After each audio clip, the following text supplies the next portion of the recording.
The mistress who gave herself to the scheming Earl John, a lecherous woman having fun with her younger brother. All these sordid stories are about one girl named Catherine Orleans, and they're all just false rumors. It's been 10 years since her stepmother Lola became the wife of the Viscount of Orleans. Open discrimination and a cold attitude. Stepmother, together with Anne, her daughter by the Viscount, tormented Catherine relentlessly, giving her no peace. She treated Catherine very badly. "How dare you raise your head, Belly? Go to your room and don't even think about showing your face," she said in every situation. At first, Viscount Orleans tried to come between them, but then he too began to regard Catherine as a mere nuisance. But Catherine herself wanted little. She didn't need as many things as Anne did, nor did she need lavish jewelry. She didn't care that the stories in the bedroom were tattered, and the heels were so worn that the shoes were different heights. But she had her limits too. For her dead mother's sake, she gritted her teeth and put up with it for 2 years. But now she didn't see the need for it anymore, because Catherine was done. It was deadly annoying, and she wasn't going to take it anymore.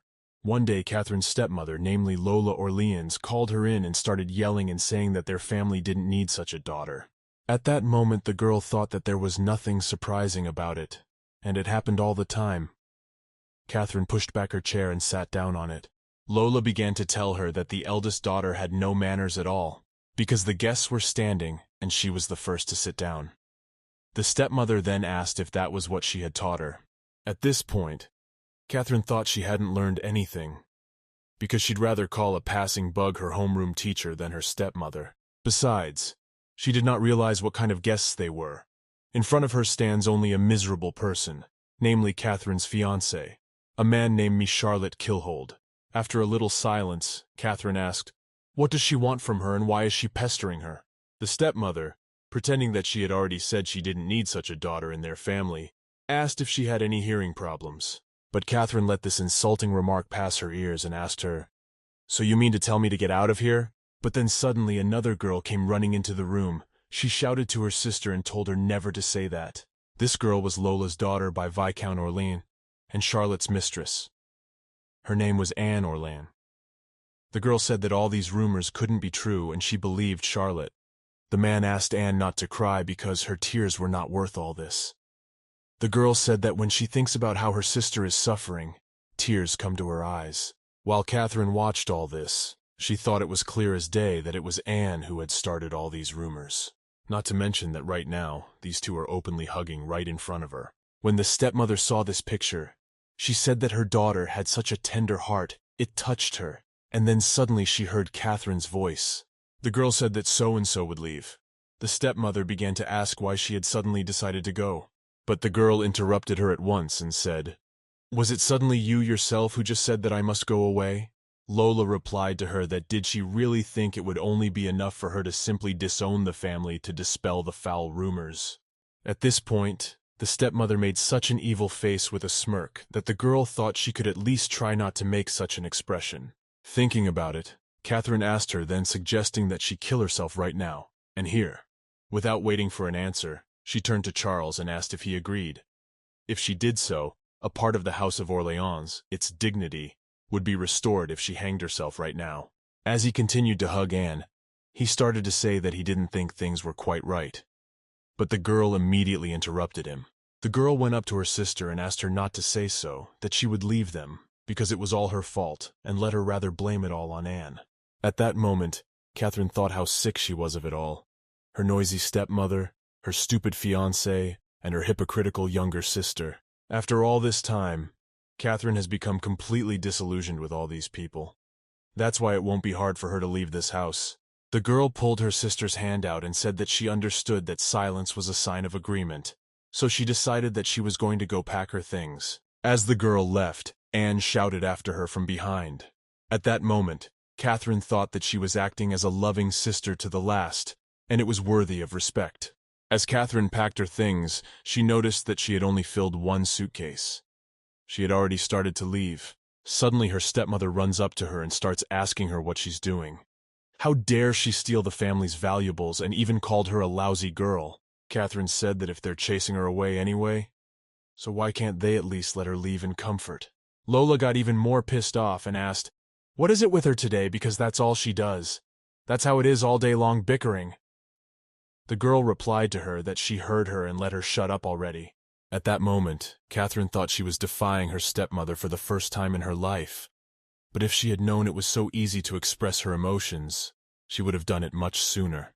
When the girl went outside, her fiancé and sister were already standing there. Anne screamed, saying that she couldn't really leave them. She then turned to Charles and told him to answer her something. But Catherine went up to the man and slapped him on the cheek. When Anne asked the girl what she was doing, Catherine hit her. That's why there are already 2 on the ground, and Catherine said as she walked away that they could consider themselves to have gotten off lightly. After that, she stopped and said that she had forgotten to tell them something. She asked him to tell the boy that if he wanted a quiet life, he should not look for it. Then she would not do anything to him. At the end, she said, "Let's just part ways peacefully for eternity, and that's it."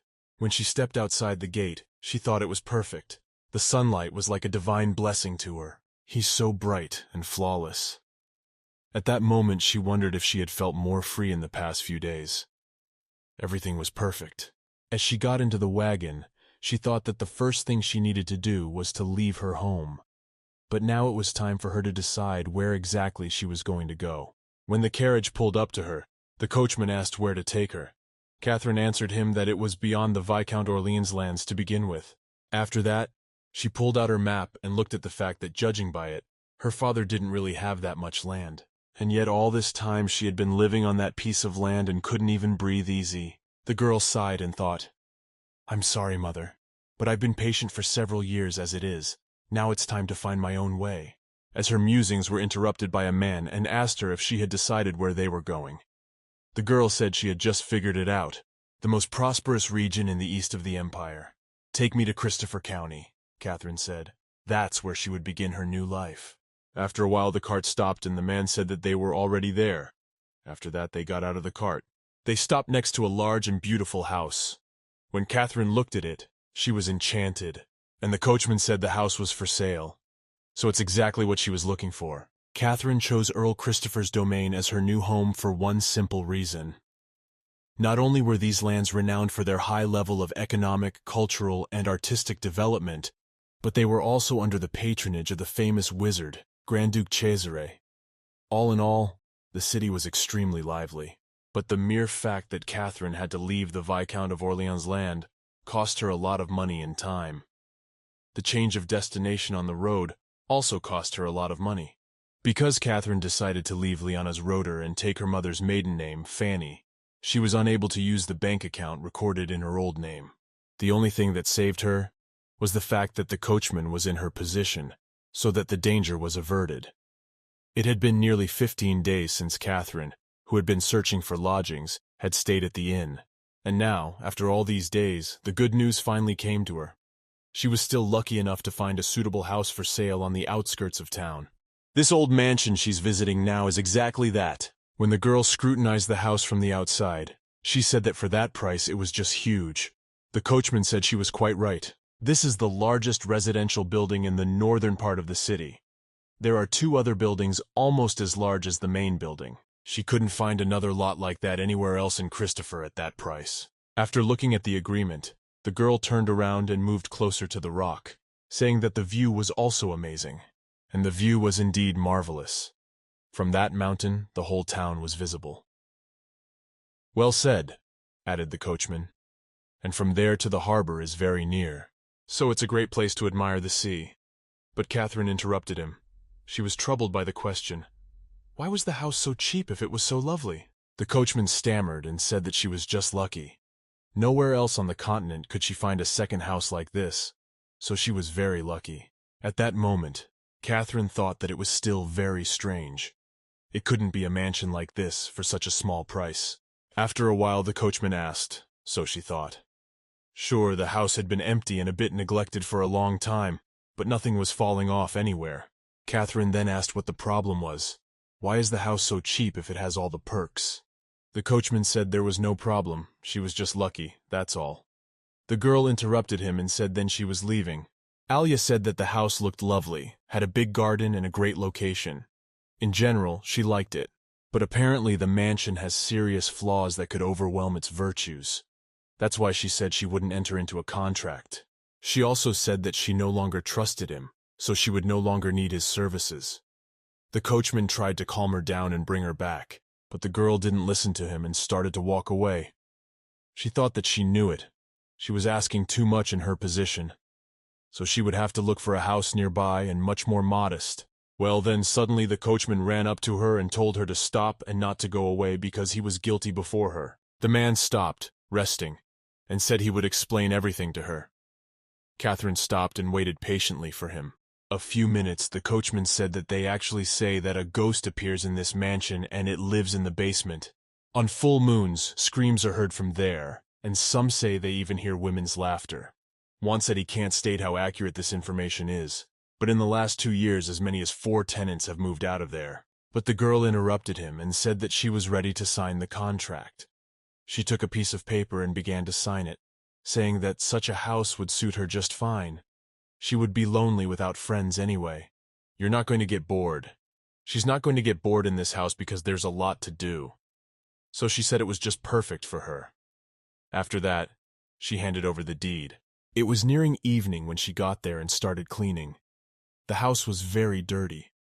The girl, of course, was glad that she had found it. But there was a lot of dust and dirt. That's a lot of rooms. But for some distraction and respite, she went to the window. When she opened it, the fresh evening air blew into the house. She was looking at the most beautiful view of the evening city. After admiring it for a bit, she told herself that everything was fine. And don't let her worry so much, because compared to before, she was just in paradise now. Then she turned back and saw that it was very dark in the house, and she thought it might be better to light candles all over the house, because the electricity might not be fixed soon. She thought it would be a good idea, and wondered where they kept all sorts of not-so-needed things like candles in their house. When she looked down the stairs, she remembered Kutcher's words that a ghost appears and it lives in the basement. The girl told herself that she hoped everything would be all right and started down the stairs. When she was at the very bottom, she saw a light at the entrance to the basement and was very surprised by it, because even in normal rooms there is no light. When the girl opened the door and stepped inside, she saw strange drawings on the floor that glowed with a bright red light. She was amazed to see this unusual sight. Then suddenly from behind her she heard, "Whose voice is that? The one who possesses me will rule the world." The girl paid no attention to these words. She ran to get a mop and thought that someone had drawn paint all over the floor. She started trying to scrub the paint off, and wondered who would have thought to paint all this. If they were going to use the basement, at least let them keep it clean. That was okay. She would try to get it all off. Suddenly a man approached her from behind and asked who she was. When the girl didn't answer, he came even closer, presented a gun to her throat and said, "I asked who you are." The man continued, "What are you? A chain dog of the Holy See? Have you managed to get here already?"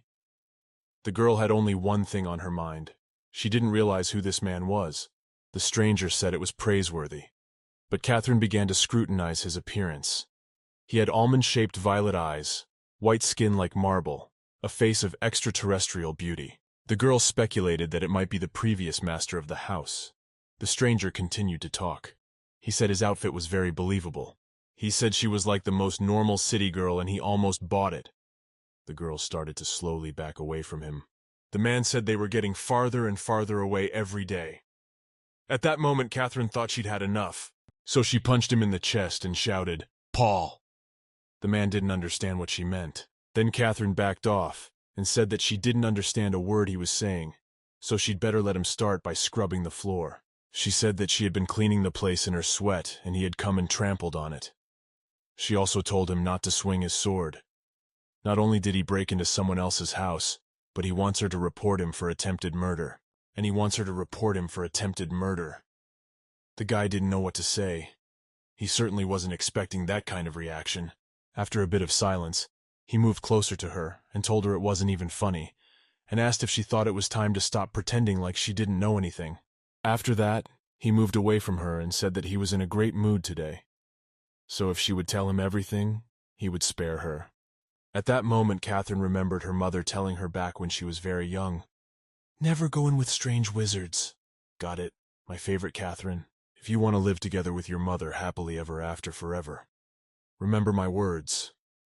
Catherine thought at that moment that she would always remember her mother's admonition. And this man is definitely a wizard, so she's not going to deny what her mother said. The man asked Catherine, "Why and what is she here for?" The girl didn't answer anything, but thought that she hadn't even expected to meet a mage in such a wilderness. She realized that she could not let him know that she was afraid. So she said that she didn't know what he was imagining. But she's here to scrub that awful drawing off the floor, and unlike him, she's not in the mood. So come on. You're not going to shake your rights in someone else's house, and either you get out of here or you start cleaning up, Catherine told him.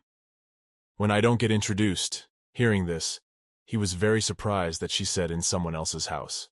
So the girl pulled a deed from her pocket and said that this paper confirmed that she was Catherine Fawny, the new owner of this mansion, and the earth, the addition, and all that is beneath and above them belong to her alone. So to trespass on my property like that and then threaten me is ridiculous, Catherine told him as he read the contract. After he finished, she took the piece of paper from him and told him that if he was tight on his ears, she could repeat everything slower. After a brief silence, the man said, "So you bought this house along with the land?"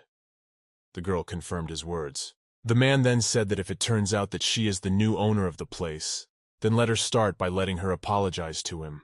But Catherine didn't listen to him very attentively because he looked familiar. She knew that such a man was worth seeing once, and she would never forget him. But she didn't remember where she knew him from. But the stranger asked that she tie up her blouse, from which she had quite recently retrieved the contract, and turned away from her. The girl said she thought he could get out of there faster than she could tie the braid, and she thought to herself that for a man who broke into a stranger's house uninvited, he was behaving like a gentleman. Then the guy decided to leave, but Catherine pulled him by the sleeve and told him to wait.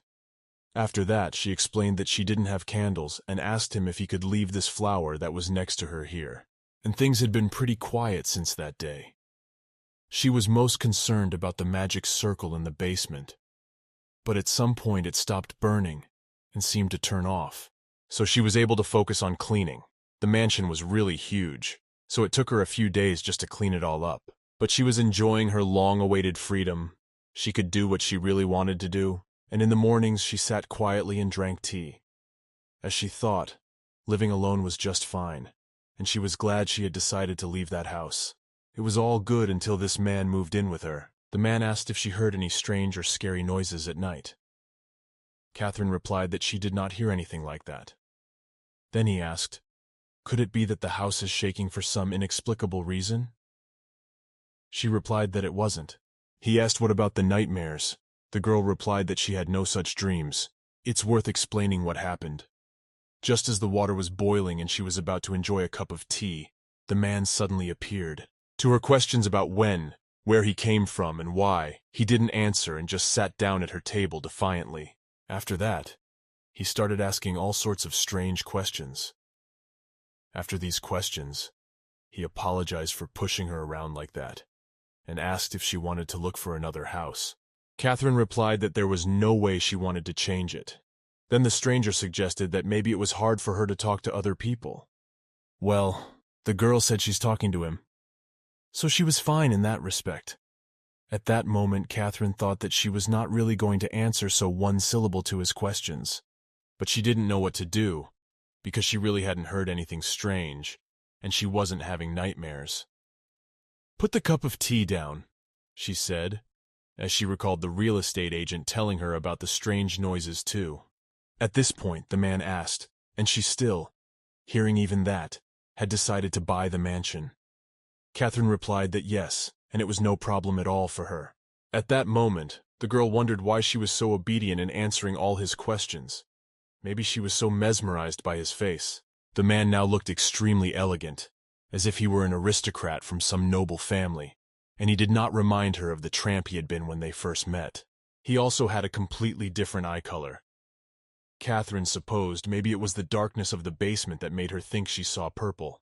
Catherine didn't understand why she was so uncomfortable meeting his gaze, and she assumed that most likely, she just imagined it in the dark.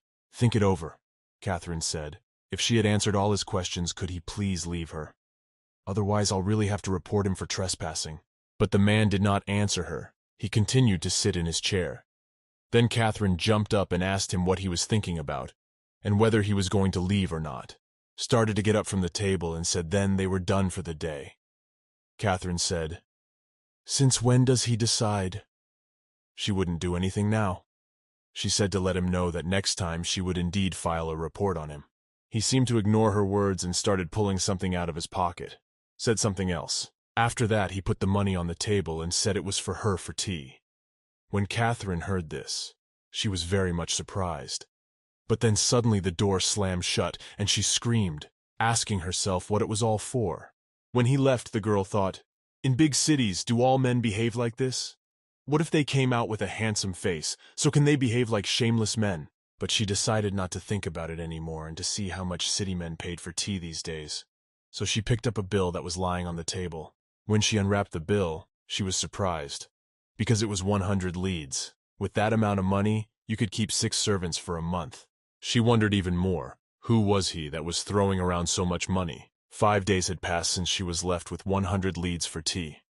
She realized that it was time to do grocery shopping, so she went to the bazaar. She'd already picked up a small selection of groceries, so she went and checked everything off the list. She seemed to have everything she needed for the soup. As she approached the alley, she saw that there were a lot of people near the bulletin board, and she wondered why that was so. She thought that maybe it was because the emperor had died, so she decided to go over to the board and read what it was about. It said that Archduke Khizar, after 2 years of wandering, had finally finished his journey and fulfilled the emperor's order. When Catherine read it, she didn't understand why there were so many people. It wasn't very interesting after all. But when she looked at the picture, she realized it was the same man who had come to her and given her 100 leads. When she looked more closely, she realized that they were a little different. The Archduke was handsome, of course, but the man who'd broken into her house was no match for him. His gaze was cold, and he looked darker, with his mouth closed. But then suddenly a man came up to the girl from behind and, laughing, said that she spoke as if she had seen his lordship in person. When the girl turned around, the man continued, "Allow me to introduce myself. I'm Mel Fabrice, head of security for the northern part of the city." She gave her name and said that she was glad to make his acquaintance. She then added that she was not well acquainted with capital politics, so she asked what order the Archduke had received. The man told her back that he had to deal with the horrible dragon everyone calls Corsolopus. Catherine had heard of him, and asked Mel if he was referring to that Corsolap that farmed the mountains in the south of the empire. The man said that his lordship is the greatest wizard and only he can rival the emperor. So whatever the glory of this dragon, the Archduke, he is no match for. It is because of him that the people of Christopher can sleep easy. The terrible dragon Corsolap has burned down a small kingdom on the southern borders of the empire and made it his domain. So Cesare is such a powerful wizard that he was able to kill a monster like that alone? The girl thought in surprise. And he's a magician, so he's definitely the man she saw. So she was trying to get the Archduke himself to mop the floor. Yes, if she knew, she would bitch and not say anything to him. Well, then suddenly their awkward silence was interrupted by a man who said that he had heard that she was the new owner of the mansion on the hill. He also said that if she needed help, she could come to him any time. When the girl returned home, the sun was already setting. She went out into the yard to feed the little red kitten. When she put his feeder on the ground, she thought that she had to tidy up the garden afterwards. She hadn't even finished cleaning it yet. She wondered if she would be kicked out of town for this. I thought that, judging by how quiet it had been the last few days, things might have settled down, especially since the Grand Duke must have more important things to do. When the cat had finished his food, she petted him and said, "Good for you, Meow. You don't have to worry about money or housing. You don't have to. You live in peace." But then suddenly her voice was interrupted by a loud explosion coming from her house. Everyone was very frightened. Catherine turned around to see what it was, but she noticed that her house now had a big hole in it. She thought maybe she was dreaming about all this now, but then all of a sudden she saw some huge monster and that man in the house. She recognized him. This monster said he would very carefully peel off his muscles layer by layer and eat them, enjoying watching him squirm in agony. He said that he might not even think of running away with his tail between his legs, but his opponent wasn't even going to retreat. So they got into a fight. When it was over, Catherine went into the house and approached the man. She asked what he was doing in her house and what kind of strange monster it was. The man was surprised to hear her say it was a monster. The girl pointed him at the dead monster and told him that goat head and what he was doing here. Said it was nothing special and said she should calm down a bit first. The girl asked if he's mocking her now because she's cleaning like hell, and he's tearing her half the house down and asking her to calm down. She said this. Then the part of the house that had recently been destroyed appeared behind him. The girl was surprised to see all this. She assumed he'd done it all with magic. But then, suddenly he spoke up and said that he'd said it was no big deal. And as she could see, the house she'd been cleaning like hell was in perfect order. Catherine thought that only one person in the county could possess such strong magic. So she asked him, "You are Archduke Cesare, right?" She wondered what he would say. She supposed he might say, "Yes, that's right. It's me, the master of this land, Archduke Cesare." He won't deny it, she thought. But when he spoke, the girl was surprised because he said it wasn't him, and he was confused with him often enough. At that moment, she thought he was lying, for he looked exactly like Archduke Cesare from the poster in the square. She could not believe that he would think she would believe him so easily. But one thing was clear to her for sure. It was that no good could come from dealing with this man. So she went to the bookcase and took out a book containing the money he had given her. She gave it to him and told him to take his money and not to come back. The man was very surprised and asked if she still wished to stay in that house after what she had recently seen. He would advise her to use the money to find a new home. Catherine apologized and said that she had no intention of leaving that mansion. Besides, she'd warned him days ago if it happened again, but she didn't have time to finish. He immediately grabbed her hand, which still contained the money, and asked her if she was afraid. If she died, she wouldn't be able to write a statement. She wouldn't even be able to open her mouth. Strong wizards from birth are distinguished by a special eye color, and the most dangerous of them, of course, is violet. Other colors can be not so afraid. We owners of violet eyes should be on guard, as Catherine always told her mother. Then it didn't seem like it the first time she met him, and she finally did realize who he was. He suddenly broke through her thoughts, saying that he wasn't forcing her to do it, but that she had seen it all for herself. Terrifying, inhuman-looking monsters get their hands on this mansion, or rather the land on which it was built. It is with words that he is only trying to say that at any moment today's incident could happen again. So he put more money in her hands and said it was for her own good. Next time she might lose not just her home, but her own life. So he told her to think it over. After saying that, he suddenly disappeared, leaving behind only 1,000 lins. Apparently he wanted her to stop annoying him and just leave while she had the chance. Now that she recognized the man's true identity, she became afraid that if she continued to resist further, she could face some rather unfortunate consequences. Now she realized that it was finally time for her to leave. She could find a better home very quickly anyway. As Catherine was going through the books she wanted to take with her, she saw some picture on the shelf. When she looked at it, she knew it was her mother. She was everything to Catherine. The time they spent together with her mother was the most beautiful period of her life. It seemed to her then that the whole world lay at her feet, and she was not afraid of anything at all. 10 years before, her mother had gone missing. In the intervening years, the girl has always wondered why she left her behind, an infinite number of times. Even though she didn't hold a grudge against her mom, she still missed her madly. After all, her mom was the dearest person to her. The portrait was in such good condition, as if it had been done quite recently. Momentarily, she thought that she knew her mom was still alive, but she didn't understand where in the mansion the portrait had come from. Even when she settled in Christopher after all the misadventures, she still felt a longing for her mother. Could what she found in her portrait in this house be just a coincidence? Perhaps somewhere she can find other clues that will eventually lead her to her mother. That man had it right.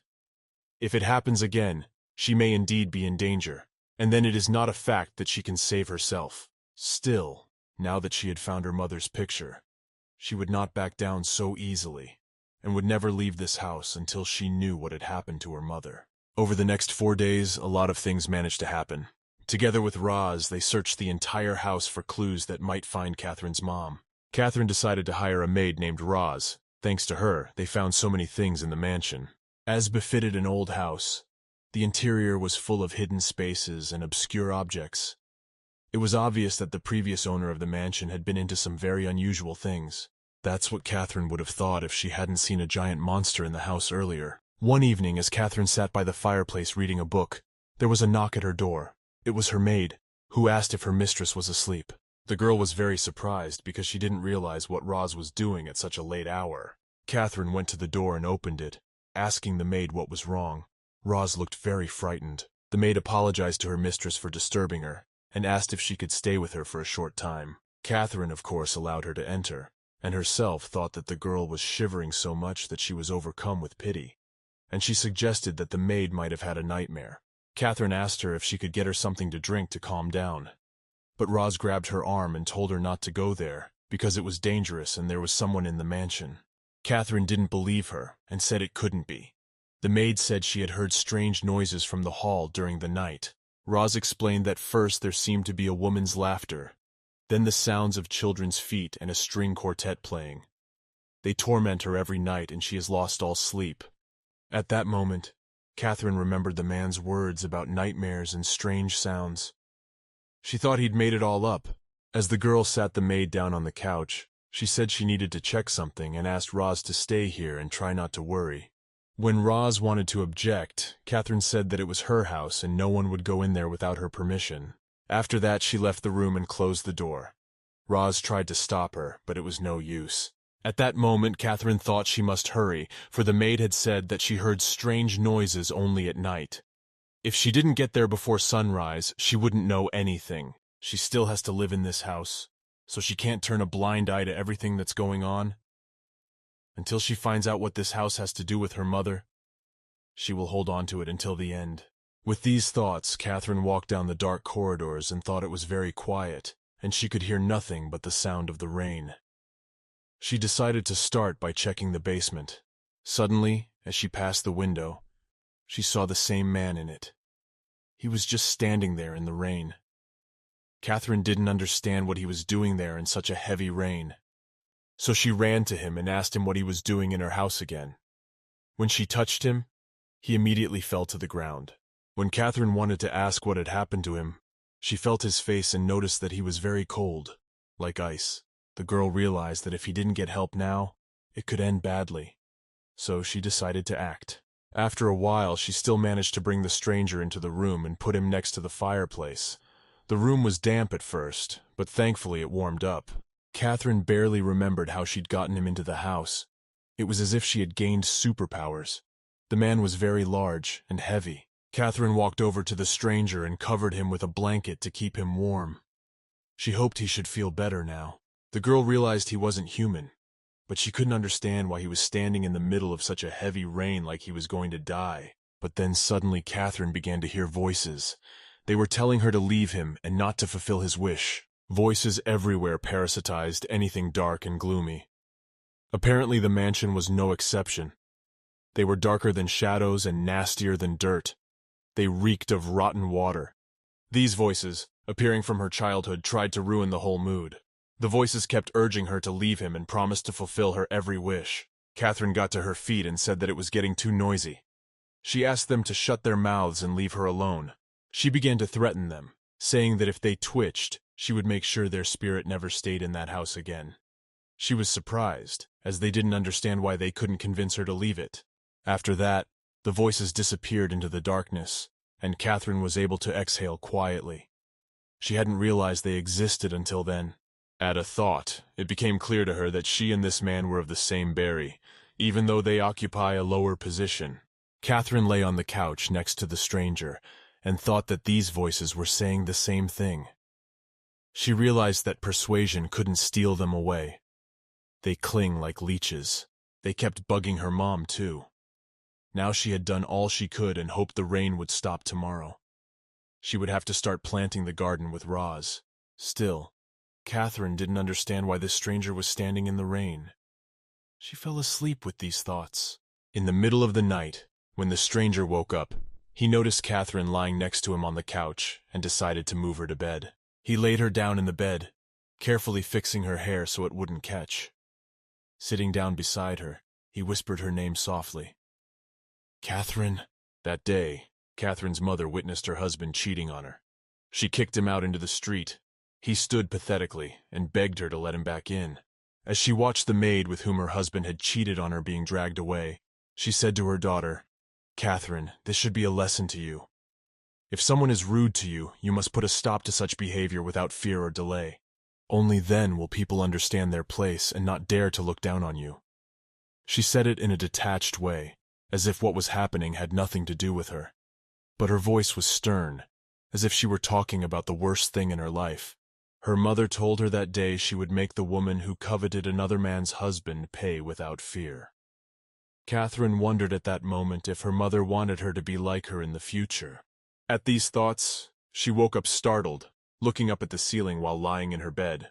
She went out for a walk around the house to get those thoughts out of her head. As she walked, she didn't understand why exactly she had dreamed this, since she had almost forgotten. And if she had dreamed about her mom, there might be nicer memories. The girl was surprised, for she didn't much remember where she had fallen asleep. But she didn't remember how she got to her bedroom.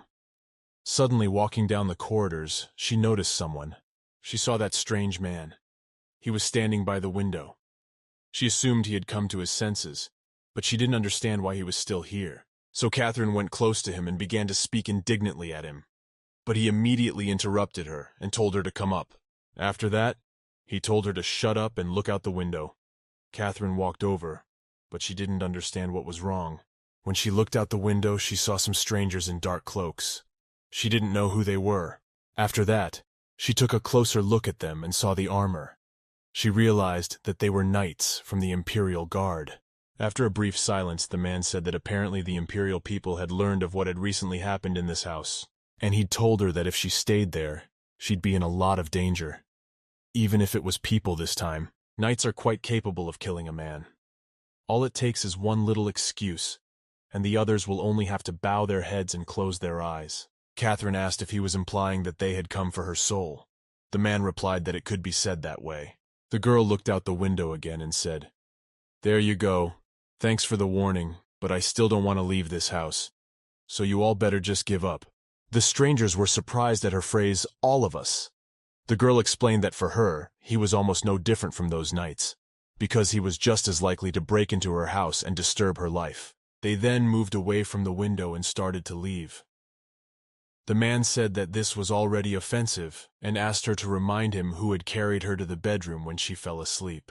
Catherine was outraged by this and asked if she could remind him who had saved him from a cold death last night. When the man tried to justify himself, the girl immediately interrupted him and said that because of him, she had gone out into the heavy rain and caught a cold. But she did not hear a word of gratitude in response. When he heard those words, he said she looked perfectly healthy, but decided to talk about something else. When they stopped, he said he'd better let her tell him where she was going, because she probably wouldn't pack up and leave in this weather. Catherine said she was at her home and didn't see where she was going to go from there, since these were the knights who had invaded someone else's domain. When they were getting acquainted, he heard it and asked if she was going to attack them. But the girl was no longer listening to him. She went to the place where tools are kept and took the shovel from there as a means of self-defense. But suddenly a man ran up and grabbed her from behind. He stopped Catherine and whispered in her ear that she was a silly girl. And at that moment the door creaked open. They turned around and saw those unfamiliar knights come into the house. One of them said, "It's nothing personal, but we have orders to kill you." At that moment his partner thought, "I wonder if this is the man." When Catherine saw them, she didn't expect them to be here already. She realized that she had to do something as soon as possible. But at that very moment, she saw the man who was standing next to her run up to those knights and start beating them. A few seconds later, they were already lying on the floor, dripping blood. The man approached them and said, "How dare you despicable people so brazenly break into someone else's home? Honor means nothing to the Imperial Guard anymore, I suppose? Or am I wrong, Sir Damien Rodina and Sir Cassin Clone?" the man asked. At that moment, Catherine thought that actually he had entered her place without permission too. So she said they had also broken into a house where a single woman lived, and asked that they not even think about making the excuse that they didn't know about it. One of them started apologizing for the inconvenience they had provided.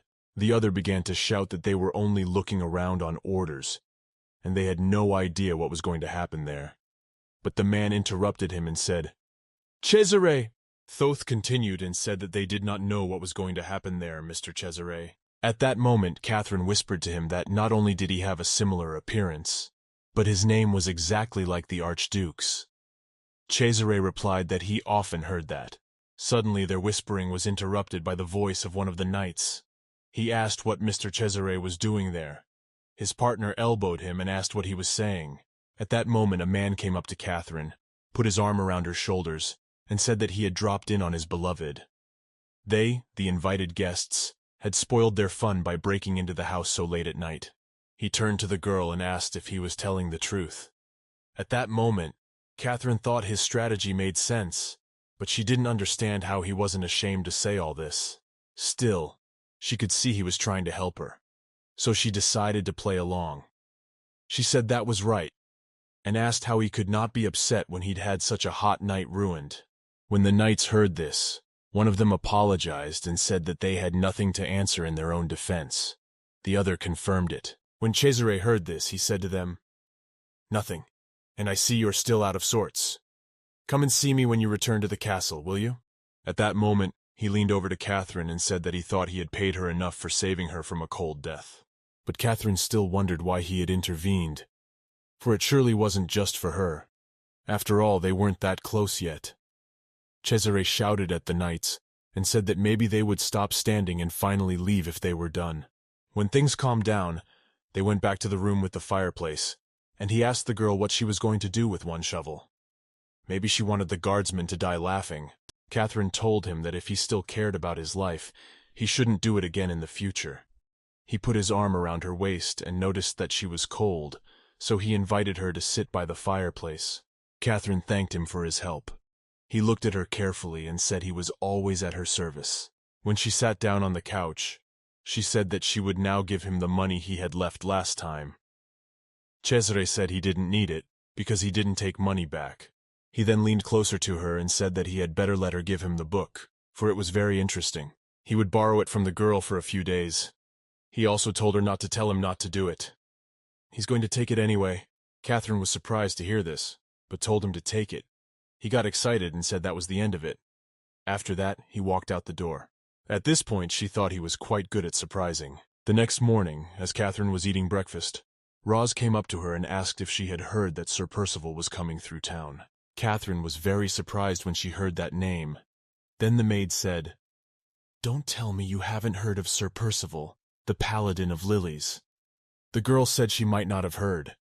Then Roz said that on the way back after conquering the demons he would stop by Christopher. But Catherine didn't listen any further. She reflected on the fact that as soon as she hears about the Lily Paladin, it always gets nasty. Percival Benedict Fachenlian, a descendant of royalty with a superior pedigree and ability, a true perfection nicknamed the Hero of the Holy City. He was indeed a famous person in the world. At that moment, Catherine remembered a situation from the past, when he had come to her and told her that she had a very luxurious bedroom for a maid, and that such a bedroom was proper for the daughter of a marquis. Anything could be, she thought. That country name, Anne Orleans, she made up too. In fact, Percival is some sort of a madman today, not a paladin of lilies. When Catherine lived in the lands of Viscount Orleans, Percival was her only salvation as well as her longtime love. She was like a caged bird then, and it was at that moment that Percival seemed to her an eagle that flew freely in the sky. That's why she liked him so much, even though their story didn't have a happy ending, and pleasant memories too. She still left her mark. After a while, Catherine thought that she hadn't thought of him at all in the time since they'd broken up, though she figured he'd probably forgotten about her too. So it didn't matter anymore. When the girl heard a sound outside the window, she walked over and saw Sir Damien sitting there. "No, is it at all normal to have such a large mansion and no gardener?" he said to himself. Catherine thought that you couldn't tell he was such a grouch. Sir Damien, who had broken in last night, had said he would atone for his wine by working for her for 10 days. Catherine thought it was quite advantageous for her, because she could save money on a gardener. But she wondered if it was normal for the Archduke to command the Imperial Guard as he pleased. After petting her cat, she asked how she was keeping up. Every time she sees her, grows 10 times bigger. After all, not long ago it was so small, and now he's all grown up. At that moment, Catherine remembered that her mother had said something like that too. How she missed her. Then suddenly she started to get nervous and wondered where she had put her mother's portrait. She remembered that she had decided to put it in a book so she wouldn't lose it, and she chose just the red and brightest one, just what Cesare had decided to take. She'd completely forgotten that she had put a valuable thing there and easily gave away that book. The girl realized that if he lost it, it would be terrible, because such a portrait could not be found anywhere else. Such anxiety began to descend the stairs, and she thought, just so long as he was okay. When she opened the door to the basement, there was still that symbol there, and someone's voice spoke. "He who possesses me will rule the world." Catherine thought to herself she didn't want to do this, but she had no choice right now. So she picked up the mop and began to clean the symbol. When she'd first met Cesare, she'd been trying to erase that magic pattern. She wondered if she could summon it again. As she scrubbed the floor, she wondered why she hadn't even checked which book she'd given him. Her musings were interrupted by the voice of Cesare, who said, "For some reason I figured it would be you. No one else would do such a thing with a magic circle." When Catherine heard his voice, she immediately ran up to him and apologized for summoning him so suddenly. But she had a request for him. He was very surprised when he heard that she had a request. The girl said it was about that book he had borrowed. She asked if he could return it right away.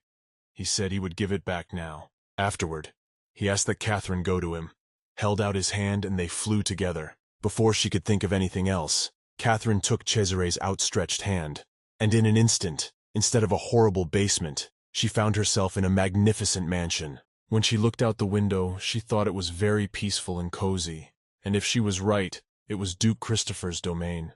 Catherine thought that if she asked him directly, he would probably be sneaky and say that he heard about it often, but that suddenly her musings were interrupted by Cesare's voice.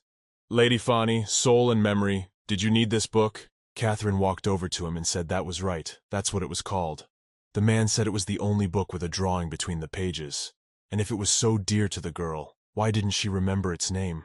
The girl took the book from him and told him that he had memorized it himself and asked if he had even read it. At that moment she flipped through the book and saw a portrait of her mother. That calmed her down.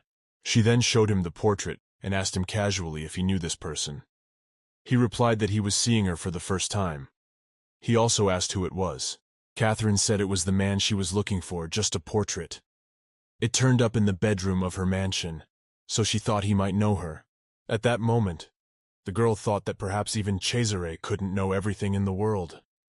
She suggested that perhaps her mother had only stayed in that house for a short time. Suddenly there was a knock on the room. The man told Gren to come in. When he came in, he apologized for being so sudden, but he had something to say. Cesare said it was no big deal and let him speak in front of a woman. Then Gren said it was about the feast to celebrate the paladin's return to the holy city. The man took the papers the assistant held out to him and said that these saints could only talk forever. They were nothing but trouble. At that moment, Catherine thought that when they had first met, he had asked if she was a chain dog, or a dog of the Holy See. She suddenly wondered what his relationship with the Holy City was. Then Cesare said we'd have to have a goat festival. She had it spread everywhere that if you smeared yourself in goat droppings, it would bring good luck. He also told them to get a little poop on them. That would be enough to keep them quiet and go away. Cesare spoke quite seriously. At this point, Catherine thought she should try not to pay attention. After all, she had chocolate cake on her plate. She said he was joking, but the man replied that he was dead serious. Then Catherine said that she would go home already because it was getting late. Besides, she was worried that Sir Damien wouldn't do anything to her garden. Cesare told her that he would like to suggest that she stay a little longer. Well, when it comes to Sir Damien, yes, there's nothing more to be done. And all he hoped was that being a member of the Imperial Guard would be of use to her. When she wanted to object to him, Cesare immediately held out his hand to go home. At that moment, Catherine thought it was so strange. Every time he did that, her heart started beating faster. It's just a small act of kindness, but until a couple days ago his smile had caused her confusion, and now he just seems shameless. As they walked, Cesare said that in the future she should memorize the names of the books that were so dear to her, at least if she didn't want to get into an embarrassing situation like today. Catherine asked him how she could contact him if she needed anything. At that moment, she wondered why she had said that. After all, it sounded as if she wanted to keep her lover. Cesare asked the girl if she needed him. Catherine said that if Sir Damien tried to escape during the night, he would need to report it. At that moment, Catherine thought that there was little else that could happen at the mansion, and she couldn't try to wash away the magic circle every time she needed Cesare. He said he could find out about Sir Damien anyway if she asked him to. He put the key in her hand with those words. He explained that if she needed it, she could use the key. She would figure out how to use it on her own. Cesare said that he would look forward to seeing them, and he was curious to know why she might need him. Catherine said she shouldn't expect it so much. Before they left, the maids came up to them and told her to come again. And next time they would make her favorite Madeline's cookies and herbal tea. When she got home, she started looking at the key and realized that she never asked how to use it. But she thought it would be better to start by putting it somewhere so she wouldn't lose it. At that moment, Roz burst into the room and shouted, "Mistress, you're back already!" When Catherine asked what was wrong, the maid said that they had to hurry because the paladins of the holy city were outside. They say that this house is a hotbed of evil, and that Catherine and Roz are demons. When the girl heard all this, she thought they might have come for the same purpose as the guardsmen last night. But this time, Cesare wasn't there, and she didn't know what to do. But then she realized that she couldn't rely on him for everything. She had to deal with the situation herself. At that moment she thought that Percival might be with them. Suddenly Catherine looked up and saw the paper bag, thinking that if she was careful, everything would end well. At that moment, outside, the paladins were talking to Damien. One of them asked where his pride was, how he himself was not ashamed to work with a gardener in such a place. He asked how dare he still call himself an imperial guard. Damien asked a little quieter so he could hear him, and So asked him to stop yelling, until his fist killed the pride on his face. But then suddenly, his threats were interrupted by Catherine's voice, telling him to stop swearing and come over to her. When Damien looked at her, he was very surprised and asked what happened to her, because she had a paper bag over her head. The girl said it wasn't a big deal, just a pimple popped out on her cheek, and asked them to ignore it, but rather tell them what was wrong there. Damien said that Mr. Mal arrived with the paladins and they started talking some crap and about her worshipping demons or something. Catherine knew they would say something like that, and they're here because of the magic circle in her basement. Catherine stepped closer and said hello to Mr. Mel. He apologized for the sudden visit. An order had come from the temple that the land must be cleansed of evil forces. He said that he understood that they had just returned from an expedition against demons, so they hadn't had time to warn her of their visit beforehand. The girl said she understood and asked them to go forward. She thought they had gone with Percival. At that moment, the gate opened. When one of the paladins came through, he said that she would regret letting them in here. The girl said affably that she had only moved in a month ago, so the house was a bit messy, so she apologized in advance.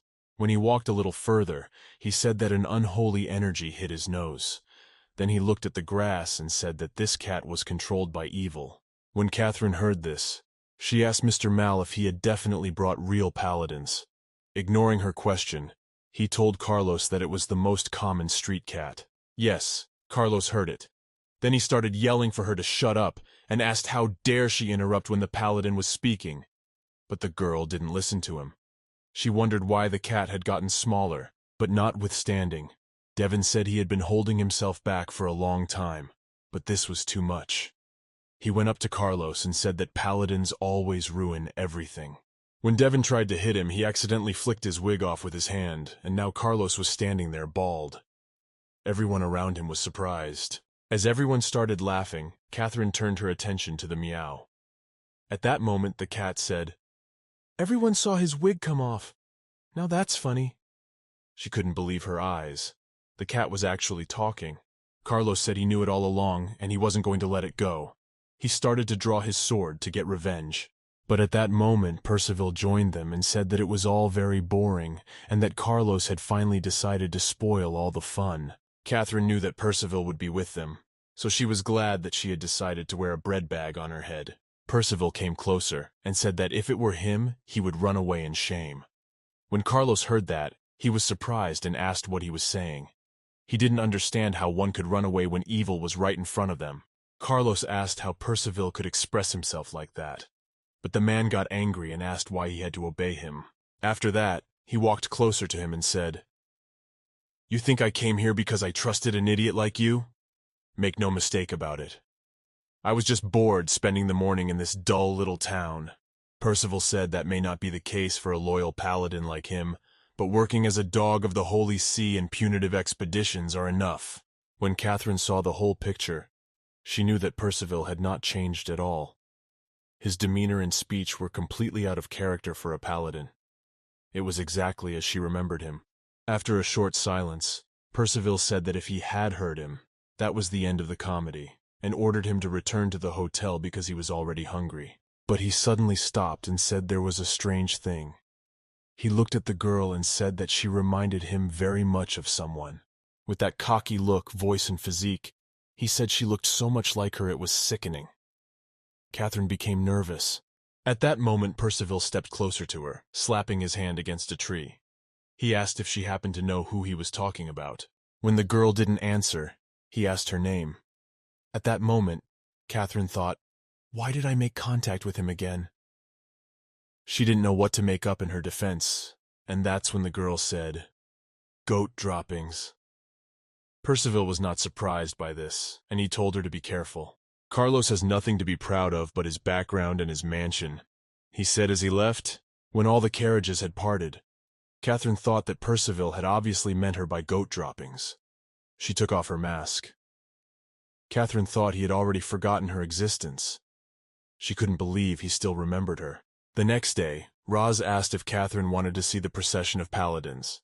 They were walking down the street. Roz replied that, of course, because they are very beautiful, even though they don't behave very well. But they look majestic. Catherine said she would go ahead. Roz wished her a good time and said they would meet back at home. Sir Carlos said the meow was a demon, but in the end they decided to take it in. Devon, after everything that happened, asked if demons could be kept as pets, but Catherine decided to keep him anyway because he was very cute.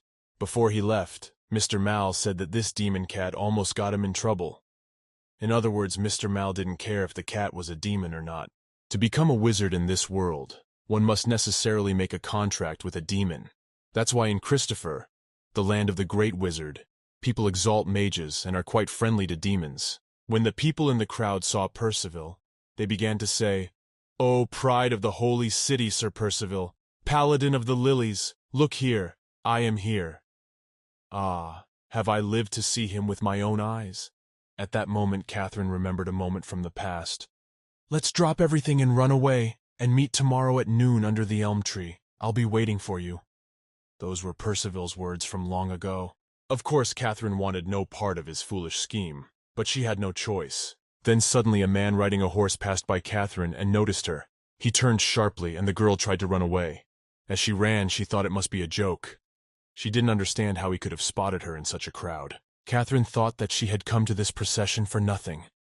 If she met this madman again, she would no longer be able to leave with her head held high. Therefore, she could not under any circumstances allow that to happen. When she had run far enough away and disappeared around the corner, she thought she had succeeded in escaping. She believed he wouldn't have choked through the crowd to catch up with her. Suddenly, someone grabbed her shoulder. She was startled and fell to the ground. When she looked up, she saw Devon and asked what he was doing here. The man explained that he had come to buy a pest control product, and the store owner said he had to watch the store and keep an eye on what was going on. Catherine thought, pest control?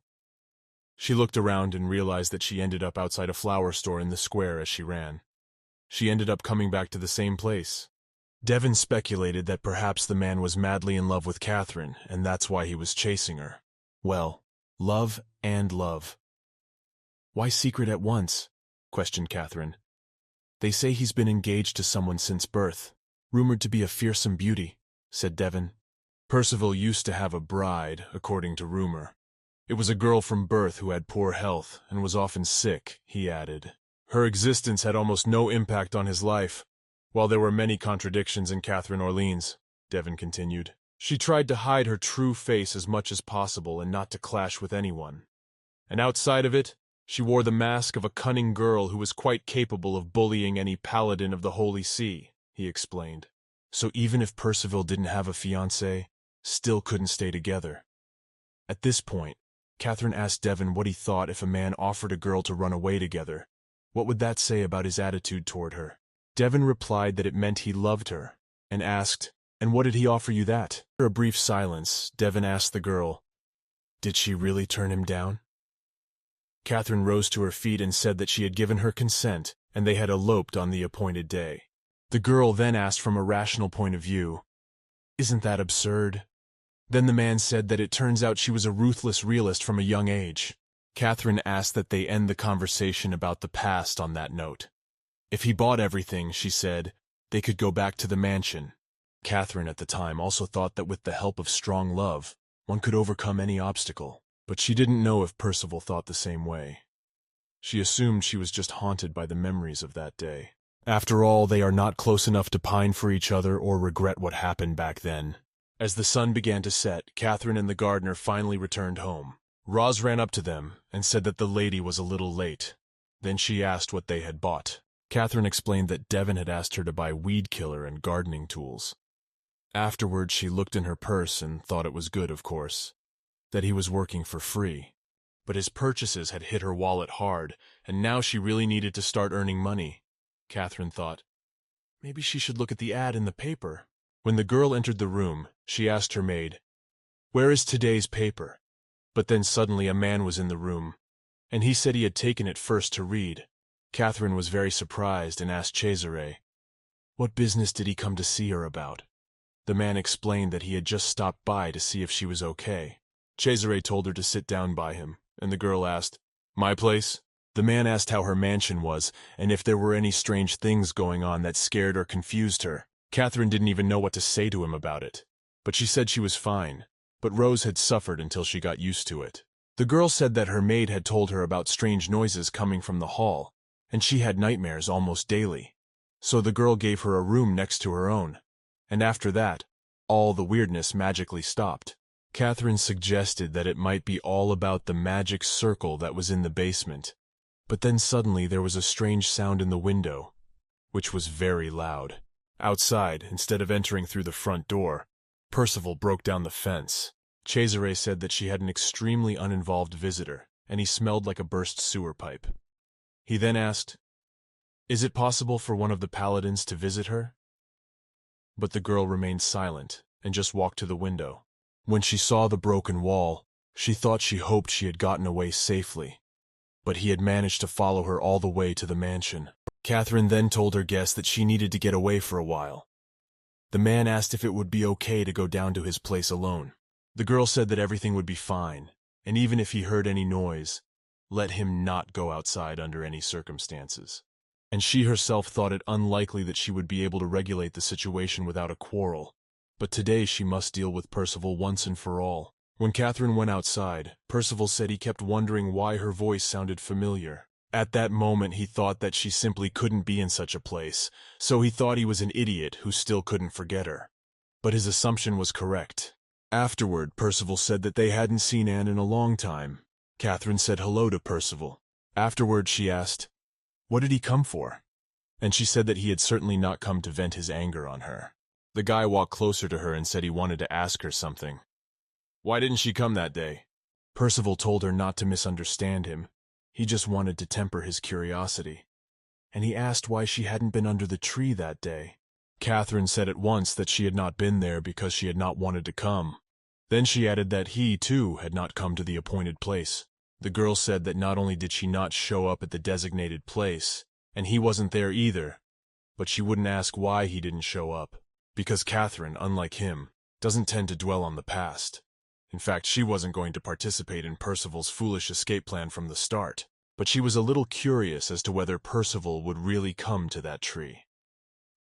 As she rode in her carriage, she asked that the carriage be stopped briefly near their meeting place. The maid asked if the mistress had lost anything in that place, but Catherine said the azaleas were so beautiful. Percival never came then, and strangely enough she felt relieved, as if a stone had been lifted from her soul. When she looked up at the tree briefly more to make sure he wasn't coming, she said she'd had enough of the flowers and now they could go back to the mansion. To put it simply, Percival was not a special person for Catherine. When the girl told him the story, he said that she had changed a lot. But after all this time, It was not to be expected. Percival smiled afterward and said that he must have lost his mind in following her. Afterward, he put on her head the hat she had then lost at the feast, and he said that he had pondered on the road and had come to the conclusion that she should change her place of residence, because an idiot like him might come after her again. It sounded like a threat, but he left after that. At that moment, Cesare came outside and asked how Lady Fanny felt about going back inside. Unless, of course, she wants to meet Percival's gaze when he suddenly decides to turn around. Catherine walked up to him and asked, "Does he really think he will?" Cesare said that he hadn't specifically overheard their conversation, but he found it hard to imagine otherwise. At that moment, Catherine thought that perhaps she should have sent him away, or suggested that he talk somewhere else. But had she ever been the kind of person who cared about the opinions of others? After all this, when the girl had already gone to bed, she was awakened by some terrible sound like a tremor. At this moment, a monster was running through the corridors of the mansion, shouting out that he had finally reached Eden and had succeeded in the long-awaited summoning after all. When Catherine stepped out into the hallway and saw this monster, she thought her house was in ruins again. She didn't understand why these creatures appeared and destroyed other people's property. At that moment, she thought it was more important to find out where Rose and Devon were now, and she needed to get to the bottom of the situation before either of them got hurt by this monster. Not only that, if she threw herself into the fight with her bare hands, he would just crush her. At this moment, she started touching her neck pendant due to fear, and she remembered that this was the same key Cesare had given her to summon him in case of any accidents. Now she understood the meaning of his words, because every time Cesare came to or left her mansion, he was sure to do so through the door. She thought she could meet him too if she used the door and that magic key. So she went to the door and decided to try her theory. When she turned the key in the lock, the door opened immediately, and she saw Cesare's office and himself sitting at his desk. When he saw Lady Fanny, he asked what occasion she had come to see him so early. The girl started stuttering, trying to say something. At that moment she thought she had to hurry, but somehow she was unable to take her eyes off him. Gathering her thoughts a little, she apologized to Cesare for such an unexpected visit, but she needed immediate help. When the man got up and came to her, the girl explained that this time, a strange horse-faced monster had appeared in the mansion, destroying everything in its path. She doesn't know where Rose and Devon are, but it would be better to deal with the problem before they got hurt because of that thing. Cesare said he understood and advised her to calm down first. He had given her something useful for such occasions, so she has no need to look for it every time. Catherine remembered that he had given her a key with which she could always come to him in case of need. At that moment the man put his coat on her.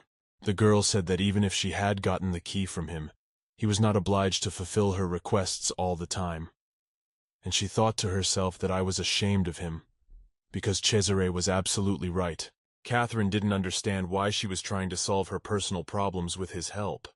I was already uneasy that he'd seen their conversation with Percival, so now she reappeared in front of him in such an inappropriate manner.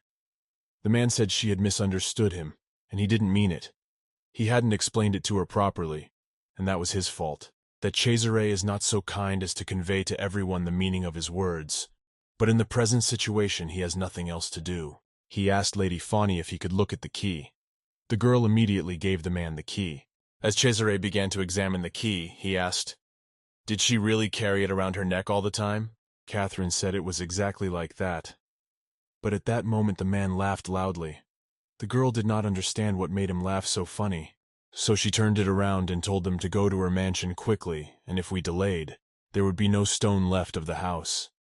Cesare said he would replace the broken key string later. When they returned to the mansion, Cesare said that, just as he had told her, there was no need to visit him. A dead monster lay before them.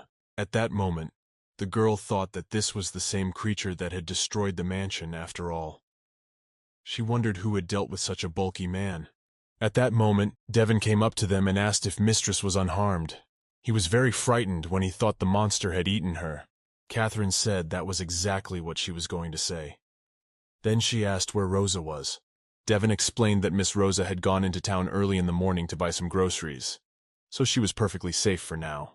Well, much more important to him was the fact that the destruction of the mansion had caused the garden he'd just tidied up to be littered with trash again. But Catherine wasn't listening to him, and realized that by something useful, Cesare meant Devon. Indeed, although Devon looks like a simple guy, he's actually an imperial knight, and hence can masterfully wield a sword. As long as Davina resides under the roof of her mansion, she, as the owner of the place, can utilize his security services. Catherine realized that it followed that Cesare cared about her safety, but she didn't know how to describe the feeling she felt. A little calmer, she thanked Cesare. The man then turned to Sir Devon and said that the monster had appeared in the mansion, and he was only concerned about the garden. He had not yet reformed himself. So Cesare decided to extend his punishment for another 3 months. So the entire mansion returned to peace and quiet once again. Devon turned at Cesare's orders and was forced to stay in the mansion for another 3 months. Although Devon's salary is paid by Cesare, which is a big relief for Catherine. But it could mean that similar incidents will continue to happen at her mansion. She certainly appreciates Cesare's concern for her humble person, but she needs to learn to deal with her own problems. There's no telling when someone who knows anything about her mother might visit the mansion. In fact, she wants to stay in this place as long as possible. When she read the newspaper, she was very surprised because there was such a serious incident, and there was not a single article about it in the newspaper. Come to think of it, it was exactly the same in the case of the goat head. Even though the collapse of the mansion made a lot of noise, everyone acted as if they didn't notice what happened. But her musings were interrupted by Rose, who ran out to her and told her that a guest had come and asked if she would accompany her to the drawing room. The girl was very surprised when she heard that she had visitors, because she was not expecting anyone. But the maid said that the girl called herself Catherine's younger sister. At this moment, standing at the entrance of the mansion, the girl with golden hair thought that even though the facade was a bit old, the house looked pretty good.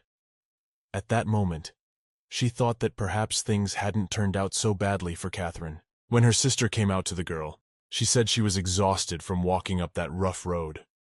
She also asked if she would bring her a drink, preferably warm chrysanthemum tea, made from the finest flowers in Edinburgh. Catherine ignored her request and told her to get straight to the main thing, the reason she had come here. Marjane said that her sister hadn't changed a bit, and afterwards she asked, "Is that the first thing you will say to your little sister whom you have not seen for so long?" Marjane asked how in general a person could be so heartless, and she would feel so bad if they asked how she was doing. At that moment, Catherine thought that nothing had changed. Marjane was still a child. Marjane is Anne's twin sister. Her character is the exact opposite of Anne's, and she and Catherine are very close.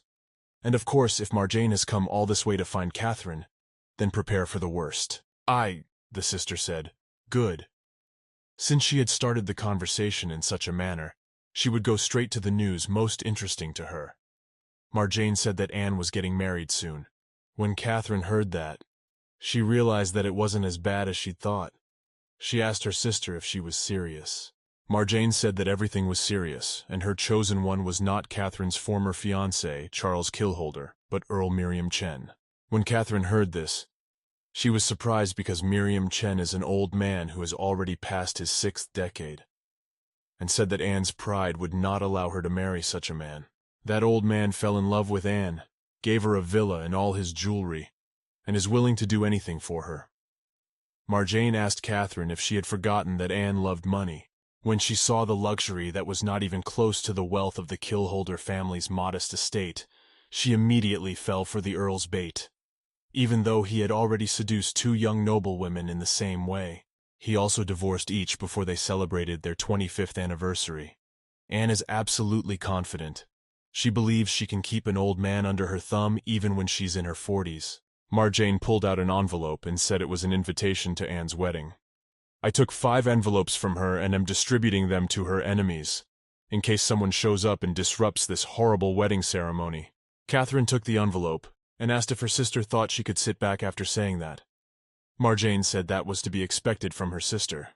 Her sister said she gave her the invitation, and now she needed some sleep because she'd used up all her energy on the way to the mansion.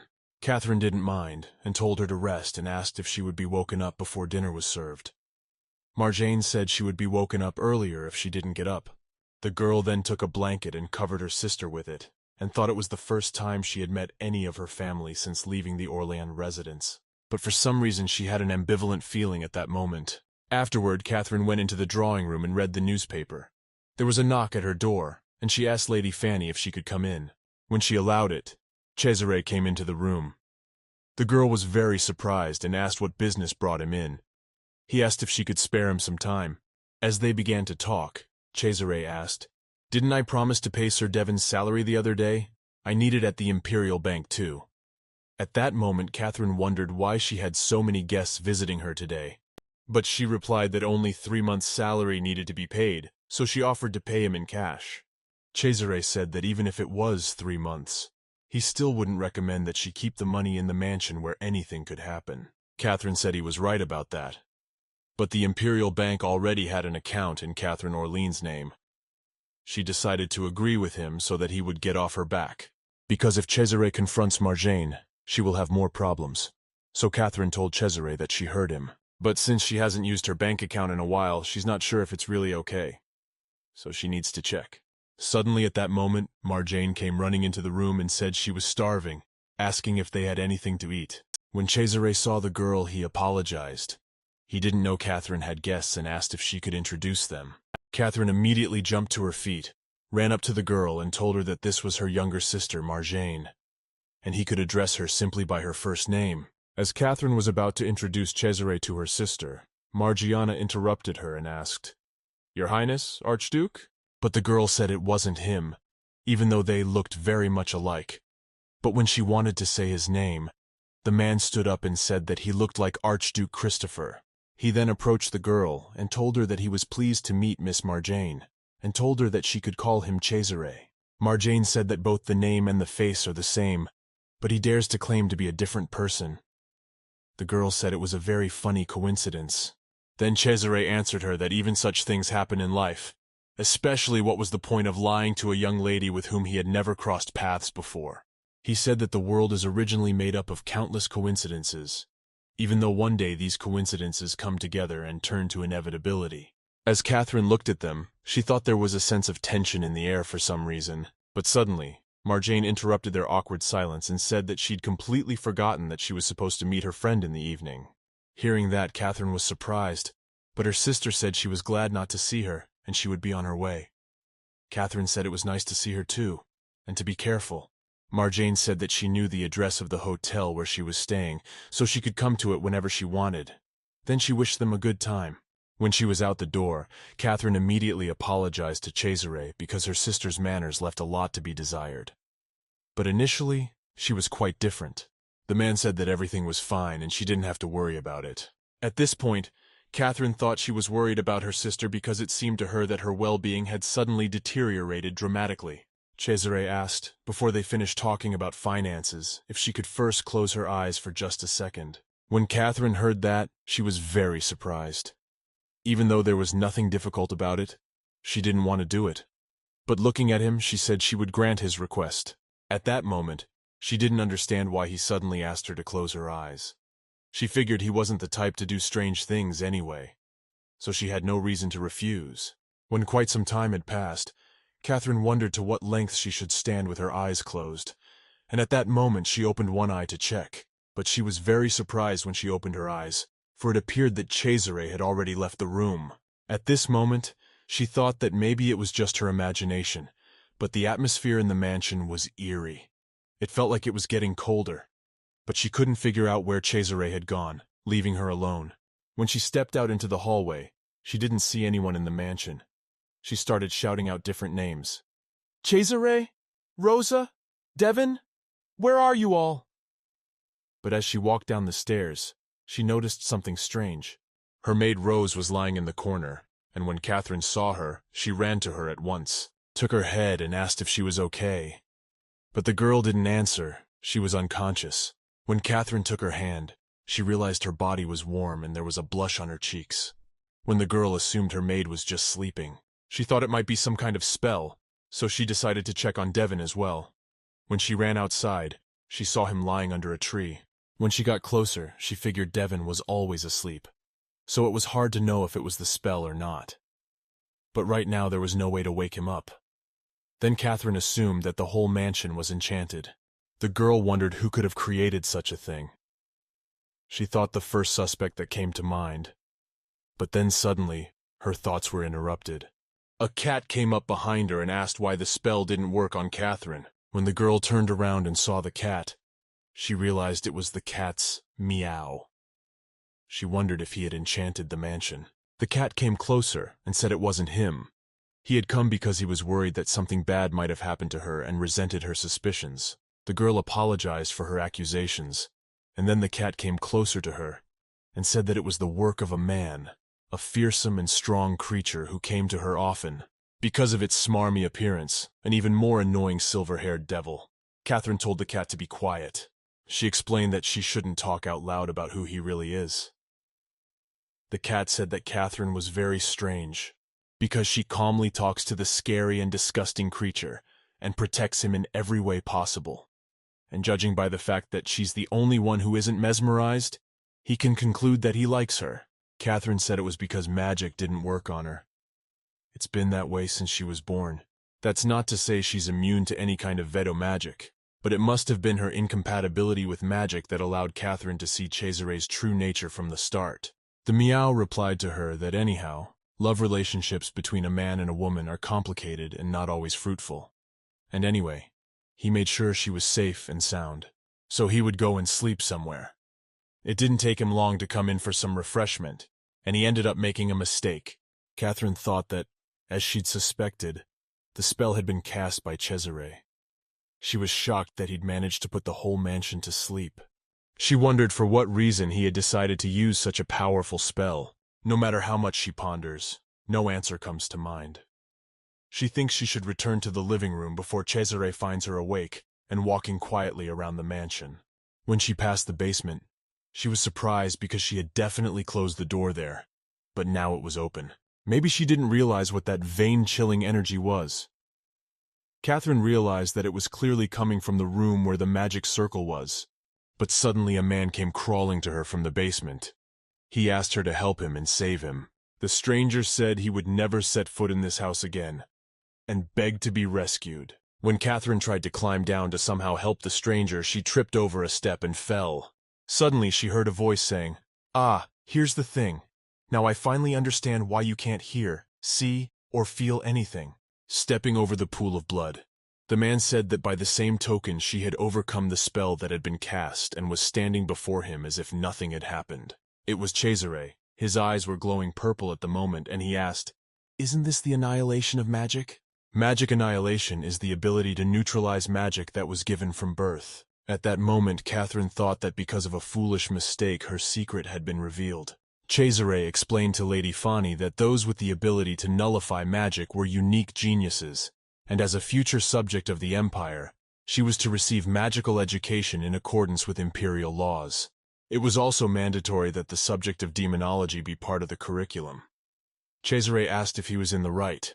When Catherine confirmed what he said, he asked if she would then tell him what color his eyes were now. At that moment, she remembered her mother's words. People with incredible magical powers could be identified by the color of their eyes, and purple was considered the most dangerous among them. She wasn't sure about the other colors, but one must be on guard around those with violet eyes because they are devils in the flesh. At that moment, Catherine realized that the violet eyes were a symbol of the devil, and that was the true identity of Archduke Cesare Christopher. The girl said he had a beautiful shade of purple. Cesare replied that in all his life he had never heard anyone use the adjective beautiful to describe his eye color. In a world where even roadside weeds are endowed with power, only humans are born without it. Therefore, for humans to use magic, they must contract with a race that has mana. Therefore, the Iterian imperial family has been cultivating and raising more than a dozen demons as their subordinates for generations. This was also the basis for the empire to become the conqueror of the continent, and its inhabitants were exceptionally friendly to demons. However, the reason for all this was only because demons had value as a tool to achieve some goals. Even though most of the wizards belonging to the empire have made contracts with demons, demons are still targets of reprisal by the papal curia.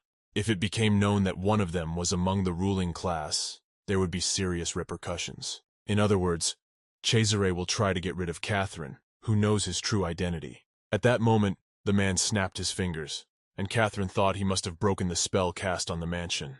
Cesare said he had finished all his work. even though this time he had to do a lot of work to find all the rats that were hiding in the mansion. Catherine thought that now it was her turn to part with her life. Strangely enough, she felt no excitement. She feels no resentment or fear. Perhaps she only feels a little regret because she tried her best to keep her distance from him, knowing who he really is. But at some point she'd grown close to him, and the thought had crept into her head that spending time together over a cup of tea was quite fun. At that moment she thought, did she really think so alone? And it turns out that his display of kindness toward Catherine was only a pretense. Natalia in such a case remains undeniable that Cesaria has helped her a lot. Therefore, she does not need to regret anything. The thought of such a great being considering her as his friend seemed far more ridiculous and ridiculous. At that moment, Cesare stepped closer to her and held out his hand, saying that it had been a long time since someone had managed to wrap his arm around him so flawlessly. I think the girl deserves praise. When Catherine got up, he started to leave and said it was time for them to talk about what the parents had time to discuss last time. Catherine was surprised and asked Cesare if he would kill her. When the man heard this, he was very surprised. And then the girl explained that not outright killing, but maybe he would entrust her to her grandfather, inside the basement. She told him to let him know that she would accept any death, though she would prefer a less painful one. Catherine hoped that he would do her that favor as a token of their friendship. Cesare said she was talking nonsense again. He asked that she keep silent about the magic circle of his true essence, and if she complied, he would not harm her in any way. She doesn't believe human promises, so told her to find a way to prove to him that he could trust her, and that she was not his enemy. Cesare thinks that the one who should be held accountable for what happened is her little sister, because she's the one who brought this garbage he had to deal with today. He told the girl to be careful because anything could happen. After a while, Catherine sat drinking tea, thinking about Marjane being very late. She couldn't believe that they might meet today. Disregard Cesare's advice. She decided to speak to Varjata directly. Her unexpected arrival pleased Catherine, though. When Marjane finally arrived, she came into the room and apologized for keeping her sister waiting. But the view from the window of the hotel she had chosen was terrible, so she urgently moved to another place. Catherine said it was no big deal, and she herself had only gotten there a few minutes ago. Marjane said that she wanted her sister to answer why Archduke Christopher was in her house anyway, and whether she was really dating him. But at the same time, Catherine's soul continued to be troubled by doubts about her sister. Catherine told Marjane to keep her voice down. Marjane said she can't believe her baby sister's life has changed dramatically. She said she couldn't think of a better reason to disrupt Anne's wedding.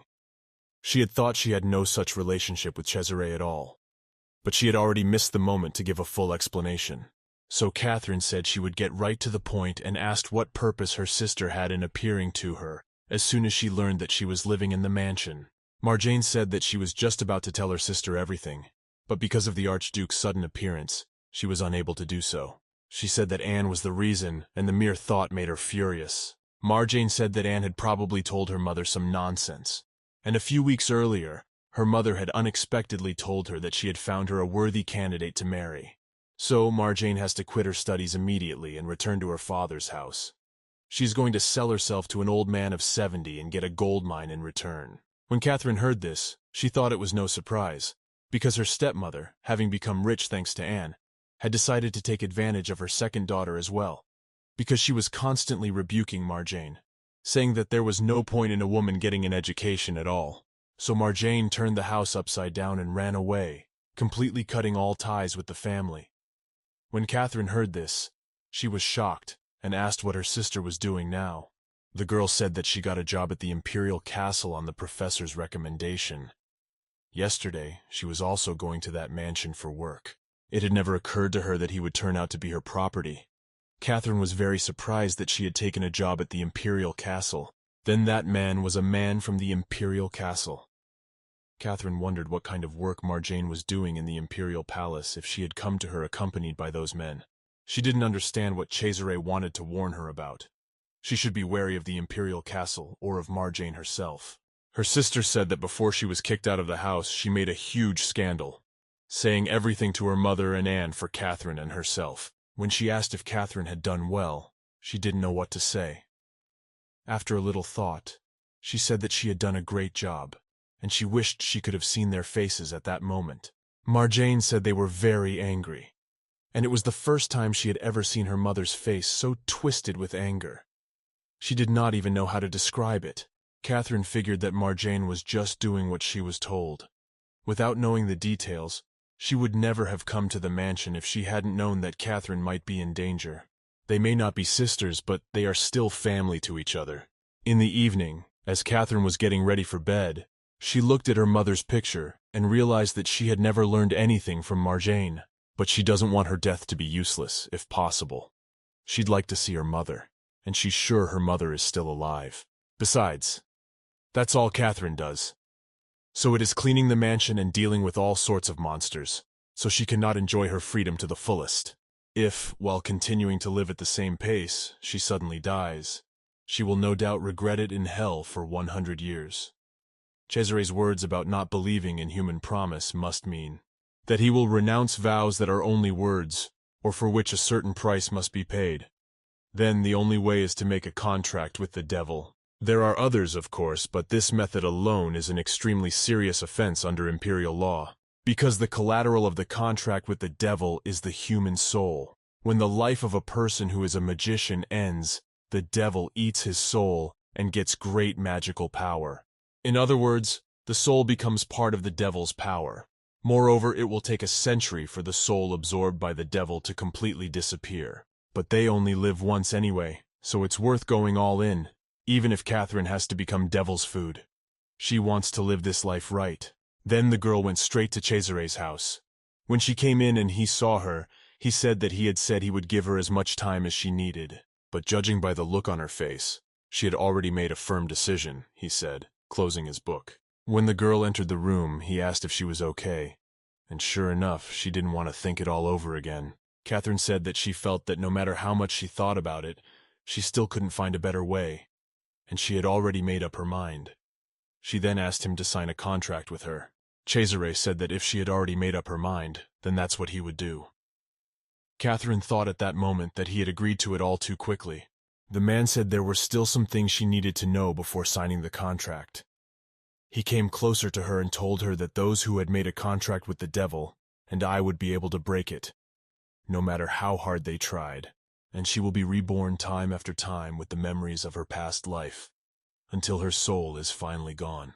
He asked her if in the next life she thought her chances of being reborn as a human were high, or if she was far more likely to be reborn as an earthworm, or she may have been born a pine tree in a deserted forest. Can she endure the same boredom day after day? Or can she look at the same landscape with nothing to occupy her? At this point, Catherine thought it was unlikely that she would be able to endure something like this, and she was already starting to get nervous. Seeing the fear on her face, he said he was saying all this because he wanted her to think about these issues too before making a final decision. Catherine said she was told in lectures that someone who made a contract with the devil becomes part of his power after being eaten. Cesare said that only low-level idiots do that. You can no longer have any need for extra strength. Catherine said that he must be a very powerful demon. Olya motioned her over to the couch, and when she sat down he said he didn't even know what to say to that, then asked if she wanted a mint tea. When the girl agreed, she asked if she had told him she liked peppermint tea. As Cesare began to make tea, he said that she always drinks only tea. Catherine was very embarrassed at that moment.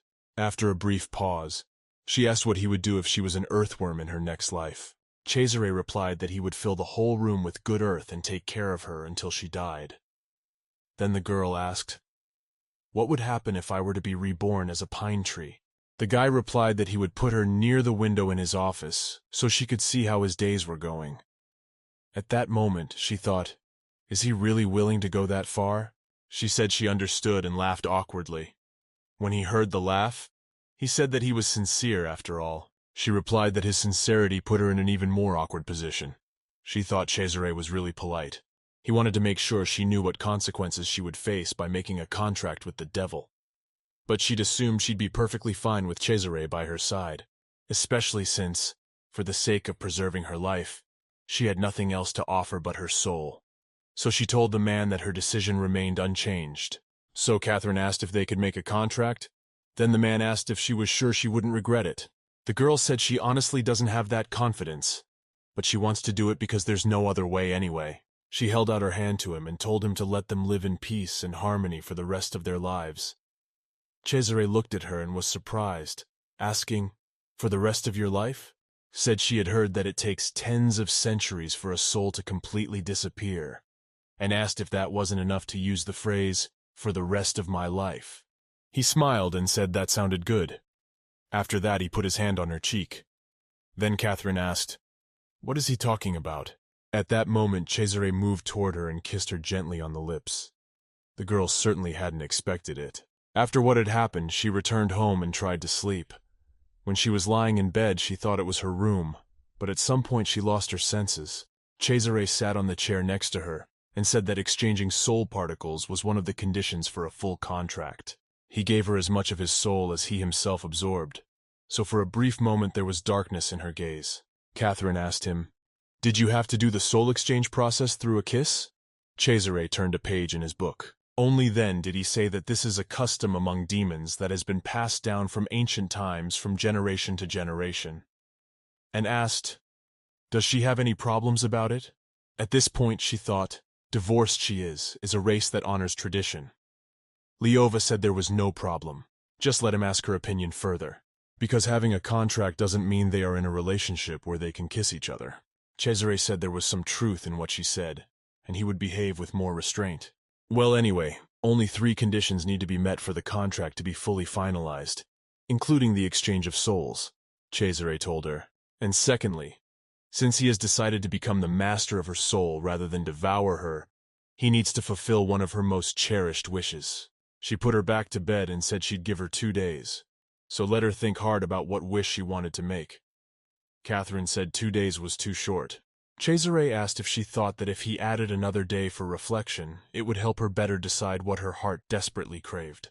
When Catherine tried to say something else, the man replied that when all conditions were met, she would belong to him forever, and they would develop a relationship that would be much stronger and deeper than blood ties. Catherine asked why he called Marjane by her first name, but addressed her by her last name. Cesare said there was no particular reason, and asked if she herself hadn't said he could address her sister simply by her first name.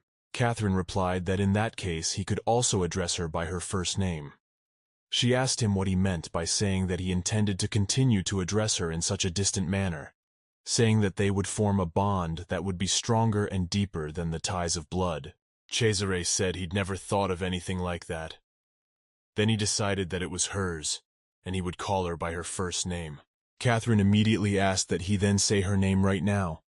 Cesare was surprised and questioned whether it was really necessary to say it right now. When the girl looked at him angrily and told him to hurry up, the man said, "And you're more stubborn than I thought, Catherine," and asked if she was satisfied.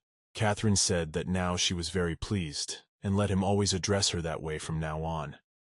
For their relationship is stronger and deeper than blood ties. The only thing that changed after she transferred her soul to Cesare was only that he started calling her by her first name.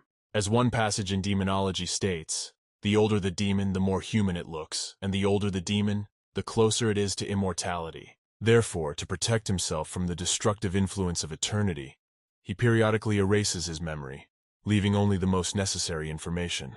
So newly born, they are able to empathize with human emotions and assimilate them naturally. As Catherine tried to sleep, she wondered how long Cesare had lived. Catherine wondered if in a dozen centuries, when her soul was completely gone, he would erase all memories of her, leaving only the fact that she had made a contract with him. It made Catherine a little upset, but when she realized, she decided that she felt regret over it. The next morning, as Catherine sat in the parlor, the girl took out a piece of paper and remembered her sister's words. "Have you thrown away the paper on which I wrote the address of the hotel where I'm staying yet?" And she advised her sister to dip that piece of paper in lemon water.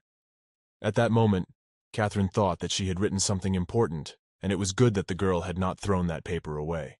As she poured the lemon juice over the paper, she noticed that the letters were indeed showing.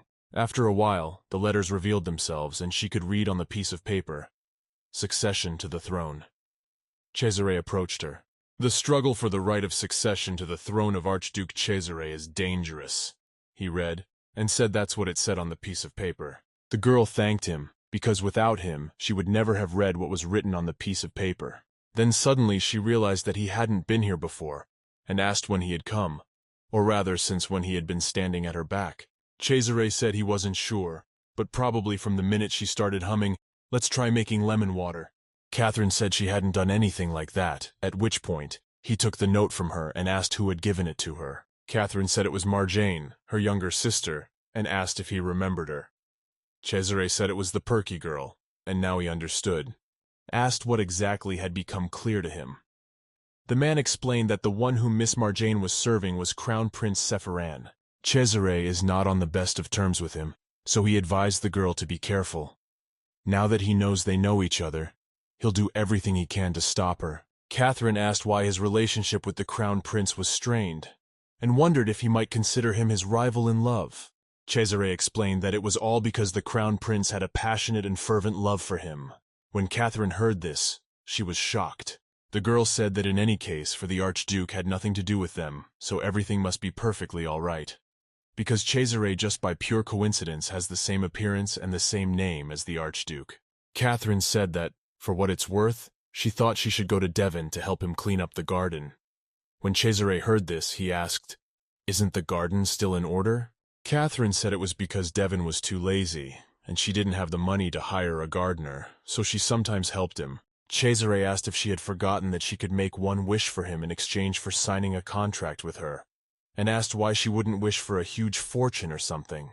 Catherine, but suddenly realized that she had been thinking about it ever since Cesare had mentioned granting her one wish, and she thought it would be hard to think of a more useful wish of hers than that.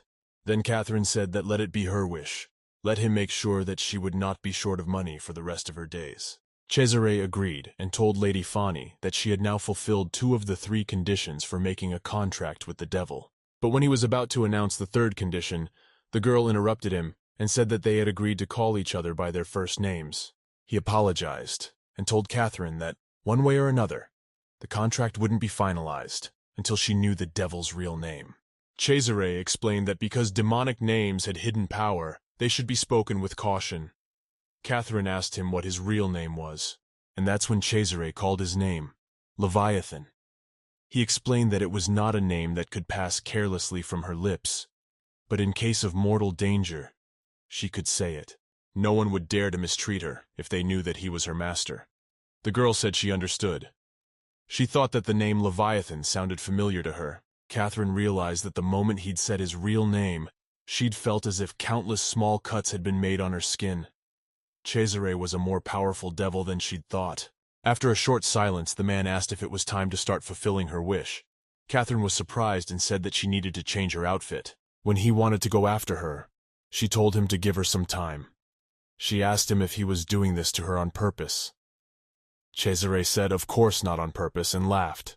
Cesare said he would order a servant to be brought to her, so she would just have to wait a bit, and he would be back soon. Catherine replied that she was fine on her own, and she was just a bit seasick, so she would go and walk around the garden a bit. Cesare asked if she was sure she would be okay, and what would happen if she suddenly lost her way, because this mansion was much bigger than she thought. The girl asked if he thought she was that stupid. The man replied that he didn't think so, and if she got lost, he could easily find her. But Catherine replied that she had already told him she wouldn't get lost. After that, she went outside and didn't understand why Cesare was getting more and more rowdy. She asked for a chance to change her clothes. She wondered if he'd noticed she was agitated and cared for her in that way. She wondered if he'd noticed her agitation and cared for her in that way. But then she thought nothing of the sort, and let her not be mistaken about him, and he only treats her well because she is his contractor. Catherine thought that maybe she should look around a bit and didn't know where to start. But she would like to see the shipyard outside the mansion at least once. Even from there it looked huge, and she wondered just how big it really was. As she passed by some gates of the mansion, she realized that there seemed to be other guests in the mansion besides her. She looked at the people and realized they were cardinals. She didn't realize the people were from the papal curia in Cesare's mansion. Then suddenly one of the cardinals looked at the girl and said that she was a devil, and how dare she enter there with her foot. When the girl heard this, she wondered why he called her a deviless. But she questioned whether they were saying it to her or not. One of the men asked if there were any demons here besides her. At that moment, she thought to begin with, the owner of this mansion, Cesare, who is the devil. She apologized but said it seemed they were mistaken about her. But the cardinal interrupted her and asked her if she was going to be silent. How dare she build herself up in front of him, and what bad intentions had brought her there? She thought that words wouldn't help, but she did not know what to do. Suddenly a man came up to her and she heard him ask, "Are you senile, or have you gone mad?" Cesare came over to her and put his arm around her shoulder and said that it looked like he had both. The cardinal said that the Archduke should cultivate a reverence for their church. It was all to blame that he had begun to serve the emperor directly and had become mired in corruption, but relying on the Holy See. At that moment Cesare interrupted him and told him that this was a young lady, his guest, and he was not going to waste his time listening to any nonsense. He also asked them to state the purpose of their visit to his residence. The cardinal said that the strongest archmage on the continent couldn't help but see the devilish right in front of his nose. And he said the Archduke was clearly being deceived, and in remembrance of former times he would not allow him to be tempted by the devil. Then he told his assistants to get ready and pointed to the girl. Catherine thought that if Cesare was around, maybe she should just stand there silently and do nothing. But right now, it was more important that she was hungry, and she thought that maybe she should offer to take him out to breakfast. Catherine turned to the man and asked about today's breakfast menu. When she saw his face, she didn't understand why he was watching these people with such seriousness. The cardinal said that Saint Gabriella had ordered the bark of the demons, so there was nothing to stop him from opening the sacred seal. And he told his assistants to get started already, and they pronounced the 7th chapter of the sacred seal of Hamael. At that moment, a blue circle of some kind appeared under Cesare and Catherine's feet. When the girl saw it, she assumed that because she was very nervous, she felt a slight dizziness. But then she realized that it was not because of nerves. She began to feel that the earth beneath her feet had become very hot. After that, she turned to Cesare and asked, "Can this magic circle harm a person too?" The man said that in no way was the Holy Seal a spell that only worked on demons and monsters. He said that even though the sensation was not pleasant, he had to be patient a little longer. If she dared to escape, she would be recognized as a demon, and she would be a target for the papal curia. Catherine said she felt like she was standing on hot coals. Cesare looked at the girl and said, "L'amore." At that moment, he lifted Catherine up, and that magic circle that had been there evaporated. The cardinals immediately started asking the Archduke what he was doing, and they asked him to recall this demon immediately, because if the papal curia found out. But Cesare interrupted him and told them not to worry, and he would personally tell the Pope about today's incident and demand an apology. And on top of that, he told the cardinal that he had dared to use a spell on his land without permission, and maybe he should kick him out of the mansion in just his underwear. When the cardinal answered nothing, Cesare ordered the demon L'amore to clear his mansion of useless trash. At this moment, the huge whale flew straight at the cardinals, opening its mouth and roaring loudly. When evening came, Catherine went back to her house and thought that, as expected, her house was the best in the world. But then she realized that she hadn't had a poppy seed in her mouth since that morning, so she was very hungry. Cesare followed her into the mansion and asked if Catherine's legs were okay. He also apologized for having to see such an inappropriate picture. He doesn't even know how best to apologize. Catherine said it was all right. He hadn't expected it to turn out this way. She asked if he had better tell her if those coordinates were dead. Cesare replied that they were pathetic nobodies who weren't worthy of him getting his hands dirty over them, and L'amore had just spit them out on one of the islands nearby. Catherine said that it appeared that the sacred relic that had not been used was a fake, but the man said it wasn't at all, and it was real. When Catherine heard this, she was surprised and asked why they thought she was the devil, and he himself was not. Cesare explained that a low-level sacred being like Gabriel was incapable of revealing his true nature, and honestly, there was no way he expected her to be mistaken for a demon. He suggested that it must be the influence of the abyss near where she was. Catherine was surprised and asked what abysses meant. Cesare explained that Eden, or the passageway between the human and demonic worlds, people also call it the demon summoning circle. Every original demon has it, and this mansion is proof of that. Catherine said that she had heard about it, and that the magic circle in the basement was nothing more than a demon summoning circle. She now realized why things were so strange in her house. Cesare asked her, "You say you heard about it from someone?" He doesn't know who that person is, but she'd better stay away from him, because there is nothing good about knowing someone who is close to the devil and yet very talkative. Catherine said that he had nothing to worry about because her mother had died when she was still a little girl, but when he heard that, he fell silent. Catherine thought that somehow there was an awkward silence in the air, and she assumed that her answer had been too abrupt. But at that moment, Cesare got down on his knee and handed her a white rose, telling her that if she placed it by her bed, she could have the dream she wanted. For example, she could see her late mother. The man said that the flower will not wither until its life cycle comes to an end, thus asking her to forgive him for such carelessly thrown words.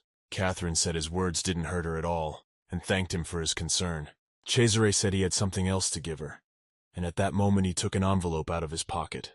When the girl asked what it was, Cesare explained that it was an invitation to a banquet. It was certainly not some grand social gathering, so let her not feel burdened by anything. Catherine asked why he was giving her that. He took her hand and said it was, of course, for her to attend this banquet with him. He kissed her hand and motioned for her to respond affirmatively to his invitation, looking at her with a pitying gaze. After these words, Cesare returned to the Archduke's residence.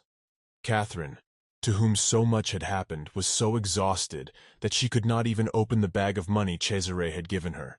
It was not until late at night that she regained her strength. She sat by the mirror and thought that she had not expected to sleep until so late in the night, when she had decided to lie down for a while because she felt tired. At that moment she heard some scraping at the window. When she turned her head, she saw Miałkolka. He asked where she had gone early in the morning. Catherine opened the window and apologized, asking if he was hungry. She explained that she needed to get something from Cesare, so she'd gone to his mansion. The cat said while he waited for her to return, his stomach stuck to his spine. She took him in her arms and told him that she would use the money Cesare gave her to buy him lots of goodies, so don't let him get too mad. She offered to look together to see how much money there was. The cat said that if she bought him some delicious meat and a diamond bowl, he would forgive her. She agreed to his terms. After that, they went to the bag with the money. When the cat looked inside, she said that Cesare had cheated her, because it wasn't money, it was just papers. But when Catherine looked at it, she said they weren't just pieces of paper, but blank checks guaranteed by the Imperial Bank. Looking in her bag, she thought to herself. Besides, half of the checks were backed by Queen's Bank guarantees, so they could be used even in countries where Imperial banknotes were not accepted. The bag looked rather small, so Catherine had a strong belief that it would be a small sum of money, but she hadn't expected to see something like this. When Catherine picked up the envelope and started to print it out, the cat asked why there were strange drawings on that piece of paper. Catherine explained that it wasn't a blank check, but an invitation to a banquet. When she pulled the invitation from inside, she read that it was a lavish party aboard the ship, an exclusive ticket for VIP guests only. There was a display of the finest furniture on a luxury liner. When Catherine saw all this, she fainted with amazement. The highest measure of luxury enjoyed by the high nobility and capitalists is a magnificent liner. Usually, famous luxury cruise liners carry only the best brands of their time.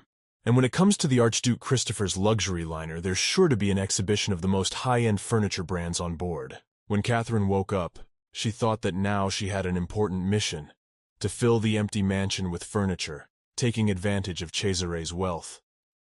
The girl realized that she had to go there, even if the heavens unfolded, and she had to buy up everything there with his money.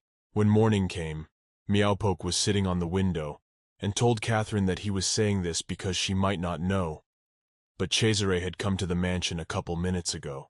When Catherine heard this, she was surprised. She realized that she had to get out of bed and get dressed immediately to go out to see him. When she did, she came down to him. Cesare, seeing the girl, said that today his wait had been prolonged for a full 20 minutes. Catherine asked what kind of man he was, and if he came, let him report it. She wondered if he might be enjoying himself for waiting for her. Cesare said that sounds pretty romantic and let them keep that option. When the girl took a closer look at Cesare, she said that today his splendor was dazzling and asked what was wrong. The man said he was happy to hear that, and today he was going to go to a banquet with her. So after a long time he decided to pay attention to his appearance. Catherine didn't understand what he was saying, Then Cesare asked if she hadn't printed out the invitation he had given her the other day. Boarding the ship would begin in exactly 3 hours. The girl said she'd read it, but had been busy organizing the finances he'd given her the whole time, so had completely forgotten about the banquet. Catherine didn't know what to do. She hadn't prepared a suitable dress for going out. Cesare said that of course he had seen that coming, so he had prepared everything. Catherine asked what he meant, but at that moment the girls came into her mansion and told her not to worry and they would personally handle her packing. When Catherine saw them, she realized they were maids from the Archduke's residence. They took the lady by the hands and said that they would get her cleaned up in no time. One of them said that she had waited a long time for this day to come. Catherine didn't understand where they were taking her, and asked for Cesare to help her with it. When the girls had gone, after a while one of the maids said, "My goodness, madam, there is no color that does not suit you. If I had known that, I would have brought a couple of other colors with me." As Catherine was wearing her new dress, the maid asked if she felt any discomfort anywhere. Catherine said the dress fit perfectly, but she was surprised because she hadn't even been measured. The girl explained that they had an eye for such matters, and they only needed to look at her a couple of times to choose the right size. But at that moment, Roz came into the room and told her to let them start looking for her next time, before the mistress visited, and she would give them the exact parameters. The other maid said they would definitely do that next time, and Catherine didn't understand why everyone seemed so enthusiastic. The maid said that she still dared to ask, for she was the first whom His Highness the Archduke cared for as his beloved.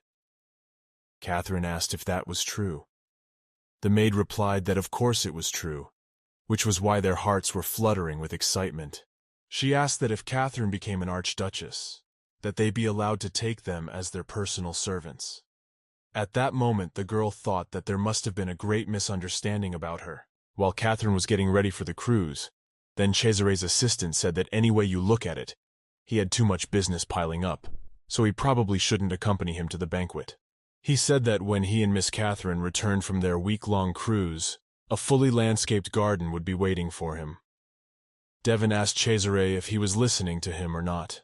The man looked at Devon carefully and said he didn't believe his words one bit. But at that moment Catherine came out to them and said that if everything he was saying was true, then why was the garden, which could be tidied up in a week, now in such a bad state? Devon said he was a little busy, but when Cesare saw the girl, he said that, as expected, the green shade suited her very well. He turned to Catherine and said that she was coming from a titled family, and he suggested that she was most likely not given a pass by the scions of noble lords. Catherine said that of course there had been such cases, even those who had such a crush on her that they wept, begging to meet her. Devon turned to Lady Fanny and asked if she really couldn't change her mind.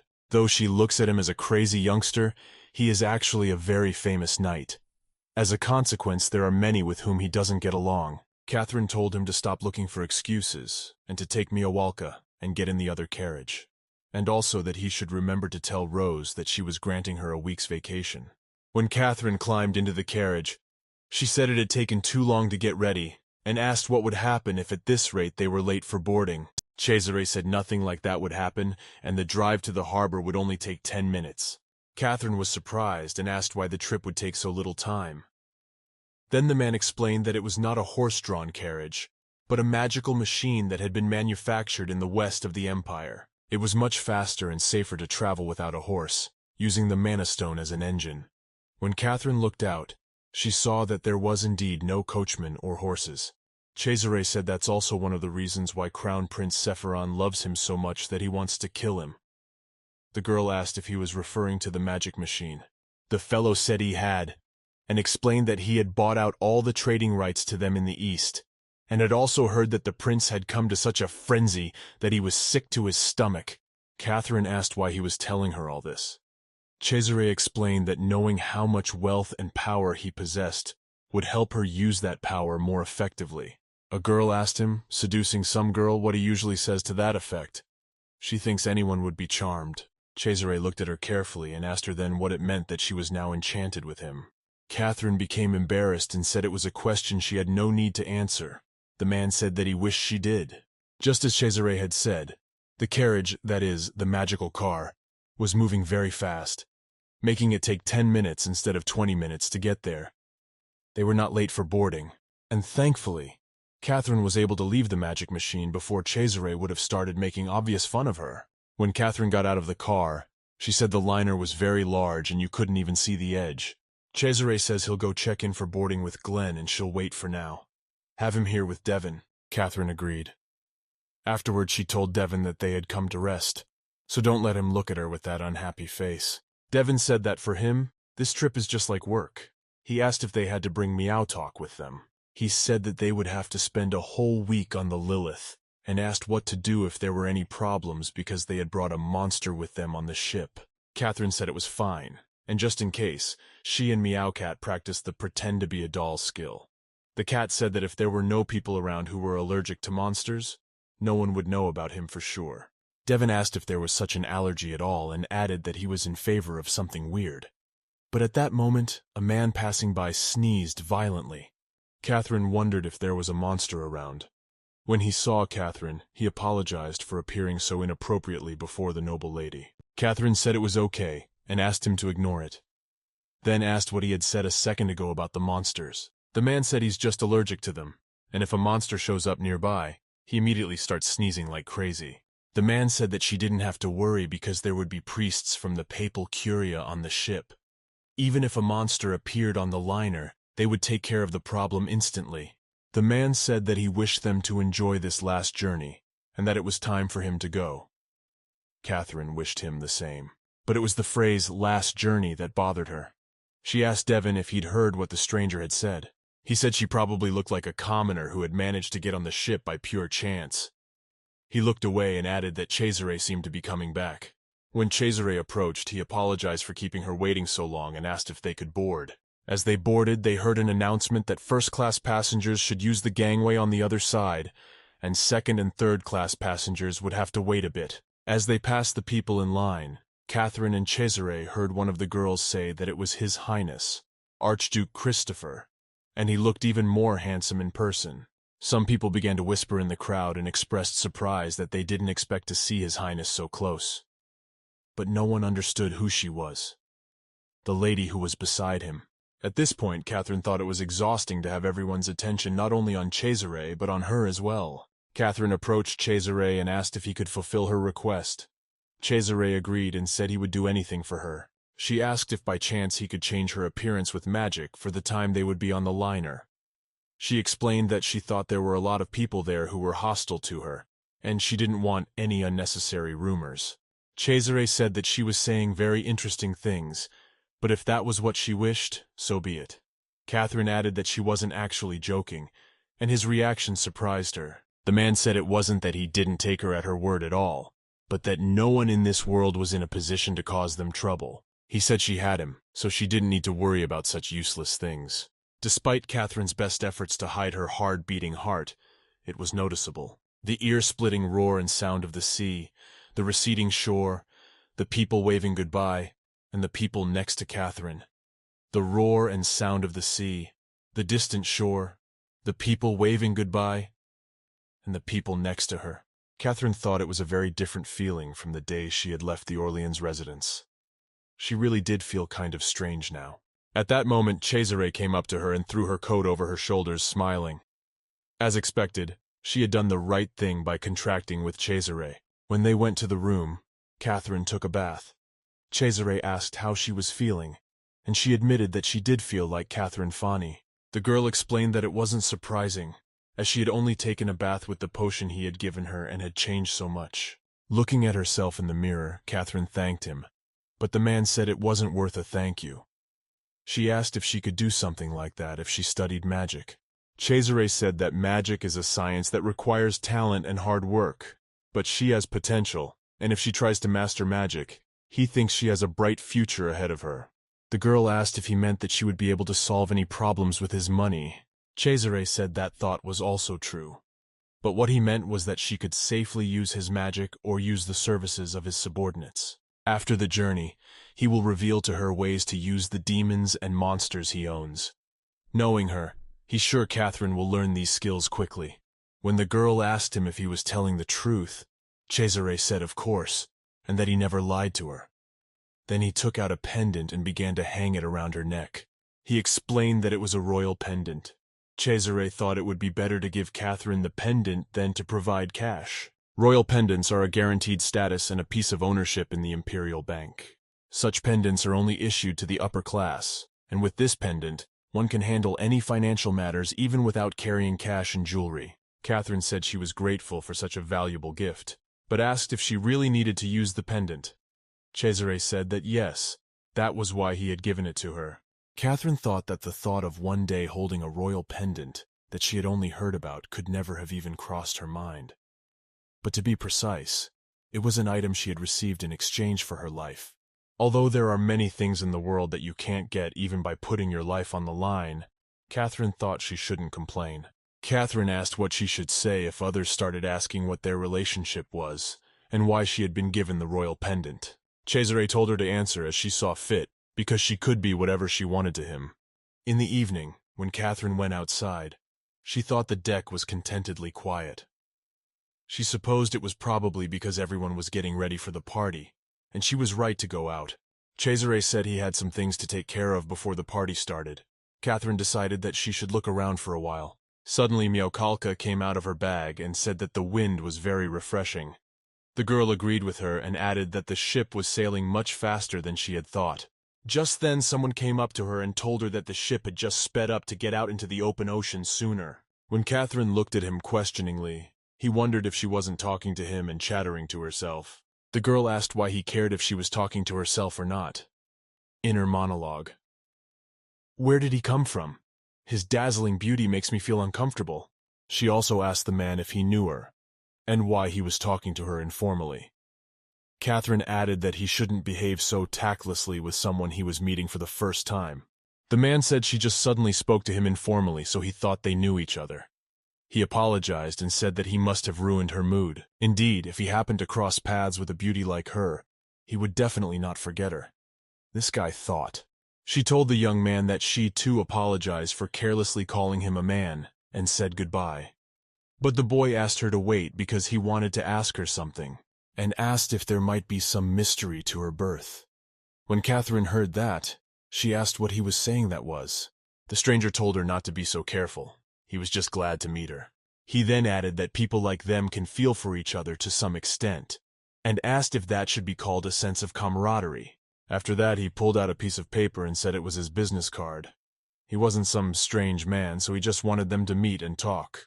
When Catherine picked up his piece of paper, she immediately begged off and said that if he was already trying to fool someone, why not come up with something more believable? Catherine added that he had wasted a lot of her time because of him, and she still had a lot of things to do, so she turned around and started to leave. The stranger shouted back at her, telling her not to be stubborn and to talk to him. But the girl didn't listen to him anymore. Catherine wondered what his words meant about people like us and the mystery of birth. Despite the fact that she does not intend to listen to the stories of that crook, she cannot get rid of the oppressive feeling in her soul. When Catherine returned to the room, she met Devon on the way, who asked where she had gone alone. And it seemed that she had already managed to forget Mr. Cesare's words, about the fact that despite her relationship to Cesare and Devon, he must accompany her everywhere as a bodyguard. He asked that if something happened to her while she was walking alone, how she would order her to face her lord afterwards. Catherine said that she had just stepped out on deck for a while to look around and get some fresh air. Devon then asked why she was frowning. The girl explained that it was because she had met a strange man. She realized that she should have turned him down from the beginning, but somehow he pissed her off a lot. Devon said that was why she needed to take him with her. If he had been there, he would have already thrown any strange people who tried to approach her overboard. Catherine smiled and said that was right. That was right, and she would definitely take him with her next time. Then she asked Devon if he could talk to her for a while. Catherine said he could choose any topic of conversation he wanted. The boy hesitated and said that he was actually the bastard son of Prince Chebok. When Catherine heard that, she said just no flat jokes like that. But Devon said he wasn't joking at all. It's just that few people treat him as a bastard nowadays. But before anyone tells her about it, he decided to reveal the facts of his birth to her beforehand. Catherine asked who was going to tell her about it, and she asked casually if His Highness Prince Chebok was not aboard this liner. Devon said he wasn't here, but there would be plenty of people on board who wouldn't mind washing their hands of him. That's why he said he didn't want to go aboard the ship, but she pretended not to listen to him.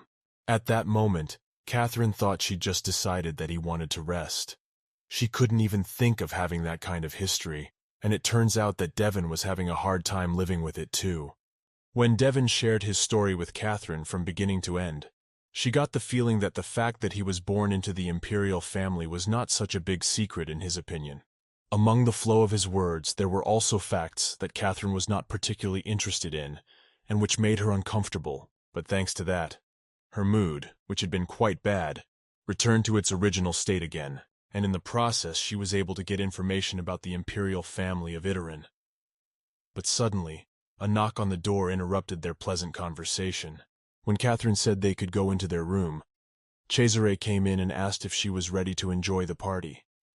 The girl replied that of course she was ready. Catherine said he should know that she was going to be his apprentice for a while.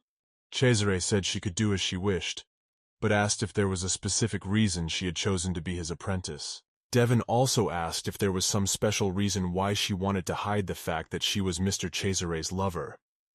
Catherine thought that she wasn't really his lover, but Devon said what a fool he was, that publicizing her relationship with His Highness the Archduke would cause her a lot of trouble.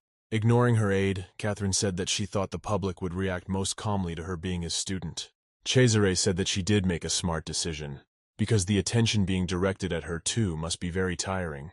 Catherine told him not to worry because when it comes to banquets she can do anything. As soon as they came down the stairs, all the people immediately started looking at them. Catherine, though she said there was nothing to worry about. But there were curious looks at her from all sides.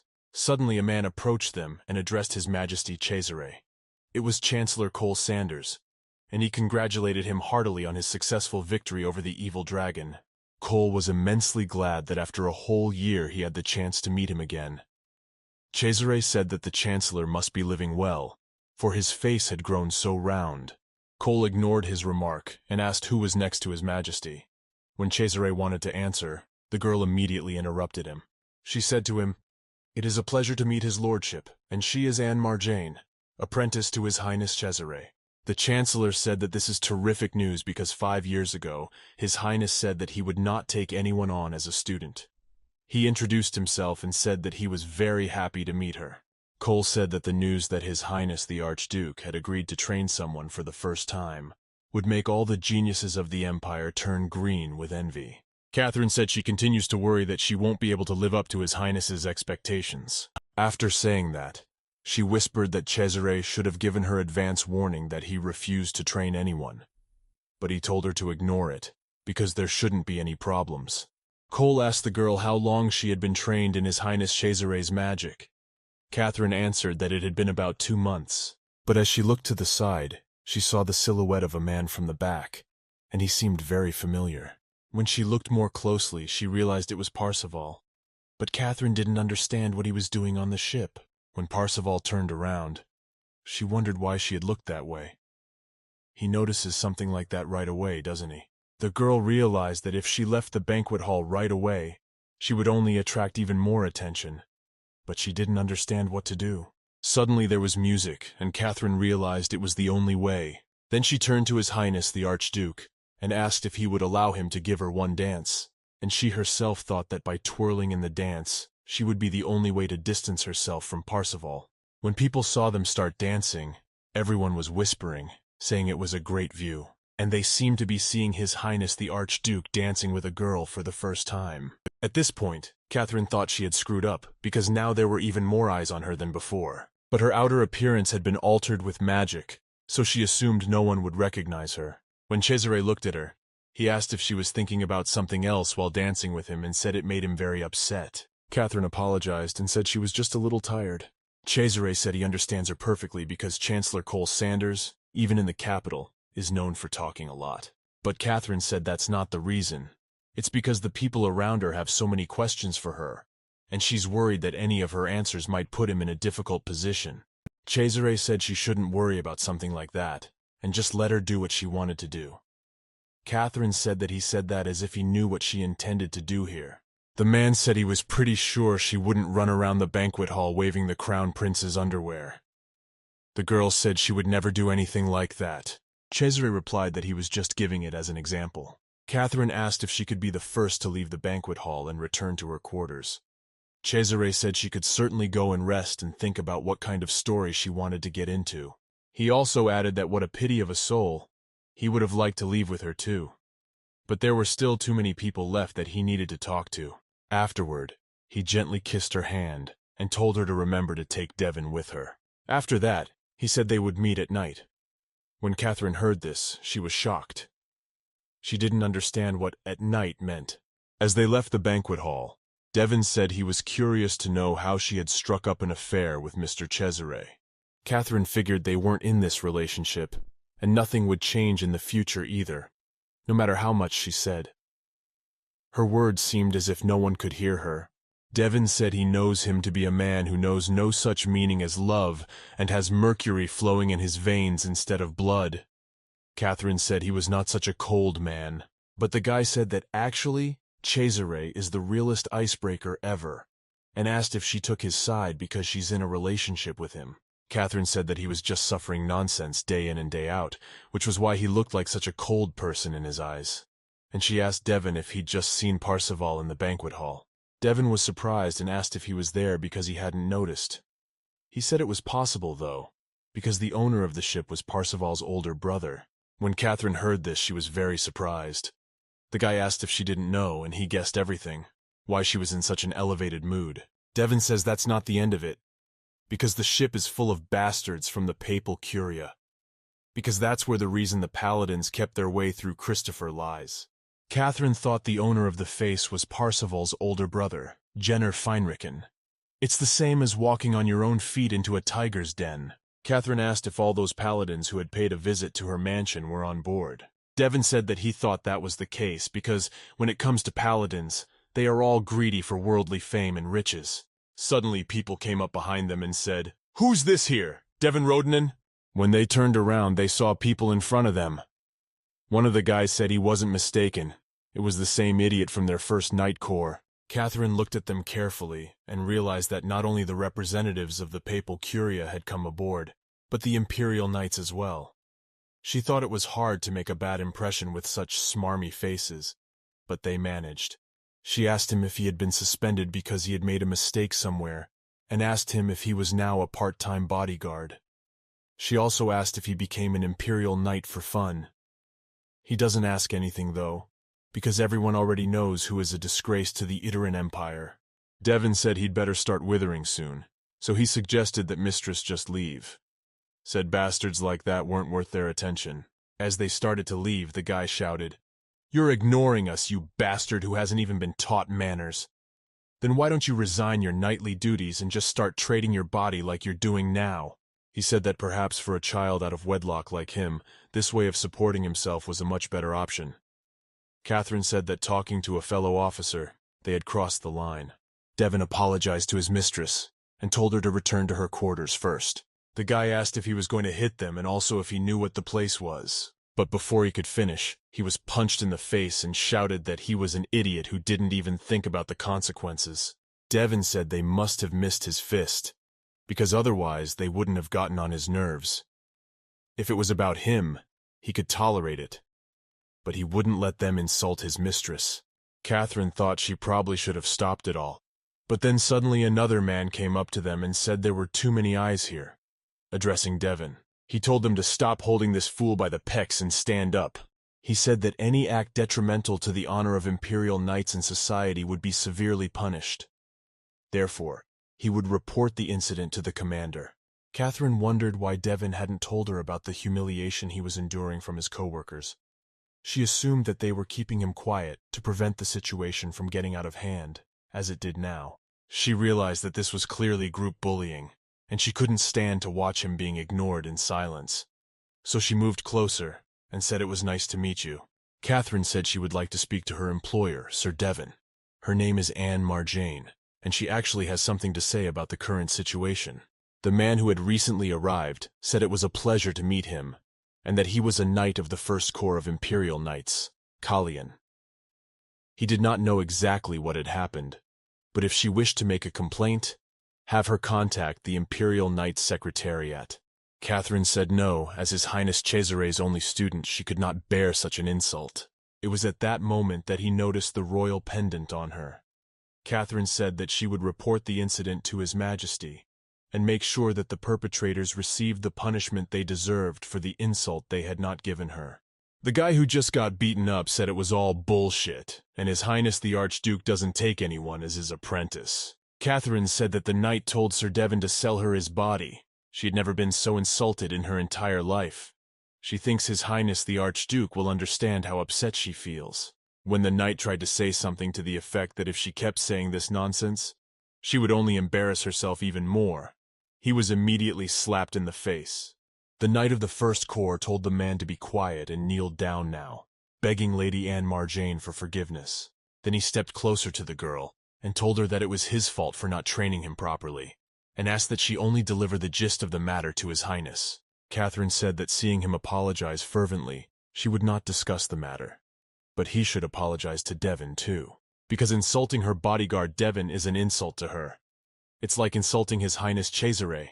That's why she said they better watch what they say. When they got back to their room, Catherine said that neither the Order of Imperial Knights nor the secular society seemed to be able to behave normally. She got the feeling that neither place had people living in it. She asked if this is how grown-ups should behave. It's childish for a whole crowd to bully one person. She told Devon not to tolerate this kind of attitude in the future. If he was going to let his fists come in, he would strike as soon as he came face to face with an ill-wisher. Devon said that if he had been alone, he would have done so at once. But now that he was in debt to Mr. Cesare, he should be careful. In that moment, she thought he was grateful to the man who had hired him as a slave. But still, he was grateful to his mistress. The first time in his life someone had ever stood up for him like that. Catherine didn't know whether to call Devon a holy naivete or an idiot. Then suddenly Catherine remembered his words when he had stood up for her, and realized that he had been the first to fight back. Devon said that he seemed to have a crush on her, but Catherine replied that she had figured it out and was going to bed, so she asked him to step outside. She said goodnight to him. And when he left, she thought that Devon didn't seem at all bothered by the fact that he'd parted from his fellow officer on a bad note. After that, she lay on the bed and was so tired. All this time she was excited because it was such a long-awaited trip, but on the first day, she happened to cross paths with too many people. In retrospect, it is safe to say that the journey started very strangely. First, there was a not particularly pleasant phone call. Then an encounter with a stranger who mentioned something like the secret of her birth. And finally an argument with knights devoid of the spirit of chivalry. Of course, among everything that has happened, the strangest thing on Catherine today was Parzival. He is a strange man in his own right, but there was no way she expected to run into him even on the ship. If Catherine had been alone, she would surely have been in great danger, but luckily she had Cesare by her side. But she still didn't understand what he'd said about meeting at night. She thought it shouldn't mean that she should wait for him, because Catherine was so sleepy. She thought she would lie there with her eyes closed for a while, and then get up right away. When she got up, she would change her clothes and wash off her makeup as well. When she opened her eyes, she didn't realize where she was. But there was a lot of water around her, so she assumed she was in the sea. And she realized it was just a dream. But it was amazing to her how realistic he was. Catherine felt no fear, no aversion. On the contrary, she felt somehow at ease, as if someone were gently embracing her. Someone suddenly, as a dolphin swam up to her, said her name. Then Catherine asked if it was Cesare. He said she had great intuition, and that's because she can nullify magic. He used a spell to invite her into his dream. Strictly speaking, they met in a very deep and distant sea of reality. She asked why he was in dolphin form. Cesare said it was a very comfortable way to be in this place, and she didn't seem to know that she looked exactly the same. When she looked at herself, she asked since when her appearance had changed. Cesare said since the beginning. If she didn't like it, it could easily be fixed. Catherine said it was fine. She was fine with everything. As they swam, Cesare asked her if she was making good use of the royal pendant. The girl said that the story had reached his ears. He replied that rumors spread at the speed of light in society. Catherine said she was a little angry that some of the imperial knights here were being too dismissive of Devon. She said I knew she was the reason he was in such a difficult situation. But Cesare said it was nothing like that. She shouldn't dwell on it, because if she was caught off guard by such trivialities, the Leviathan's pride would disappear. Demons are a race of power seekers and pleasure seekers. It's worth noting that power here includes pride, and Cesare is glad she knows how to use the power of his name. Every time he says he doesn't care what she does when they meet, she starts to have fears about the future. Because Catherine can't help but think that she's going to become an arrogant person who uses his power and does whatever she wants. The girl asked if he had called her into his dream to talk about it. Cesare said no, and he thought about sharing his knowledge of magic with her. Cesare added that he'd noticed that she harbored an interest in magic. Catherine said that she was very interested in the subject. Catherine said that, in general, she was always up for this kind of thing, and asked where they should start. Cesare said that since they'd met, he'd never seen her act so active. He's sorry to break her expectations. There's no way she's going to get anything done right now. When Catherine asked why, he said it was because it's time to wake up. And at that moment she opened her eyes, finding herself on her bed. She realized it was morning. After a while she pulled herself together and told Devon that today was a very important day. Because you could say that the purchases made at this furniture show determine the value of their home. Devon asked if she was going to buy a nice bed, and the meow cat, who was sitting in the bag, said she should get him a food bowl too. Well, Catherine showed her pendant and said it wasn't a problem for her. When she came to the fair, all the vendors immediately came up to her. Said he had a soft bed that made her fall asleep as soon as she lay down. Said he had a food bowl that would make her drool just looking at it. When they passed by the antiques department, she said that no matter how you looked at it, they were clearly items for summoning demons. But any house was bound to have useless and expensive furnishings. After a very long time, Devon collapsed on the floor and said that shopping was a very exhausting process. Told him not to be a wuss and they weren't done yet. As they passed another department, she saw a fancy bed. She thought it was a bed, beyond any doubt, the luxury of the bed world. The best from Ludfong Cherry Pick. And she should definitely buy it. When she approached the salesman, she said that she would like to buy this bed. But a man interrupted her and said that he wanted to buy it. When Catherine heard that voice, she realized it was very familiar to her. But when she looked up and recognized the man, she wondered what kind of ruse he had come up with this time. The guy said she was exaggerating and he only wanted to buy a bed. It was the same stranger who had approached her on the deck. Catherine said she was the first one here, so she should order first. But the man interrupted her and said that he was actually the first to arrive. The salesperson interrupted them and said that the orders for these items were closed, so only the showcase sample was left, and the next order could be placed in a year. The man said it was okay. He was just about to buy a window sample. Catherine said she was also going to buy the product on display. He said that before placing the order, maybe she could first ask what kind of bed it was in the first place. She replied that it was the bed his late mother used. If not, she didn't see, anywhere, any reason to concede the purchase to him. The girl then turned to Devon and asked why he was standing there and wouldn't say something to him.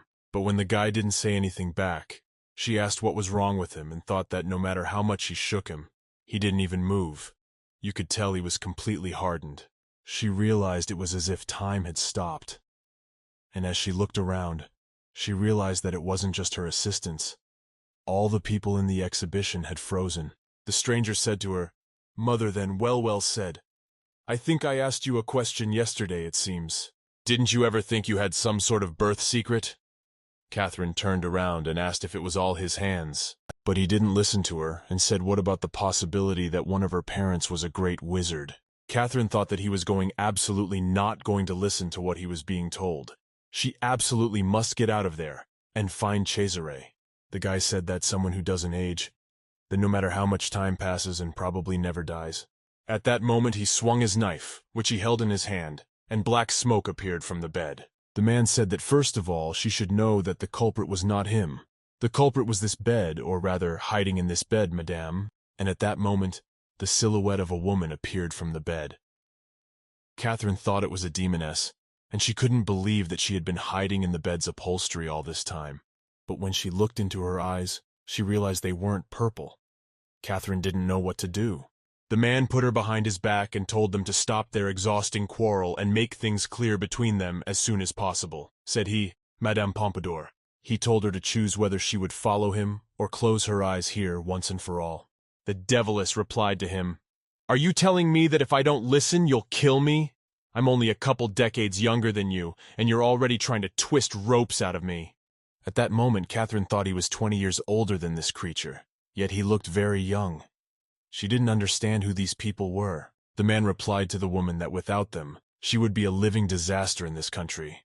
The end of unstable Nephilim like her was predestined. He said it was fine. She didn't have to choose him specifically. But why not find an owner through contracting? A Nephilim is a hybrid of a demon and a human. Demons with a human mindset, they are naturally endowed with extremely powerful abilities. Most of them have the ability to annihilate magic. And live almost twice as long as normal people. However, this lifespan refers to the time when the Nephilim retain their human mind. And to Nephilim, whose lifespan comes to an end, cannot control their power. So they are possessed by madness. They become a living scourge. The Nephilim have only one way to keep their sanity, and that is to share their power with a great magician by making a contract with him. Now Catherine knew why the man had been harassing her and talking nonsense. She also understood the reaction of those cardinals who had mistaken her for a Nephilim. That guy said that there were also many talented wizards among them, and she could just choose anyone to her taste and color. The girl asked, "Does he really think any of them will be able to withstand her power?" She said that rather than make a contract with them, she'd rather make one with that nice lady. And at that moment, she looked at Catherine. Catherine said that she was not a wizard, and she had no desire to make a contract with her. The girl asked why, and maybe there was something about her she didn't like. She better not be the movie that all wizards covet. She asked, only to see that Giovanni's boyfriend had come all the way just to catch her. Catherine thought that she seemed to have heard Giovanni's name somewhere before. But when the girl looked to the side, where the man had been before, he was no longer there. The sorceress then said that's why she didn't want to sign a contract with him, because he didn't inspire any confidence in her. She asked Catherine, "How about we think about her offer again? She may look unkind in her eyes because she's been hiding in bed all this time, but she could actually be of great use. There are many high-ranking persons on this ship with whom she is very close. More than 20 faces come to her at once. A fortune she has also settled with considerable, and it will all belong to Catherine." Catherine thought that she apparently didn't want to hear the words of others. But she can't tell them that she's already made a pact with the original demon Cesare. So the girl didn't know how to refuse her. Catherine whispered softly, telling Cesare to help her, and in the same second she began to stand behind his back. Cesare said that he was looking for her to offer to have lunch with her. He then moved closer to the sorceress, and said there was no way he expected to see some masterless Nephilim talking Catherine's teeth in. He said that apparently she had reached the end of her life cycle, so she climbed into the ship without fear. And at that moment, Catherine heard the noise of the crowd. She realized that the spell that had been cast on the exhibition hall had been broken. Devon told Mistress not to get into an argument with that strange man and they would just leave. When he said that, he saw Cesare standing next to Mistress. After he asked when Cesare had time to arrive, Catherine replied that she would explain everything later. But she didn't understand when that mysterious man had managed to disappear. If he had fled when he sensed Cesare's approach, then he was not as simple as he seemed. Cesare asked Catherine how he should proceed. If she wished, she would deal with this Nephilim in no time. Catherine said that she didn't think it was necessary. If he is here, then even if this woman becomes a disaster, there will be no problem. Cesare said that a Nephilim who is on the cusp of death doesn't exactly inspire confidence because the man is capable of going to any lengths to survive. Hearing this, Catherine asked, "Maybe it's really best to deal with her then?" Cesare said they shared bits of their souls with each other. But that didn't mean she had to get his permission. But only can afford to give advice on this or that. But the decision-making is entirely left to her, he added. But Cesare said she'd better watch out for the man who'd been here a moment ago. Because the only thing scarier than death is not unquestioning faith in one's beliefs. When the stranger came on deck, he was glad, for he had almost gotten into trouble. He had no idea that the famous Archduke would appear in person. The sorceress thanked the lady because thanks to her she was out. She had already thought that at the snap of the Archduke's finger she would end her life before she could even make a sound. She will say nothing more about the contract to repay her kindness. She will protect her right up until the end of the trip. But Devon said he was her bodyguard. To which the woman replied that he couldn't even resist her magic. And how could he even call himself a bodyguard? If she had only wanted to, she could have calmly slit his mistress's throat while he, a boy, stood disarmed by a spell like a block of stone, the woman added. Catherine thought that although there had been a bit of a stir, she had been able to buy that bed, so it felt as good as it could. The girl asked, "Since when is Lydia dating the Archduke? I have not yet heard that he has a lover. I guess the news hasn't hit the papers yet." The girl said that when he said with such a gorgeous face that they shared pieces of their souls with each other, it sounded so romantic. At that moment Catherine thought that she could not say that Cesare was the devil, and that they were bound to him by contract. That secret would go to the grave with her. The woman said that contrary to popular belief, the Archduke must be a very sentimental man. Catherine asked, "What is the public opinion?" "Archduke Cesare, the current emperor of Sagvid, is the second gift of heaven to the Iteran Empire. For archmages of such a level as they are, it is possible to be born blood relatives in the same country, in the same era," the woman replied. "For archmages of such a level as they are, it is possible to be born blood relatives in the same country, in the same era. The Archduke in particular is literally a god among mages," she continued. Catherine thought that when she listened to the story about him, she got the feeling that God, not man, was in front of her. Well, as Catherine pulled out a tissue to wipe her tears, out fell a ticket to Busterfield, Commander Giovanni Busterfield's dream. Basperfield is an armed group that fights for the humanity and freedom of the Nephilim. As criminals who do not belong to any country, they would not even spare their own lives for their beliefs. It's the same name every man alive today knows. And that bully turned out to be none other than Copperfield's commanding officer, Giovanni. Seeing this invitation, Catherine asked the girl if she knew the man named Giovanni well. She replied that she should not take any interest in that rascal. Despite having a smarmy face, he's crazy and doesn't hesitate to kill for his own ends.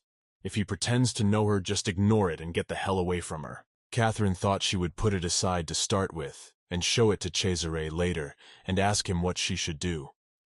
Come to think of it, she would have her first magic class with him today, after all. Catherine wondered what he would look like that night. When it was finally time for bed, she found herself back in his dream. Cesare swam up to her and asked, "Is he Morena today?" Cesare said it was all because yesterday's dolphins ran away. Catherine asked, "Can anyone really escape him?" Cesare said that during today's class, they would find out what the root of her mana was. So he asked her to swim after him. In magic, the root is the most basic classification of scales. Simply put, it is the attribute of a particular magic. Fire, water, wind, lightning, light, darkness. Attributes can be divided into 6 categories. Identifying one's own root was a natural process that all potential wizards went through. Catherine asked if she hadn't already gone through the root discovery process when she was a little girl. People like her, with the ability to annihilate magic, study demonology, and magic with the support of the state. So she had to go through the procedure of identifying the root, whether she wanted to or not. Cesare asked what the result was. The girl said that she had undergone the procedure, but it had never been revealed what attribute she had. The method of testing was to make the flowers bloom by getting magic mana. But the flowers that other children could make bloom in 10 minutes, she couldn't make bloom for a whole year. And it was said that she wasn't just mediocre, but a real disaster. Cesare said it was very strange, because he clearly sees her as having magical abilities, if she was tested as a child by human standards. This was a long time ago, so he said it would be a good idea to have a repeat procedure. So they swam up to the coral, and he said that there was not a drop of mana in it. Let her imagine her mana penetrating inside it. When Catherine heard the terms, she agreed and began the task. After a few minutes, she asked, "Nothing's going on?" Then Cesare said that the first step was considered the most difficult and suggested a change of approach. He asked how she felt when his lips touched. Catherine thought maybe she should answer that the warmth of his lips almost made her heart jump out of her chest. And then she realized that most likely he needed an objective description. And then she said it felt cold. It felt like my mouth and blood vessels froze, but at the same time it felt hot, like a fire. Cesare said it had been quite some time and her memories were so clear. Then he explained that that was how the mana had filled her body. He told her to remember the feeling and try again. Catherine replied that she didn't know much about what he meant, but she would try. When she tried again, she thought that just as Cesare's mana had entered her body that time, she could now feel the mana filling this coral. And at that moment, the coral stopped glowing and was absorbed into the black energy. When Catherine saw it, she said she felt uneasy, and then she asked if she was sure it had worked. Cesare said she had succeeded, and now he understood why she had failed as a child to make the flowers bloom. He explained that her root of magic was not among the 6 attributes. Catherine then said that meant she had no root of magic, and added that indeed, if she was without talent as a child, where would it come from a few years later? But the man interrupted her and told her that her root was a transitional root that only manifested in demons, not humans. She swam closer to him and asked if by any chance that meant she was actually a demon. Cesare said no way, that she had forgotten the contents of the first chapter of demonology. Demon to demon or man to man can't make a contract. If she were a demon, she wouldn't be able to make a pact with him. But he's puzzled too, since this is the first time he's encountered something like this in thousands of years. He said he thought they'd be very reasonable to teach her magic, just like other people, when it had a completely different root. Then Catherine said that it appeared that she wouldn't be able to start studying today either. She had been looking forward to it all day. Cesare said it was all because she had carelessly used the power of transition, and it was dangerous. So he told her not to get too upset, and stroked her head. He then asked if she knew why the death of a Nephilim was called a calamity. And without waiting for her response, he said it was all because if the Nephilim lost control of his power, everything around him would be destroyed. And to put it mildly, she could end up like that too. At that moment, Catherine thought that it turns out the power of transition is that powerful. And now that Cesare had compared her powers to the scourge of the Nephilim, she could clearly sense how dangerous it was. He took her hand and told her that her root should remain a secret known only to her and him. Then Catherine asked why that was so. Cesare said that there are many weirdos among wizards. For example, to learn the secrets of her unique physique, they could cut her open alive. When Catherine heard that, she said she wouldn't tell anyone about it. That's how they spent their time talking about everything and parted at first light. Catherine was never able to start studying magic. But thanks to her time spent talking to Cesare, she somehow had a feeling that she was going to have a wonderful day today. In the morning, when she went out to do her business, she immediately met an old acquaintance. "I see you're doing well," he said. Suddenly she realized that all that "I'm gonna have a great day" stuff was bullshit. A man touched her hair and said it was goat poop. And she's changed so much that she's unrecognizable. Then Catherine wondered how the hell he recognized her. Pulling back his arm, she said hello to Percival and told him she wasn't particularly happy to see him. So we'd each go our own way. Percival said they even met eyes on the first day. So why did she pretend not to know him? He said he felt disgusted. Catherine, starting to leave, asked if they were in a relationship where they could greet each other with a smile on their lips. Then Percival asked if she had not just greeted him. Katya told him that if she said hello, he would riot, and if she did not, he would also start a scandal, and asked what he would order her to do in that case. A kind face and a radiant atmosphere filled with faith, at the mere sight of him. He asked if someone had said he was going to grab her and eat her. As she left, Catherine thought that Percival's main profession was that of a paladin. He must have a knowledge of magic comparable to that of most wizards. She wondered if he knew anything about a root-like transition. She thought that both Madame Pompadour and all the other people around her were asking her without end.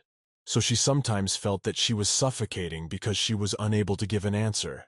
But she thought that somehow the promise she had made to Cesare came first, and at that moment she stumbled and began to fall. Percival grabbed her in time and told her to stop squinting in his direction and walk properly. Percival said that she had said herself that she did not like high-heeled shoes, and asked why she wore those shoes then. He said that if she fell like before, she might pass out. But Catherine interrupted him and asked what he wanted from her. She wondered why he was following her at all. It's not like he's going to offer her a cup of coffee with him, and he's acting completely unnatural.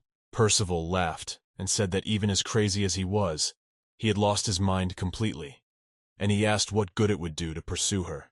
But Catherine didn't listen to him. Darkness shrouded everything around her. It had been light only a moment ago, and she could see some dust. She looked up at the sky and saw a red magic circle similar to the one she had seen in the basement of the mansion. Percival began to run away with her, and she asked what was wrong with him and where he was going. The man said that if she didn't want to end up in a coffin, let me shut up and follow him. He told her to start by holding on to him like a leech. By now the paladins must have given chase. As they ran, Catherine thought that Percival must have seen the red dust and the magic circle too. At that moment, an enchantress peeked out of her bag and asked, "Archduke or paladin, lilies, on whom did my lady's choice fall?" The cat said that either way, Catherine's fate for life was tied to Cesare. But then suddenly a guy came up behind them. At that moment, Percival took Catherine and held her against his chest. She said she couldn't breathe, but he didn't loosen his grip. The guy said he just came to greet His Highness Prince Zenon, but everyone seems to be busy. He asked what was going on, and at that moment, there was a loud sneeze. Said that if he had met with Zenon, he should know what the situation was. He said that everyone was working hard. Catherine looked at him and thought his clothes and face seemed vaguely familiar, and she remembered it was that disagreeable priest. She told Percival who he was, but the boy didn't know what she was talking about. Yes, she explained, that suspicious man right before boarding Liliet had scared her that this would be her last trip, and he was clearly hiding something. The priest said that there had been some misunderstanding. Percival interrupted him and said that all wizards were people driven by interest, so they could not hide their work and always flaunted it. When the priest wanted to say what his words meant, Percival went up to him and slammed his face against the floor. Percival asked if he should still punch him or just burn him to the ground. Then the priest shouted that it was His Highness Prince Janin, and that he had so ordered it. She said it was a lie, and asked why the Prince of the Holy Kingdom would do such a thing. Percival told the priest to stop lying and answer properly. The guy said it was true. He said that the summoning of the original demon was essential for their great cause. Original demons are great beings that can change the balance of the world. Common features were observed between the different hypotheses. There are hundreds of theories on how to summon them, but what is known for certain is that a so-called sacrifice is required, and the sacrifice in such a case is usually human. In other words, Lilith is the altar to summon the original demon, and the passengers are his sacrifice. Catherine told Percival that Prince Janin was his older brother. She asked him if that was true, and if he had any idea what was going on here. To this, Percival said that was the question he wanted to ask. In any case, if this idiot is telling the truth, we must find his brother immediately. He told her to follow him urgently so he could protect her. As they went, a woman came out of the bag and said that instead of going to Prince Janon's quarters, shouldn't they find the Archduke first? She asked if there wasn't some way to summon him, like a ludowave signal. There's always that kind of connection between lovers. She told the lady, Catherine, to concentrate because those who are bound by love can sense what is happening to their soulmate even from a distance. She said he might be the first to find her, but it was hard for her to answer for sure. Percival said that if this was about Archduke Cesare, he had probably already noticed the situation. But he turned to Catherine and asked what all this talk of lovers was about. The woman said that jealousy was so funny. Catherine said that she understood his feelings, but it was not the right time for such conversations. After a while, she said that they had arrived and that they should go into the cabin already. When they entered the cabin, they saw that the lights were off and no one was there. They realized that they were too late. Catherine asked Madame, a woman, how they should be now, and she asked Percival if there was no other place besides the cabin where Prince Janin could be. But when no one answered her, she noticed that she stood alone on the doorstep. Catherine didn't understand where everyone had gone or what was going on. Catherine noticed that the darkness continued around her. Suddenly she saw silhouettes appear in front of her. "A daughter can't match Orland's qualities," the man said, pouring the wine. The woman asked what he meant. He said that one of her magic annihilation abilities was enough to consider her a successful creation, and that fact made him regret it even more. The man asked how a child born with such luck could have no talent for magic at all. The girl said it was true. "To us the resemblance to her mother, the ingenious sorceress, is only her face," said the woman. How disappointed Madame Orléans must be. Catherine realized that this was her memory from her childhood after all. The mental wounds that she thought had long since healed still hurt. Suddenly she heard a familiar voice telling her not to listen to such idiots. Catherine turned and the silhouettes scattered. Now in front of her she saw her mom and herself as a child. Her mom said that because of everything she'd ever done, Catherine was her best creation. Little Catherine said that it was true that she had no talent for magic. Her mother said that if you only believe what the other eyes see, it's impossible to reach higher achievements.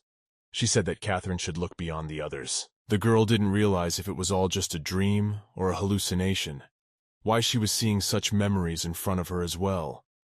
And at that moment, it too dissipated. Now her father appeared in front of her and told her that that woman was a monster. She had no feeling called love. He said it meant that, and Catherine, him, their family were just tools for her family game. Catherine didn't realize when that day was. Her father turned around and said that he would not ask her to be like him, but told her to not become like her mother in any way. All she needed was freedom. He said that Catherine could do nothing if she was only attached to her mother. But the girl did not realize when she heard these words from her father. What better time to go to the Fani family and go there, thought Catherine. But then suddenly she saw someone's hand instead of a memory. Cesare came up to her, covering his eyes with his hand, and apologized, saying he was a little late. He asked if they could go back.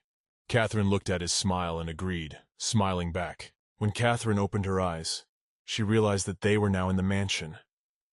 Cesare told her to take a cup of peppermint tea. The girl thanked him and said that the place was very similar to Christopher's residence. She asked if they had returned to the mansion with magic. Cesare said they were still in the realm of Morpheus, but in order to protect consciousness, he had moved them to a place more familiar to her. Cesare asked if she had seen the red dust that was over the ship. He said it was a very simple dream spell, similar to the one that allowed them to meet in the deep sea of memories, but it was much weaker. People inhale the red dust, suddenly fall asleep, and have a dream that the caster shows them. Under the spell, they immediately lose their life force, not knowing if it's all happening in reality or in a dream. Catherine said she also had the ability to annihilate magic, but asked if the sleep spell could work on her as well. Cesare said that the ability to nullify magic is not insufficient to defend against any enchantments. He said let's say she blocks that door with her power. If someone stronger than her tried to break down the door, it would easily open. Simply put, if the caster is stronger than Catherine, the barrier to magic annihilation will be broken. That's why she shouldn't neglect training even if she has the ability to annihilate magic. Catherine said she understood. After a short silence, she said that he was right, and even if she had no talent for magic, she would not give up, but would make every effort to be able to defend herself with her own strength even in his absence. Cesare said she had a great attitude, actually, which was to be expected from his contractor. Then he asked why she shouldn't learn how to summon demons. Catherine said she'd love to do it, and asked if it was difficult. Cesare said it wasn't hard. It just took about 5 years of practice. When the girl heard that, she was upset. Cesare explained that the summoning of a contracted demon was like ringing a bell. So if the summoned man had ears, he would be able to react instantly. But summoning a demon that wasn't contracted was like dragging a man who was plugging his ears by force. The power mentioned in this context is nothing but mana. Catherine said that in the end that meant that only a wizard who had a contract with a demon and had mana could summon other demons. Cesare confirmed. The girl mentioned a well-known theory, but she still can't grasp the point. What if something dangerous happens during those 5 years while she is mastering demon summoning? The man said that she just doesn't need to go to dangerous places and practice quietly with Christopher. Catherine showed him the invitation and said she had been handed this. She asked him if he remembered his first meeting with Madame Pompadour. She had gotten that envelope that day from that suspicious man who was there, and decided to be sure to show it to Cesare. After reading this invitation, the man thought that now every problem he could think of was upon him. Cesare tells Catherine that he put his magic in the letter, so even if she decides to go without him, she'll be safe. He's not going to stop her, so let her do as she sees fit. Catherine answered him well and thanked him, and thought to herself that he looked upset. But she didn't understand why, maybe because she had made a mistake. But Cesare told the girl that she was doing just fine. If she ran into any suspicious people, she could just let him know. Even though he praises Catherine, she realizes that she is far from being an independent person, and will have a hard time. But she was praised for her good work after all, so she would try harder. Suddenly, Cesare said it was time to return to reality. The girl asked what she should do when they returned. Cesare answered that she could read a book in the cabin or meditate. Catherine was surprised and asked her what it was all to do while on the Great Devil's Calling Circle ship. But Cesare said she had nothing to worry about, so she could go about her normal business because he was with her. Archduke Cesare Christopher, who is called the Great Wizard of the Centennial. Along with Shagweed II, he's not too concerned about the situation, so the girl decided to trust him, but she didn't know if he was aboard Lilith by accident. Cesare said that if she got tired of reading, let her go out on deck. At 4 o'clock in the evening she would see something interesting. Catherine said it was very interesting, and she hoped it wasn't a call from the Great Devil. After that, Cesare said that they would see each other then, if she was interested.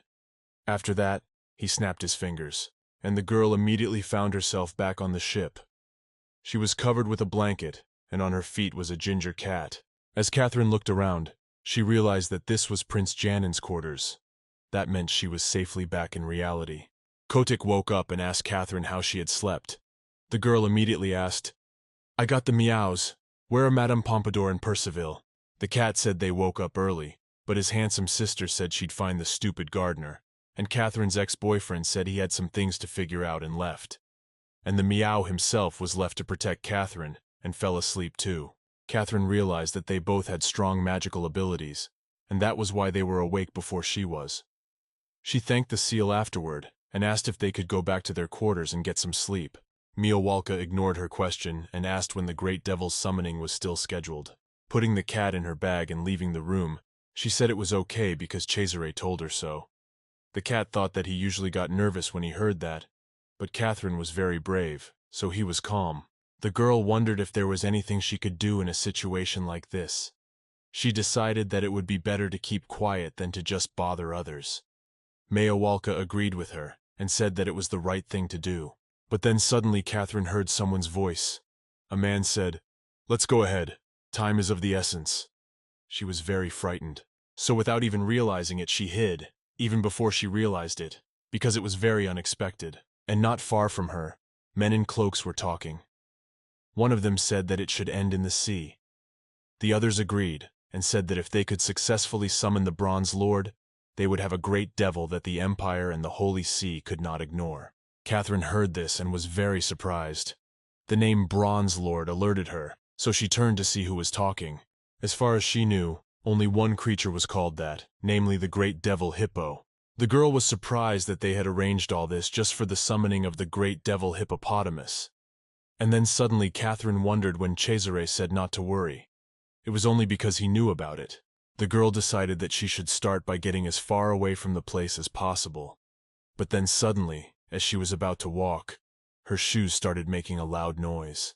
The men who were standing nearby heard him, and when they turned around, they shouted that there was a rat hiding here, and they needed to catch it immediately. Catherine started to run away from them because she knew this was not going to end well. But she didn't understand why this would happen when neither Damien nor Madame Pompadour was around. But at that moment, Miowalka jumped out of her bag. The girl, when she saw this, shouted out for him not to come near them because it was too dangerous. Let him come back now. But the cat got angry. He started to reincarnate something and said that there was no way he would leave Catherine in trouble. And at that moment, a huge lion appeared out of the little innocent kitty, and he said that the lord of this great night was a gargoyle himself. After that, Miowalka immediately pounced on one of the men who were chasing Catherine. The others shouted that it was the monster, and one should run away quickly. All began to run away, leaving their comrade behind. Catherine, as she looked at all of this, thought that gargoyles were an endangered species of monster. She knew the kitten was a monster, of course, but she never thought it would be a gargoyle. The man who was attacked by Miowalka screamed, asking how the monster ended up here. It simply couldn't be. After all, it is a monster, a purebred gargoyle. He ordered his helpers to catch him now. Catherine, when she heard this, shouted to Miowalka to run away because it was too dangerous. Since ancient times, purebred monsters were considered rare, which was why wizards were so eager to find them for research. And if this kitten was about to be caught, at that moment, Catherine ran to meet him. They may never see each other again. She knows this firsthand, and has known it since she was a child. thought she would never let it happen again in her life. And at that moment, the girl cast the Lemore spell, and magic burst out of her hands. A second later, a huge whale flew at the men. They immediately realized that it was the Archduke's magic, only they didn't understand how such a thing was even possible. Catherine was very happy when she saw that she was able to do it all, but then suddenly she felt a sharp pain in her head. The meow immediately started running to the girl, and he wondered what that was all about. She had just summoned a demon. He didn't understand how she did it. The gargoyle was overjoyed and started licking the girl's face, asking how she did it, and said she was just a genius. Catherine replied that she herself wasn't sure how she had summoned it, but she was very glad that Miyawalka wasn't hurt. Then all of a sudden the girl started to be accosted by this whale, and said that he thought that the Lord had summoned him. But he asked, was she not the one who dared to summon Lemore? When he looked at the girl, he said she was nothing more than a child. Catherine said that as such he had a contract with him. She has the right to summon a demon belonging to the Archduke of Lemore. Replied that it was impertinent, but true nonetheless, and asked, for what purpose did she summon it? At this point, Catherine pointed to the men who were lying unresisting, and told him to throw them naked onto the nearest island. Lemore replied that it would be a simple matter, and the men were very frightened and began to shout, that we must run away quickly. After that, Catherine went to the top of the ship. There was still that dark mark up there. Someone started yelling for the evil demons to leave as well. Some of the workers told the demons to leave quickly, because they had no right to trespass. And some of the passengers asked what they were doing. Have them deploy the defense circle soon. Catherine noticed that the magic circle had become much more powerful, and demons were even starting to come out of it. She had to find Damien and Madame Pompadour as soon as possible and return to the cabin. But at that moment, a man came up behind her and asked her what she was doing in a dangerous place like this. Catherine didn't even notice him coming so close to her. She replied that she was looking for her companions and asked what about him. The man asked her if there were finally any questions for him. He then said he had investigated. The universal sleep spell and this magic circle were created against Archduke Cesare. Such wizards are rare in the world, a talent worthy of Bufilde. But Catherine didn't hear him anymore. She just started to walk away. When the man noticed this, he asked where she was going. He tells her. Catherine felt like a complete idiot for falling for the same trick again. The man ran up behind her and told the lady not to be so hard on him. They still had an unfinished conversation to have. He said that if you think of it that way, she was saying she was looking for companions. Earlier he had seen Madame Pompadour and the knight aft. Therefore, if she wished, he could escort her. Catherine said that she didn't want to talk to a man who thought wizards who hurt innocent people were talented. The man thought for a moment, and said that really sounded disgusting, but it's too dangerous in this place, so she'd better stay with him. Catherine apologized and said that the most dangerous creature on this deck was him, but then suddenly the man interrupted her and said in an angry voice, especially for Nephilim like Lady Catherine. The girl was surprised and asked what he had just said. The man asked, "What's that look on her face? Didn't she know or expect to be recognized?" He too had his doubts at first, for she is really elusive. At first he thought it was because of the gargoyle, but now he's sure she's a Nephilim. Catherine was surprised and asked what he was saying that, then apologized and said she didn't know what he meant. The man asked if she was interested in Buffield. Despite his behavior, he's a very nice man.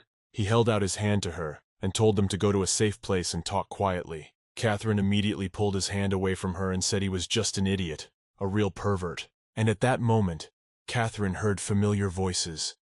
It was Madame Pompadour and the knight.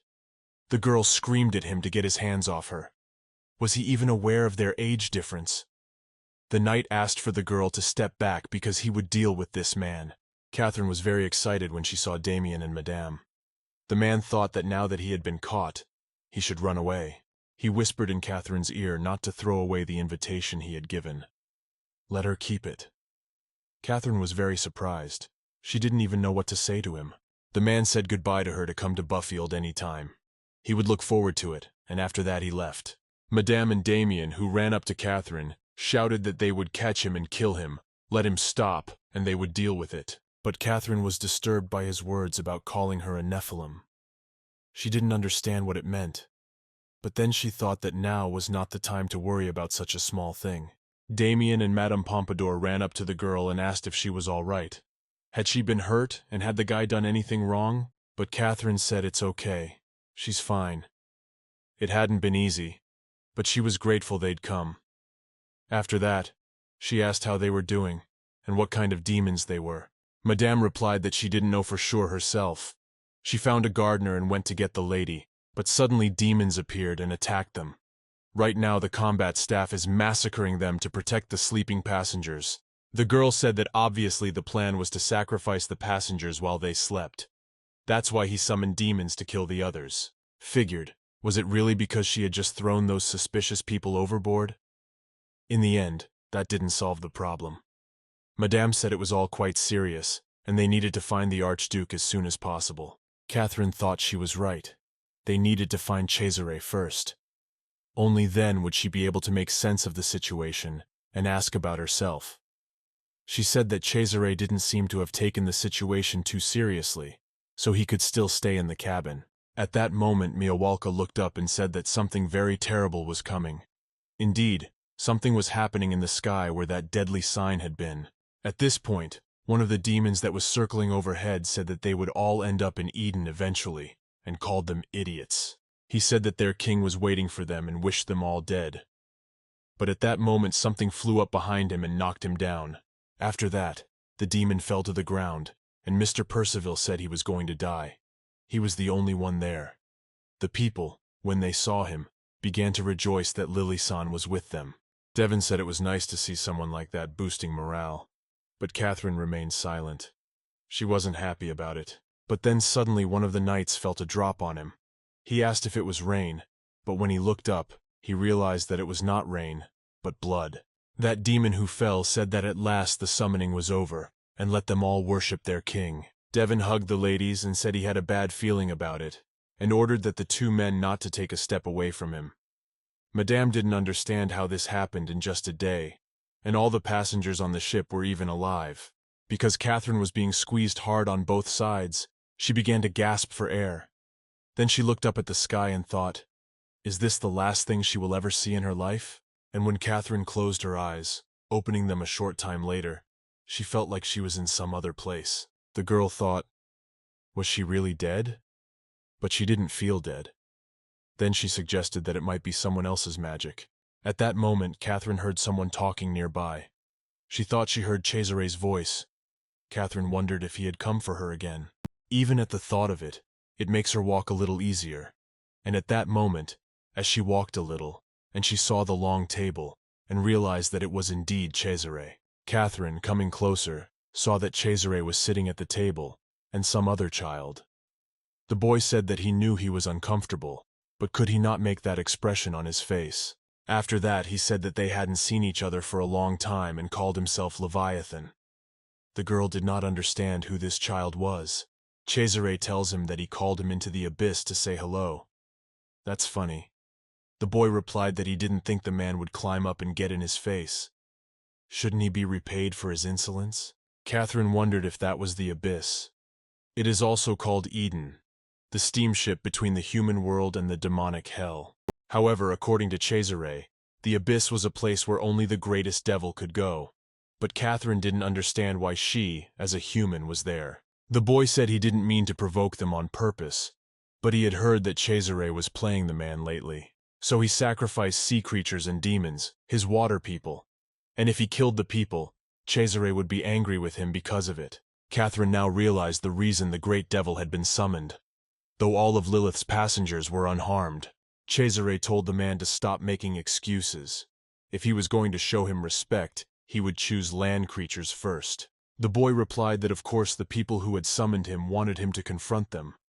But at that moment, Cesare interrupted him and told him to answer who had summoned him. Then Cesare asked, could it be the Crown Prince of Sapharan? The boy said more accurately, Crown Prince Sapharan and Papa Marcus III. Catherine was very surprised to hear that. The Son of God, Pope Marcus III, one of the few who could match the transcendent emperor in power. Catherine could not believe that such a being could participate in the summoning of the great devil. The boy said that they do not change with time, generation after generation, cunning and crafty like snakes. He will pretend to be their friend for his own purposes, but to him they are actually enemies. He hoped that he would never have to face Cesare again. He asked the boy if he was still looking for liberation. The boy remained silent. Then Cesare said he was right. If he wondered why Cesare had crawled out of Eden, that he was.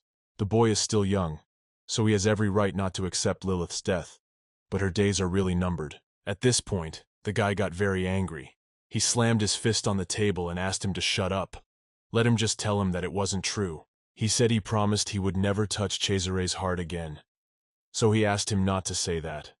He really doesn't want to quarrel with him, Cesare replied, lest he forget that their words had force. If he made his intentions known and took up his time, he would have to fulfill them. Then he told Hippo that he hoped he would find his answer to the question in Eden. Catherine was shocked when she heard this. The next morning she woke up in her quarters and thought about Behemoth. She realized that, obviously, it was really him. Bronze Lord Behemoth was one of the great devil family that ruled the underworld. Catherine thought that the devil's summoning on the ship must have been a success after all. The Vatican was involved in the summoning of the great devil. It shocked even her, the one who knew nothing about politics. The girl tried to push the thoughts away. Suddenly a madam came in and asked Catherine if she was awake. The girl came closer to her and asked if she was all right. Maybe something was hurting. Madame said that everyone was very worried, but Catherine replied that she was fine and changed for bothering her so much. She then asked where Damien was now. Madame replied that he was beside her, and then Catherine looked down and saw that he had fallen asleep at her feet. The girl asked Madame why he was sleeping here. He was uncomfortable. She answered that she had put him to sleep with magic because he did not want to return to Archduke Christopher and was eager to fight. Catherine then asked her how long ago she had passed out. Madame said that it was now past midnight. It had been a long time since the demons and the magic circle had disappeared. Catherine asked if Archduke Cesare had done all this. Madame replied that yes, and as soon as she lost consciousness, the Archduke's demon appeared in the sky. She said that he blocked the fireballs that came from the sky and destroyed any remaining demons. When the magic circle disappeared, the sleeping passengers began to wake up one by one. They were furious. The passengers didn't understand why they had all suddenly fallen asleep. One of them even said that the Vatican should provide them with an explanation of what had happened. One of the workers tried to calm him down and said that of course they would explain everything, but only later. He then gathered the crowd and said that an insidious group of villains had tried to summon the devil and wanted to sacrifice Lilith's passengers to do so. But the Vatican and the Iteran Empire had joined forces and destroyed them all, so they could be at peace. Madame said that everyone was very unhappy, but no one was hurt. The Vatican assured everyone that no one was in any danger, and there was nothing else to do but go back to the cabins. And now the ship is heading to the nearest port, Bitten Blue, to fix the broken deck. They will arrive there tomorrow morning. Madame just doesn't understand why so many spooky things are happening here. She's not sure if they summoned the great devil, but she's sure it was at least someone very close to him. When she got indignant and asked Catherine if she knew that the gardener had told her that, it was a little suspicious. But didn't it all end well, now that they're all safe? Catherine didn't listen to her anymore, and thought that this plan had definitely been thought out to the last detail. Hippo, who does not want to quarrel with Cesare, sacrifices sea creatures and demons instead of human passengers. The priests defeat the demons, and thus improve the reputation of the Vatican. But that the priests risked their lives to protect the passengers doesn't seem like a lie, and it doesn't seem like Percival's personality lends itself to such pathos. This can only mean one thing, that only a few people in the Vatican knew about the demon ransom, and this plan was devised by Marcus III. Catherine, thinking about it, asked Madame if she could summon the devil, who would she contract with? Catherine had said that the more powerful the demon, the more powerful the person, so he wouldn't just sign a contract with anyone who summoned him.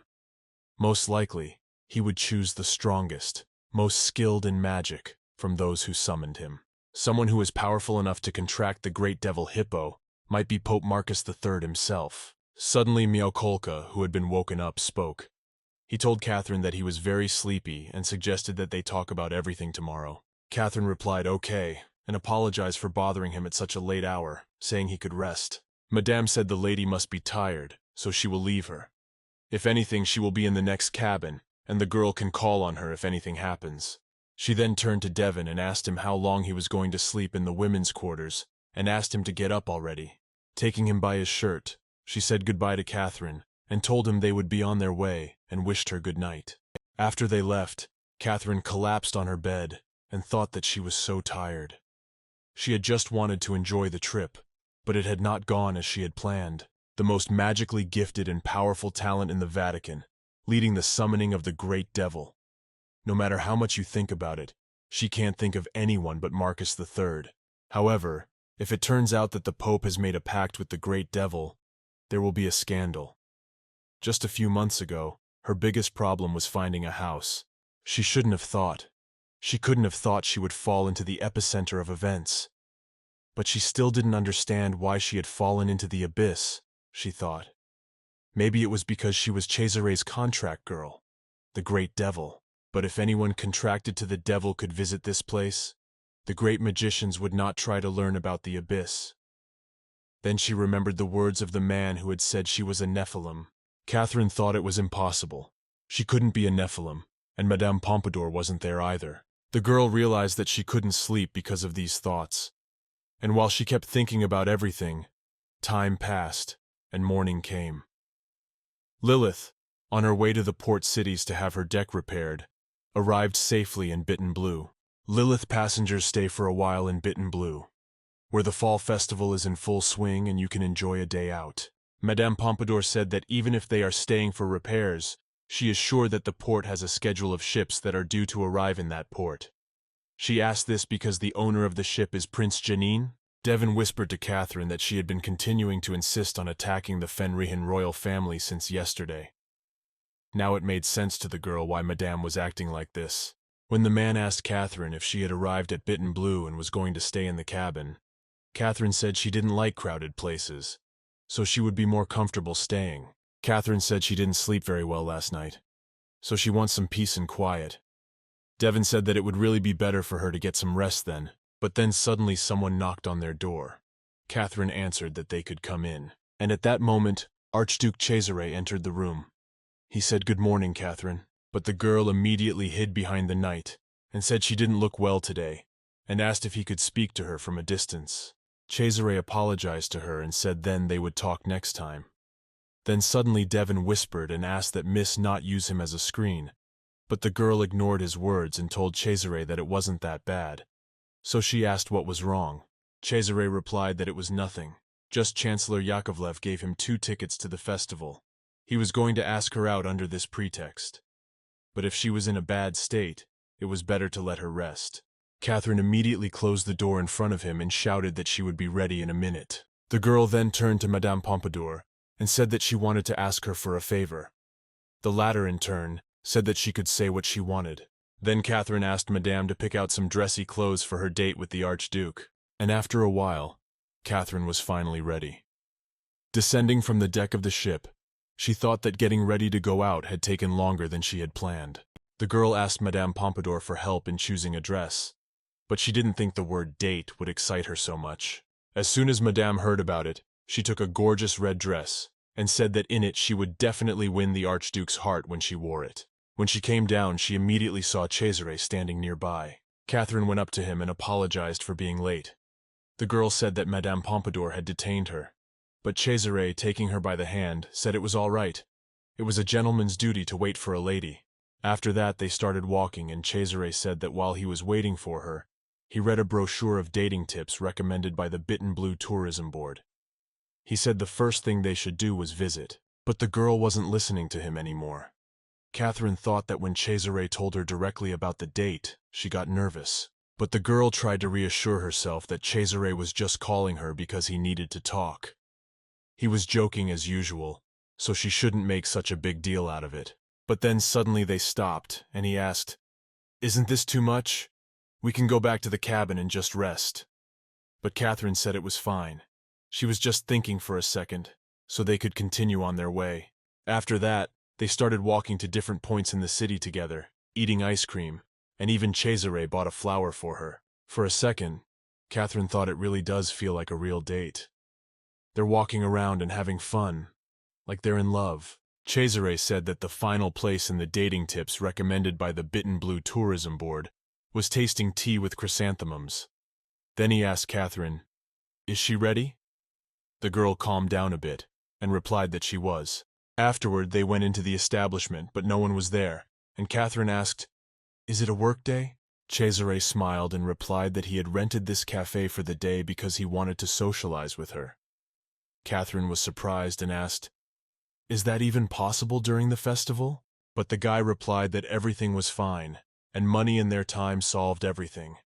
In fact, Catherine didn't expect such a thing from Archduke Christopher. They went into the hall, and Cesare helped her to sit down. Afterward, he asked if she had summoned Leomore yesterday.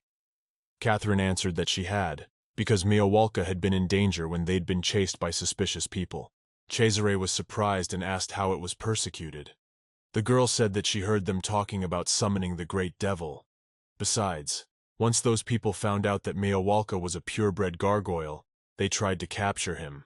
"Cesare, have a seat against her," he asked. She was alone in this situation and didn't say her name. He didn't understand why. Catherine replied that she couldn't call him out on any occasion after all. At this point, the man became angry and said that the critical moment was not a trifling one for Miss Catherine, and she would be sitting before him now if she had not been able to summon Leomore. Catherine at this point thought that even though he is evil and scary, but pours her tea, Cesare only outwardly appears evil. In fact, he is kind.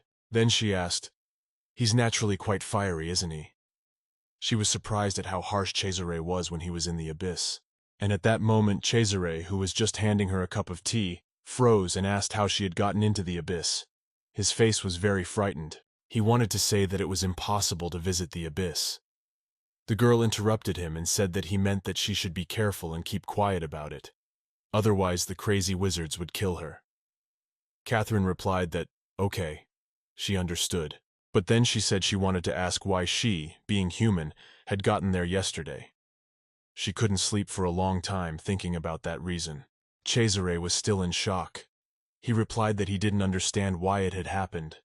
He then said that she must have been very scared when she was there, and also apologized for not noticing earlier. Catherine said he had nothing to apologize for.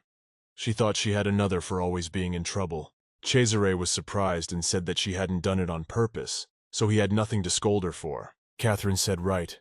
Until now she had never thought special was good, and unusual was better. The fact that the root of her magic is transitional, just like the fact that she found herself in the abyss. Experiencing things that are a little different from the rest of the world doesn't make her feel any better. Catherine thought that this was why Cesare was doing everything to make her feel better, and it was a comfort to the girl. But then suddenly, Cesare asked her why she was looking like that. Catherine quickly replied that she thought there were things in the world he didn't know about.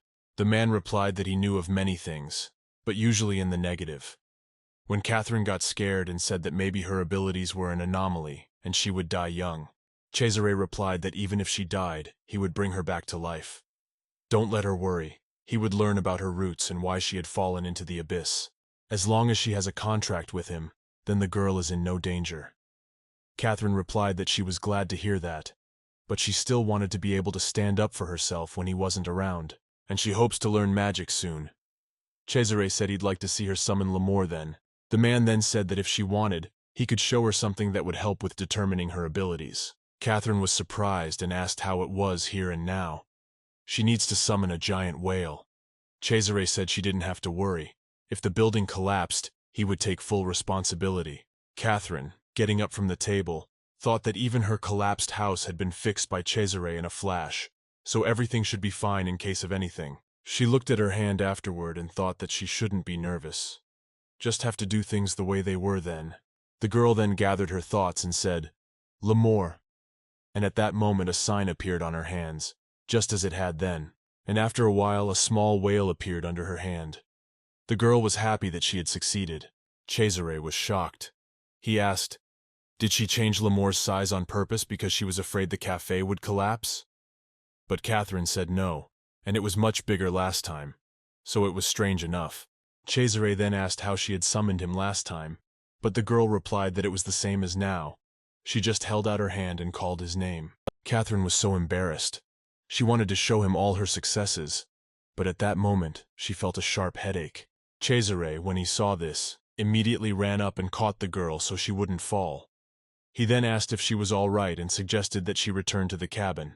But Catherine said she just had a sudden headache, but she was fine. But then suddenly the girl thought about it and said that if you think about it that way, the time she had summoned L'Amour, she had the exact same headache, and as luck would have it, it went away quickly, and she forgot about it.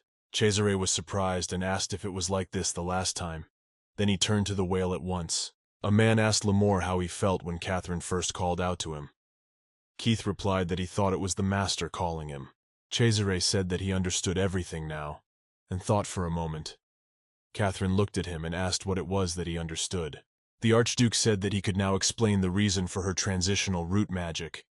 Catherine asked, and what that reason was. Cesare explained that a person who is born without mana must make a contract with a devil in order to use magic. However, this does not mean that he can use the characteristics of that devil. The characteristics are due to the root of the magic and the wizard's own method of operation. However, due to Miss Catherine's summoning of L'Amour, using the water root property instead of the transitional root, L'Amour sensed Cesare's magic despite being summoned by Catherine. That's probably why Miss Catherine gets a headache when she summons L'Amour.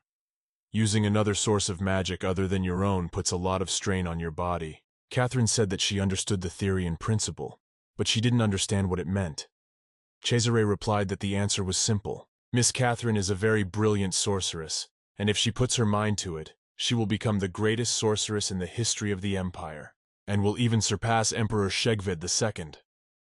Cesare offered to start magic lessons as soon as he returned from the cruise. Catherine was shocked that he was telling her this right now. They sat in the cafe for a while longer, and after they left, they noticed that it was raining outside. Catherine said that it seemed like all the flowers were going to die like that. Cesare agreed, and said that it felt like winter was coming. He turned to the girl and said he would go and get an umbrella so she could wait for him under the awning so she wouldn't get wet. Catherine told him to wait. She thought the rain would stop soon, so she suggested they just wait together. The girl said that if he got caught in the rain and caught a cold, it would be her problem. But then Cesare said that, unlike others, demons didn't catch colds. But if she wanted to, and was worried about him, he would stay with her after all. Catherine was surprised, and asked if he didn't remember what had happened last time. Cesare, throwing his coat over the girl's shoulders, said that he remembered every memory connected with her, and could it be otherwise? That's how they continued to stand after a short silence. Catherine said that it had rained that day too. Cesare didn't know what she was talking about. The girl said it had rained the day he passed out in her garden too. She then turned to him and asked him what had happened to him then. Cesare, after a short silence, replied that he was going to die. But afterwards it so happened that Miss Catherine woke him up. The girl was shocked. Catherine thought that at worst he had been mortally wounded by an enemy, and as usual evaded answering with some joke that he had failed to perform a headstand. But what amazed her was that he admitted he was going to die. Then she asked if he could just die like that. He's the great devil. Catherine was afraid to think what would have happened if she hadn't found him then. Cesare suddenly asked if she was worried about him. She said she meant what she said, so let him answer her question first. Cesare, looking at the girl, replied that she looked kind of upset, to which she was surprised and said of course. And then she asked if it was okay to joke at times like this. She didn't understand how he could be so careless about it. She didn't even want to imagine a world where Cesare didn't exist. Cesare smiled and said that Miss Catherine, who not so long ago had constantly kicked him out of the mansion, was now worried about him, and so he was genuinely happy. Catherine was starting to get angry. She wondered if he could stop talking nonsense and answer her question. Cesare said she didn't have to worry. As long as her soul existed, nothing would happen to him. Catherine replied that she would make sure he could never show up in her house again, just like those demons. Cesare was surprised and asked which demons they were talking about. Catherine was referring to those shadows. They kept asking her to trade Cesare's body in return, granting her wish. Cesare now realized and said that they were not demons, well, more accurately, the remnants of souls consumed by demons. He wondered how she had handled them herself. Catherine had said it was easy. Once you'd spooked them, they'd run away. Cesare was amazed. He said he finally recognized the man he'd made a contract with.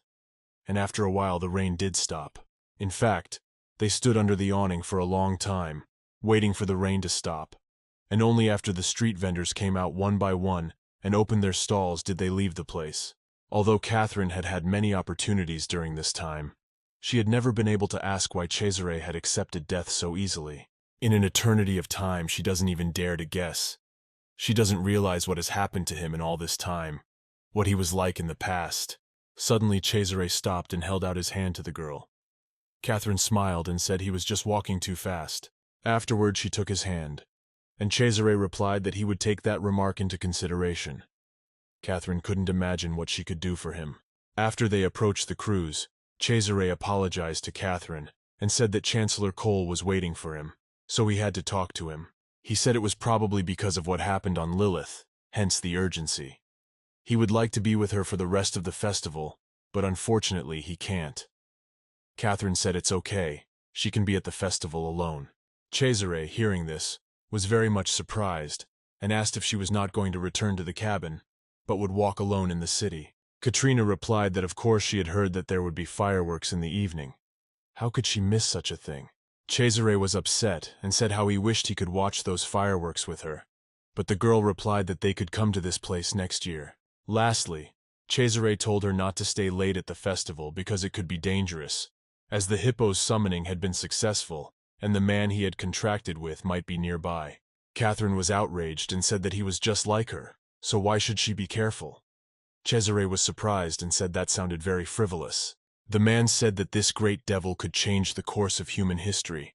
It cost nearly 10,000 victims to summon him. Cesare asked, couldn't a man who sacrificed 10,000 lives in hopes of making a contract with such a great devil be dangerous? Catherine was shocked. She didn't answer anything to that. Then Cesare said that he didn't want her to get hurt, neither physically nor mentally, and that's why she has to stay away from dangerous people. She can spot him just by looking at him, so the man told her to avoid any suspicious people he notices. Catherine said she understood, so she would be careful. At this point, Cesare said that if she thought the situation was dangerous, then let her be sure to say his real name. Catherine replied that all right, and she would do everything, and he was already expected, so he could go. The Chancellor, who was watching all this, said it was a beautiful sight. He told Glenn that some people say that it is very difficult for lovers to part, even for a short time, especially when love is just beginning in their hearts. Catherine was upset because the date ended with her being scolded, but then suddenly she remembered and told Cesare that her sister was getting married in 4 days, and asked if he wanted to go to the wedding with her. Cesare hesitated and asked the girl if she meant the Margie he had seen last time, but Catherine said no, that was her twin sister. She then explains that her younger sister stole her ex-fiancé from her, so Catherine decides to get revenge on her, and she marries a completely different man, Earl Chen, who has nothing to do with her. Catherine suddenly realized that she had said too much, so she apologized to him. Cesare said it was okay. He was a little surprised, but he was glad she was comfortable with him. Cesare also said that he was interested in seeing her little sister, and if Miss Catherine didn't mind, he would join her. Catherine was very happy about this, and thanked him. The girl also said that she had a plan. After that, she whispered it in his ear. That's how they parted, promising to meet in 4 days at her mansion in the morning. While they were talking without noticing the time flying by, the night of the festival was slowly approaching. The whole place was buzzing. Some were selling telescopes to see the fireworks right in front of them, and some were renting houses with a view.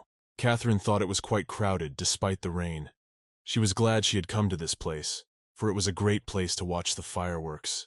Catherine was pleased to have time alone for the first time in a long time. She remembered Cesare's words about wanting to watch the fireworks with her. She actually didn't even know that Cesare liked fireworks. She thought he wasn't interested in such things, because he had seen a lot of fireworks in his life. Catherine decided that she would definitely have to come to this place with him next time. Since the hippo's summoning was successful, the man he contracted with might be nearby. Catherine wondered if Cesare knew who Ippo's master was. Of the 7 great devils, only 2, Catherine and Cesare, can be sure of their master's existence. He may have nothing to do with her, but the girl still thinks he exists. But there's nothing Catherine can do to find out this man's identity, so she needs to stop thinking about it. Oh, and Cesare told her Stay out of this whole thing. At that moment, Catherine had a strange feeling. She felt someone's gaze on her, but it wasn't just a gaze. It was a clear presence that could not be ignored. The girl looked closer and realized that in that darkness was indeed Behemoth's contractor, the sixth sense that allows people like them to recognize each other. And it was that sixth sense that she experienced for the first time in her life. And it shocked the girl. Catherine was sure that man felt her presence as well. But at the same time, she realized that this man was dangerous. The moment of eye contact with him was like a tug of cantata to gauge each other's strength. So Catherine just couldn't avoid it. The girl realized that once you gave up, you would definitely be eaten. Where the red eyes that looked at Catherine seemed to say so. But then suddenly, as Catherine looked more closely, it seemed to her that it was Percival. And at that moment fireworks began to explode. Catherine was very frightened by the loud sound, but then suddenly she remembered that it wasn't about fireworks now. It was about seeing Percival. But when she looked down, she realized he was gone. Catherine didn't realize whether Percival had really made a contract with Hippo. She certainly hadn't expected it. After enjoying the festival, they all returned to the ship. Everyone had a leisurely time until Lilith arrived at Christopher. Catherine hadn't seen Percival since that night. Well, or rather, she hadn't dared to see him.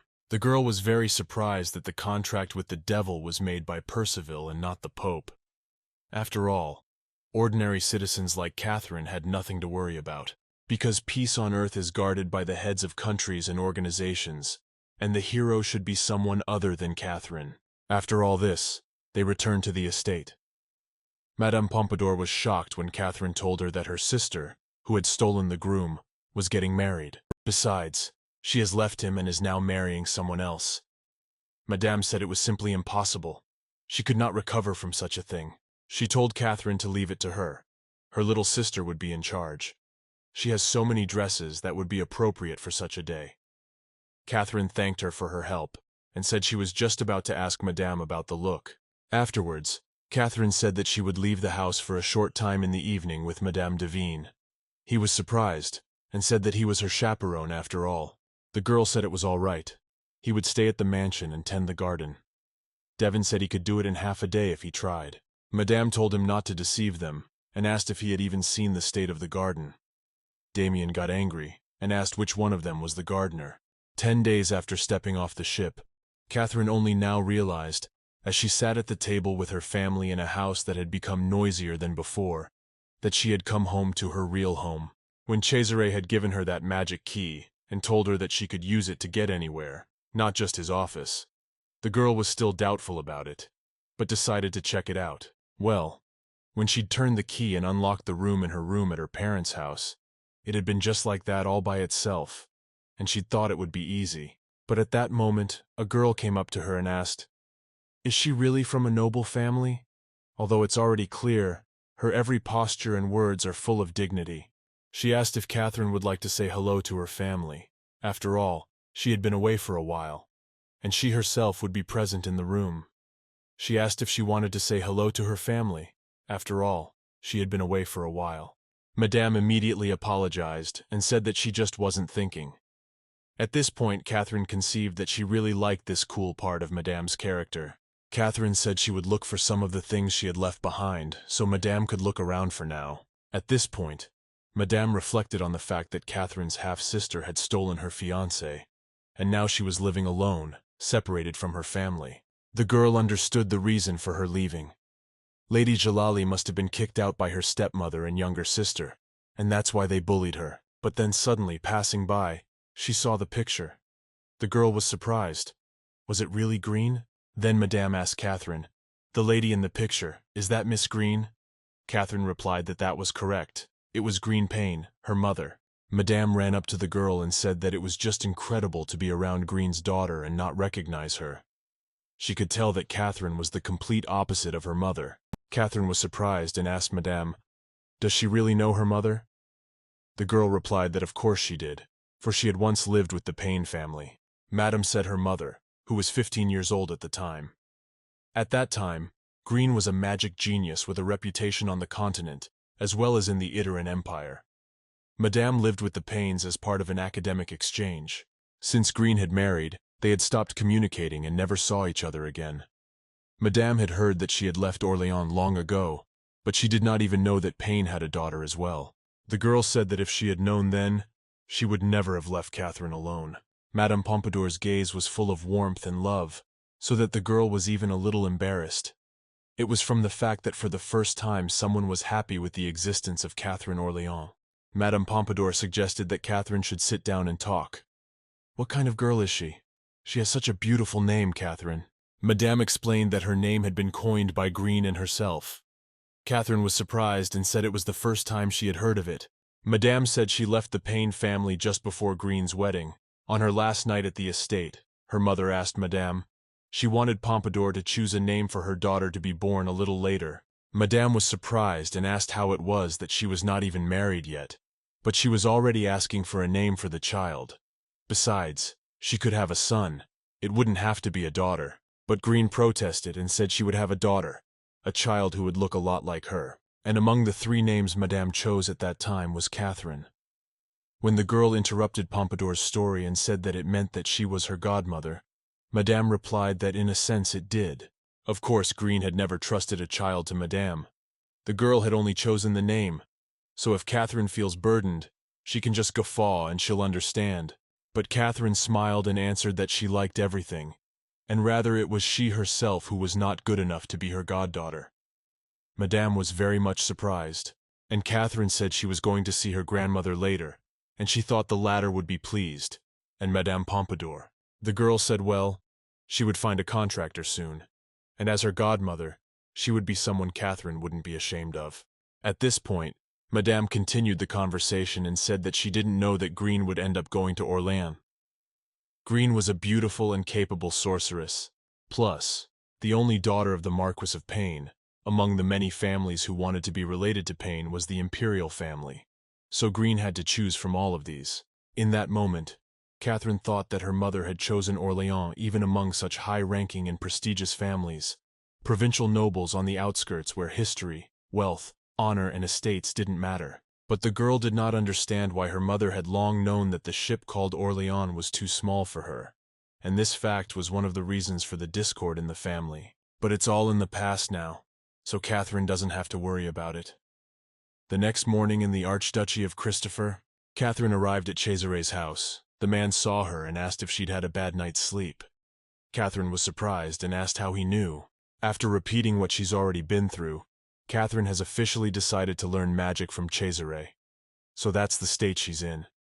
Cesare replied that anyone would think so, looking at her. She didn't even realize it was that bad. But then suddenly the man told her to sit wherever she felt comfortable, and offered her a cup of tea until Glenn arrived. Catherine was surprised and asked what was wrong with Glenn. Cesare said that before answering that question, he decided to give her a surprise quiz. As she probably knows, all sources of magic have different methods of controlling mana depending on their classification. Fire and water depend on sight, lightning and darkness on hearing, and wind and light on charm. Then he asked what the transitional source of magic depended on. Catherine thought about it and began to sketch out some options. She thought it might be from touch or taste, but Cesare said it was all wrong. It depended on life itself. Only demons have such a source of magic, which is the reason they collect the souls of contractors. Demons have a long lifespan, but it is converted into magic and used. Because of this, the body cannot resist the transient source of magic. That was probably why Catherine used water magic the entire time she summoned L'Amour. She was just subconsciously protecting herself. Well, if she keeps overloading her body like this, the outcome will be the same. Suddenly Catherine started talking and said, "If the outcome is the same, then—" But Cesare interrupted her and said that if she continued to study magic, it was very likely that she would die in less than 10 years. Catherine was very surprised by this. She finally had the opportunity to study magic properly, but life blocked her path again. A premature death awaits her. But Cesare, seeing the look on her face, told her not to be disappointed ahead of time because there had to be another way. That's why he called Glenn. At that moment there was a knock at the door, and Glenn told Cesare that he was already here. The man told him to come in. Glenn came in and said hello to Lady Catherine, and said he was glad to see her again. Cesare said that he is a demon as well as Catherine has a transient source. Generally speaking, he has worked in magic for 300 years, and even before the foundation of Itarana, he has been educating mages for over 1,000 years. Since he only has about 500 students, he should be able to train people much better than Cesare himself. Glenn said he was exaggerating, but Cesare replied that he was just telling the truth. Catherine was surprised that Glenn turned out to be a demon too. She is surrounded by all the demons around her. At that moment, Glenn asked Catherine why she wanted to study magic. The girl thought it might be better to answer the truth. When she said that her mom was very talented in magic, so everyone had high hopes for her, but she ended up not living up to them. Now Catherine knows that the reason was the source. In any case, she did not live up to expectations, and the girl seems to have a lot of regrets from that time. Glenn repeated her last sentence and asked what she thought about what the source of the magic would change. Catherine was surprised and asked if it was possible to change the innate source. The man replied that of course she would just have to change her body. If Cesare places Catherine's soul in another body, she will possess the source of the magic that this body possesses. Catherine said she didn't think she was that desperate anymore. Cesare replied that in that case it would be more efficient to use demon summoning rather than using magic directly. Simply put, Catherine could summon a remor once, which would be equivalent to using magic 10 times. Catherine said that remor is as famous as Cesare, so no, everyone will question the relationship between them. Cesare said that he is holding Paris, and that Catherine is very concerned about that. Glenn said that Remoy and he weren't the only demons who served Cesare, and asked what about making a pact with the demon herself. He said that Lady Catherine was not a Philem, so it would be a good idea to find a non-Philem like him and sign a contract with him. Catherine was very surprised and asked what they were talking about, what Nephilim meant. Glenn asked if she didn't know that. Catherine replied that it just couldn't be, because both of her parents were human. The girl said Glenn was just wrong and asked Cesare, right? Cesare replied that by studying magic, there was a small possibility that even an ordinary person without demonic blood could learn to nullify spells. But that theory was not true. Wizards usually know, but keep it quiet to protect themselves from demons, as well as to effectively use magical nullification, or to protect his family. He said that in Catherine's case, one of her parents is an excellent wizard, or has equivalent abilities. And that's suspicious. Catherine immediately thought of her mom, but she couldn't believe it, her mom wasn't human. But she figured Cesare had no reason to lie to her. The man Catherine met on Lilith Giovanni had said something similar to this, whether she knew about such a thing as the mystery of birth. She thought it was just the ramblings of a con man, but it ended up being true. Her mom isn't really human. When Catherine came to this conclusion, she thought of the hallucination of her father she had seen on the ship. He said she was a monster woman. She didn't know what love was. The girl and he were just tools for her game of family. Then it turns out that Catherine's mom is not dead. She just finished playing a human and returned to her former life. But then the girl didn't realize who she was to her mother. From that moment on, Catherine was overcome with a deep sense of desolation. In the last 3 days, there has been massive unrest in the Itaran Empire, all because the photos with Lilith became public and caused a great commotion throughout the country. The newspaper spoke of the summoning of the great devil in broad daylight, caused by the demon being defeated by the paladins of the Holy See, united with the Imperial Knights. Where was Archduke Cesare when the people were in such danger? Madame Pompadour, when she read it, said that the scoundrels alone. Have they forgotten who stopped the ball of fire falling from the sky? Davin said that the imperial newspaper had always had a reputation for publishing articles favorable to the Holy See, and he thought it best to cancel subscriptions to such a paper. Catherine heard that after she left the Archduke's estate, many reporters came to interview Cesare. Catherine thought that she couldn't even say that it was the Pope who had summoned the devil, and Cesare must be very annoyed by the whole situation with the reporters. That day, Catherine was so preoccupied with thoughts of her mother that she didn't even say goodbye to Cesare and Glenn. She thought she would have to stop by the Archduke's house to apologize to them both and make amends for last time. But then suddenly, Catherine was broken from her musings by the maid, who said that she had visitors. The girl replied that she would be right down. She then asked that Madame and Devon not linger long at breakfast. She would leave the table first. The boy and girl agreed and wished her a good day. When the door closed, Devon said that apparently the young lady was in no mood at all since she'd been at Christopher Manor. Madame agreed, and said she'd felt it too. Then she suggested that maybe they had broken up with the Archduke. The maid suggested that maybe she was ill, because the lady was even eating less. Finding her way down the halls, she thought that the fact that she was upset was so obvious, and all her loved ones were very worried. Then, after returning from Cesare's, she slept all day. When the girl found out who her mother really was, she had no choice but to sleep. What if Catherine is really nothing more than her mother's tool for playing human? And if her mom doesn't miss her as much as she misses her? These thoughts made Catherine panic, as if she had suddenly lost her purpose in life. But Catherine tapped her cheeks and thought to herself. Cesare, when he saw her action, asked, "Is it really hers?" So wakes Catherine, seeing him, asked what it was he was doing so early in the morning. Cesare smiled and asked the girl if this wasn't the day of her sister's wedding. Catherine replied that it was, but asked if he wasn't busy right now because of the events on Lilith. Cesare took her hand and asked if there could be anything more important than the promise he had made to her. Even in the midst of all this, Cesare had not forgotten his promise. He came to escort Catherine to Anne's wedding. In fact, she had forgotten all about the wedding because she had to think about her mother all the time. Catherine thought that Cesare was probably very tired of talking to journalists, but came anyway. But then suddenly her thoughts were interrupted by his voice. He said that if she didn't like the wedding, they could go on a date. Well, what if she wants to be on her own? But Catherine immediately interrupted him and said that they would go to the wedding. She couldn't pass up the opportunity. Besides, Cesare is very worried about her, so Catherine needs to cheer up. The man said she'd better hurry up and get ready then. Now was the time. Catherine, who was already leaving, replied that she would be ready soon, so let him wait for a while. In fact, the only thing the girl was sure of was that she wasn't human, and her mom wasn't an ordinary woman. Everything else was just her guess, so she didn't need to be so scared. Catherine just wanted to meet her mom and find out who she was to her. After a while, Madame Pompadour and Devon went outside and told Catherine that they were ready. But the boy asked if she was sure it was necessary. Madame was very excited and said it would be a lot of fun, so they should get on the road as soon as possible. Devon was outraged and asked why it was just the two of them dressed like that, while the Archduke and Catherine were even dressed very decently. Cesare asked that it was strange enough. Maybe because it's their job. But Catherine told Madame Pompadour that it was the first time she had ever seen him like this, and it was amazing. Catherine asked if Cesare was sure he was okay with going with them. He's the Archduke of Iteron and ruler of the Duchy of Christopher. It's all an act.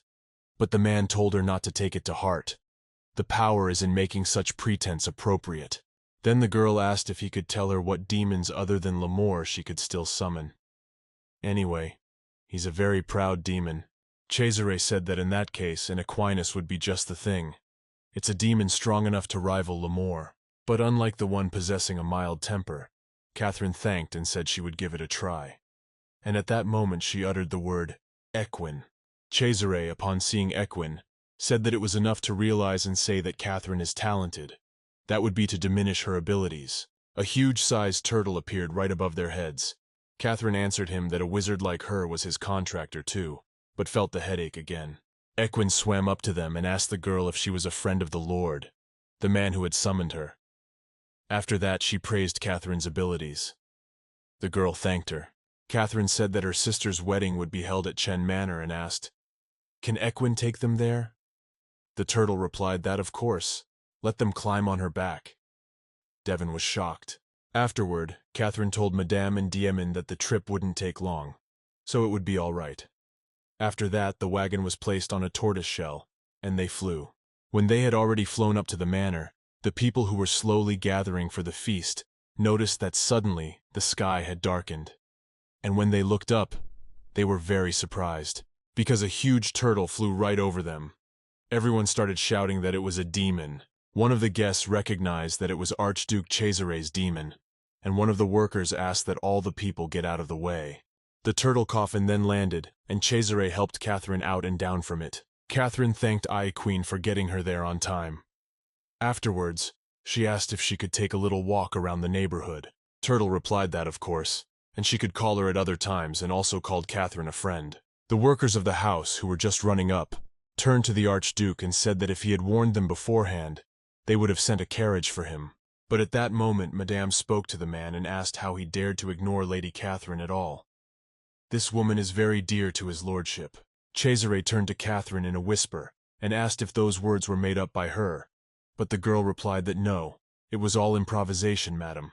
Madame continued to yell at the man and said that Catherine was the sister of a woman who was about to become a countess, so the lady was acting as a companion. The man was shocked to hear this information. He said that as far as he knew, Anne's only sister was Miss Margie. Not far from them stands just the bride herself. She looked at Catherine, but didn't understand what was wrong with her sister.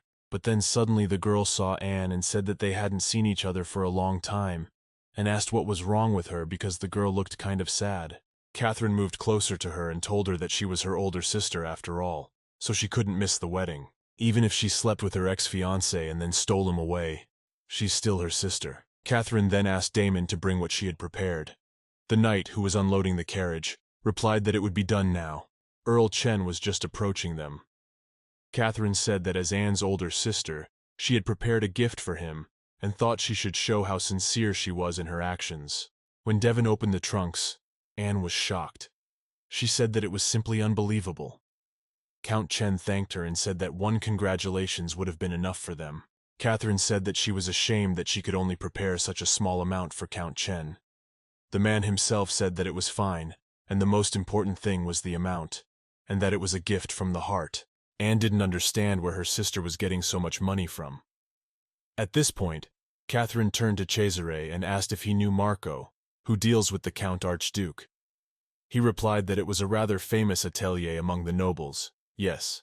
Answered that not only romance brand Earl's brand is the most popular luxury clothing brand in Christopher. This brand sets the trend for the entire Idaran Empire. Catherine said that she really likes this project, so she would like to meet its publisher. The Count was embarrassed. The girl turned to Cesare and said that she had heard that all 7 branches of romance were in Christopher, and asked if the Archduke had divorced himself from that.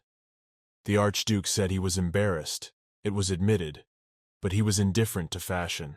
Catherine then asked if it might be better to give the land to her. Cesare answered, "All right," after a moment's thought.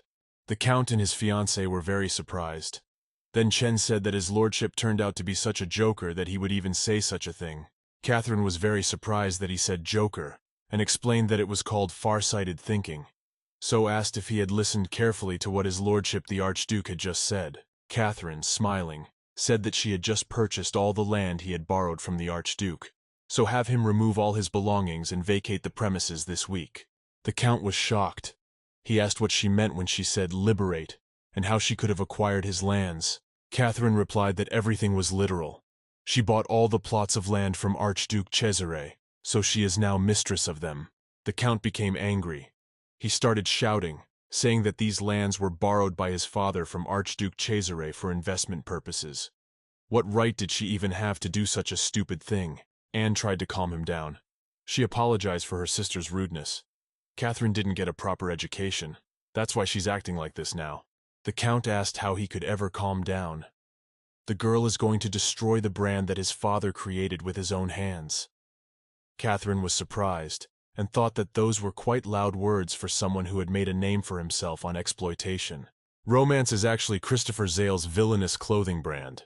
Count Chen was a speculator and bought things at a low price from small and poor ateliers, and after that made huge profits by creating the romance brand and selling these things at fairly high prices. He even purposely built a large atelier next to a small clothing store, forcing the latter to go out of business.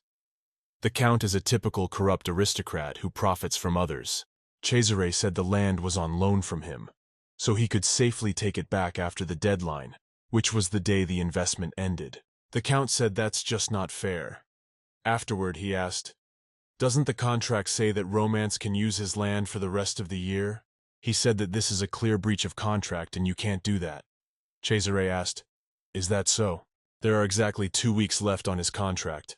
Apparently he overlooked this very important fact. So far, Cesare has taken care of his family's convenience, and allowed him to renew his contract at the end of the year, regardless of the date. The Archduke knows that the Count took the fact that he had made concessions for granted, and asked if that was why he sent men to him every December, at the end of the year, and in September, when the contract expired. The count, hearing all this, said let him buy the land. But Cesare replied that it was a pity he would not sell his lands to anyone. The count got angry, and asked then why he said that this woman had purchased the land from him. If Catherine could buy land, then logically so could he. Cesare was surprised and asked, "Does the count really think he and the miss are on the same level? Let him not even say such foolish things." The Archduke came close to the count and said that Miss Catherine meant more to him than anyone else. And could he refuse her the purchase of the land used by the romance firm? At this point, Catherine thought her love devil was the best. He does a great job of keeping his promise. The people who were standing near the girl began to whisper. Some woman said that the Archduke must be very fond of the girl. The other replied that it was romantic enough, and he liked the story so much. Cesare said it would be better to look for other land to buy in order to develop the family business. However, if his business starts to stall at the slightest difficulty, it would be better to shut down and start again. Anne couldn't take it anymore and yelled for him to stop. No matter how blinded by love he was, it was too much. She said that the Archduke really doesn't have an ounce of discernment.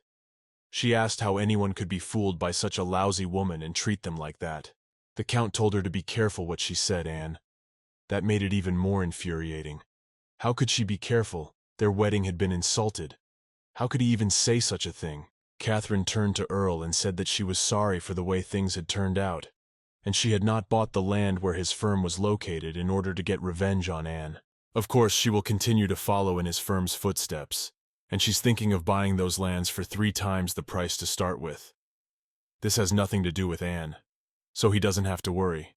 Anne at this point thought that Katherinka was going to stop there, so the girl cried. Anne turned to her sister and said that even if they didn't get along as kids, how could she ruin her sister's once-in-a-lifetime wedding? The Earl walked over to comfort his bride. Catherine realized that the situation was beginning to turn out not in her sister's favor, so she began to cry. Her methods hadn't even changed since she was a child. Anne had behaved in front of her stepmother and ex-fiancée Catherine, but the girl is different now. Unlike the time when she tolerated everything for the sake of family peace, or just because she didn't want to deal with it. But now she wouldn't stand for it anymore. So Catherine said that her son-in-law's once-in-a-lifetime wedding must have broken her heart. Someone asked if this wasn't his 3rd marriage. Oh, or 4th.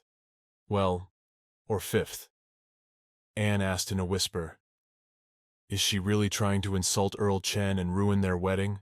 Catherine leaned over to her sister and asked, meaning to say that she was offended that this wasn't her fiancé's 1st marriage. But Anne said nothing. Then Catherine repeated her question. Anne looked at the Earl and said that she had done wrong, so don't let her sister bother her anymore. Anne said that Catherine wouldn't see her again. She would live in Chen as if she were dead. At that moment, Catherine was even afraid to imagine how much she had changed, and it even surprised her. But then suddenly everything went dark again. Catherine looked up and saw Equin there. The turtle said that the air was very good in this quiet countryside. All the people started screaming, saying that it was a demon again. Someone tried to calm people down because the Archduke's demons don't hurt them, Catherine said to Equin, "By return," and added that she was just about to call for her. The turtle replied that she had already finished all her business, so she was free, and swam over to them. At this point, Anne started yelling, "Ew, that's gross! It's something fishy!" Anne asked her sister, "Is that really a turtle? Is she trying to turn her wedding into a fish market? That's just disgusting." The turtle, when it heard this, immediately got angry and asked Anne, "What is it saying?" The girl was immediately frightened. Equin said she was a filthy person, her acknowledged ruler of the sea. How dare she say such a thing about the Queen of the Seas? Anne immediately shouted and said that she had said nothing of the sort. But at that moment, a wave appeared in front of the girl. Equin told the girl they wouldn't let her through, and a huge wave began to roll over Anne. Cesare. Now it makes sense why Catherine didn't send Equin away immediately after arriving in Chen. That should have awakened Anne, who is sensitive to odors, to make a rash remark. That's how it all ended up in the end. Equin said that her insult was the greatest offense, since she was the sister of his dear friend, and that would treat her with sympathy. And at that moment she told the girl to live the rest of her life as a turtle.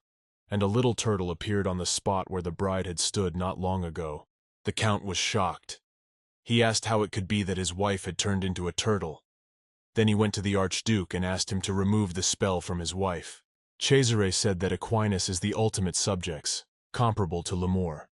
He asked if he breaks the spell on Mrs. Chen, what do we think the consequences will be? Cesare put his hand on Catherine's shoulder and asked why he should honor his request. The Count's wife isn't as skilled in magic as his mistress at first glance.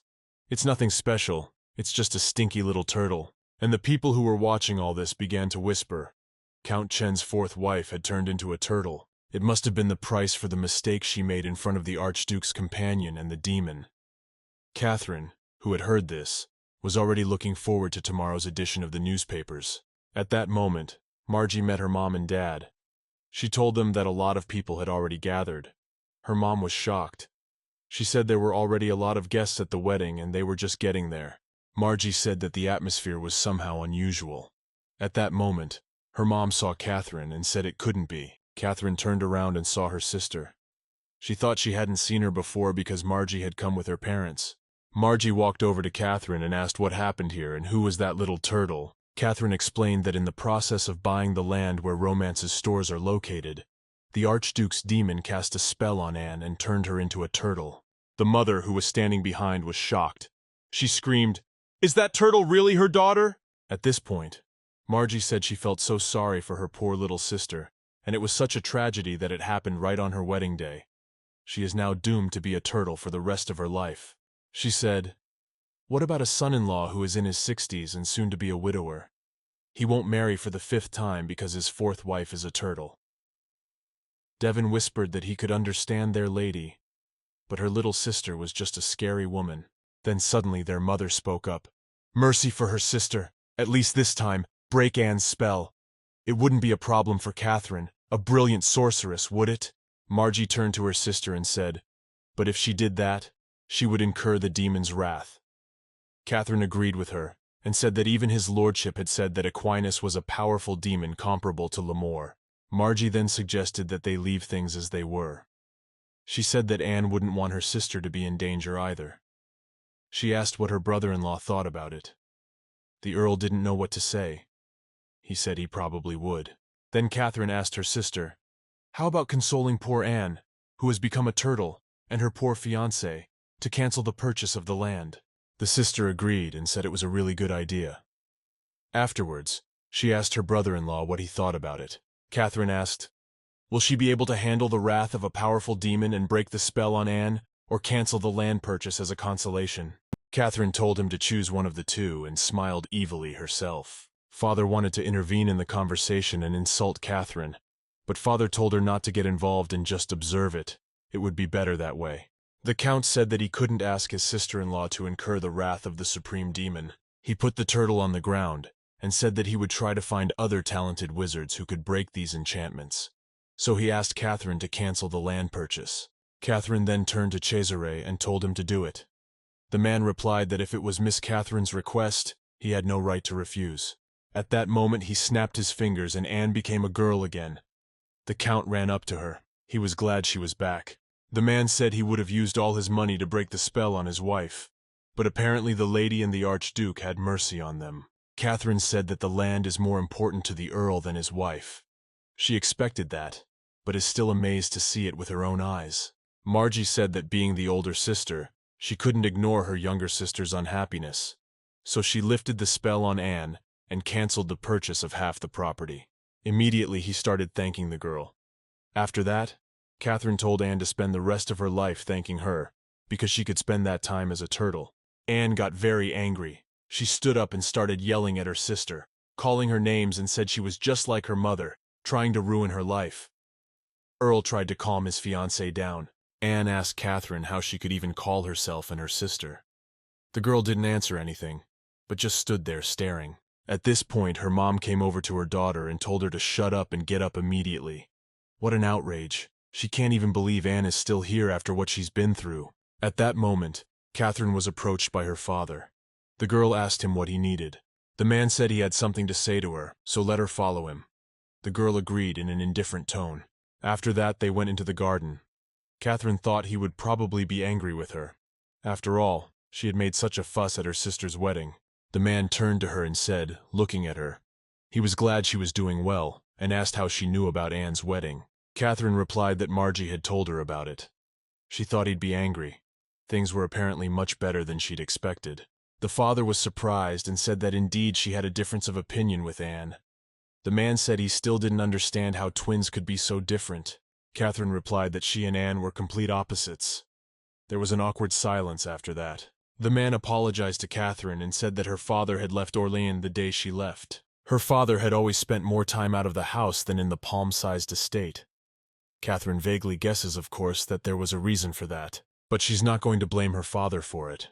But that doesn't mean Catherine is somehow sugarcoating her lonely past either. Honestly, Catherine no longer had any affection left for him. Not that she wanted an apology from her father.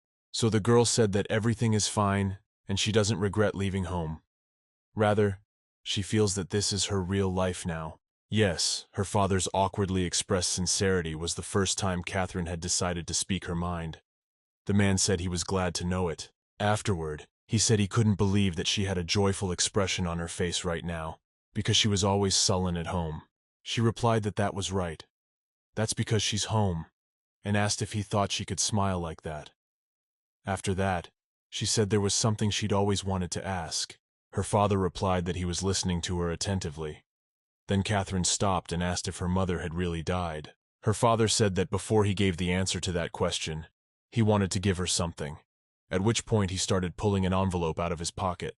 The man then held out an envelope-colored letter to Catherine and told her to take this letter, which was addressed to her from the Payne family.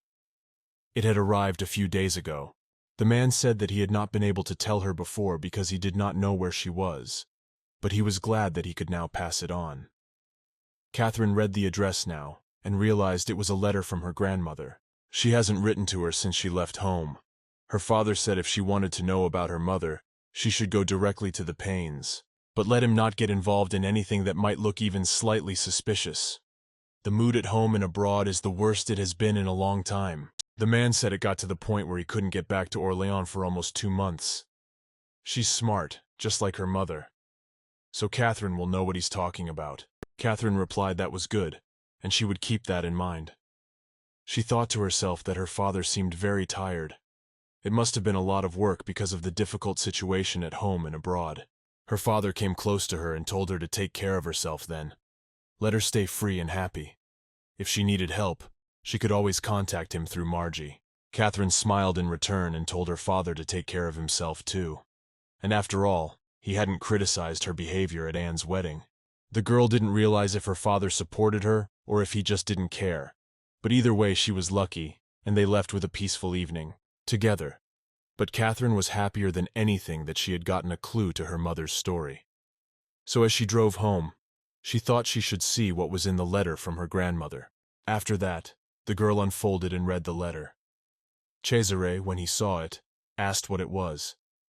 Catherine replied that it was a letter from the Payne family that her father had given her. Cesare took a closer look and said the seal was Black Panther. He asked the girl if she was referring to the Marquisate of Payne in the north of the empire.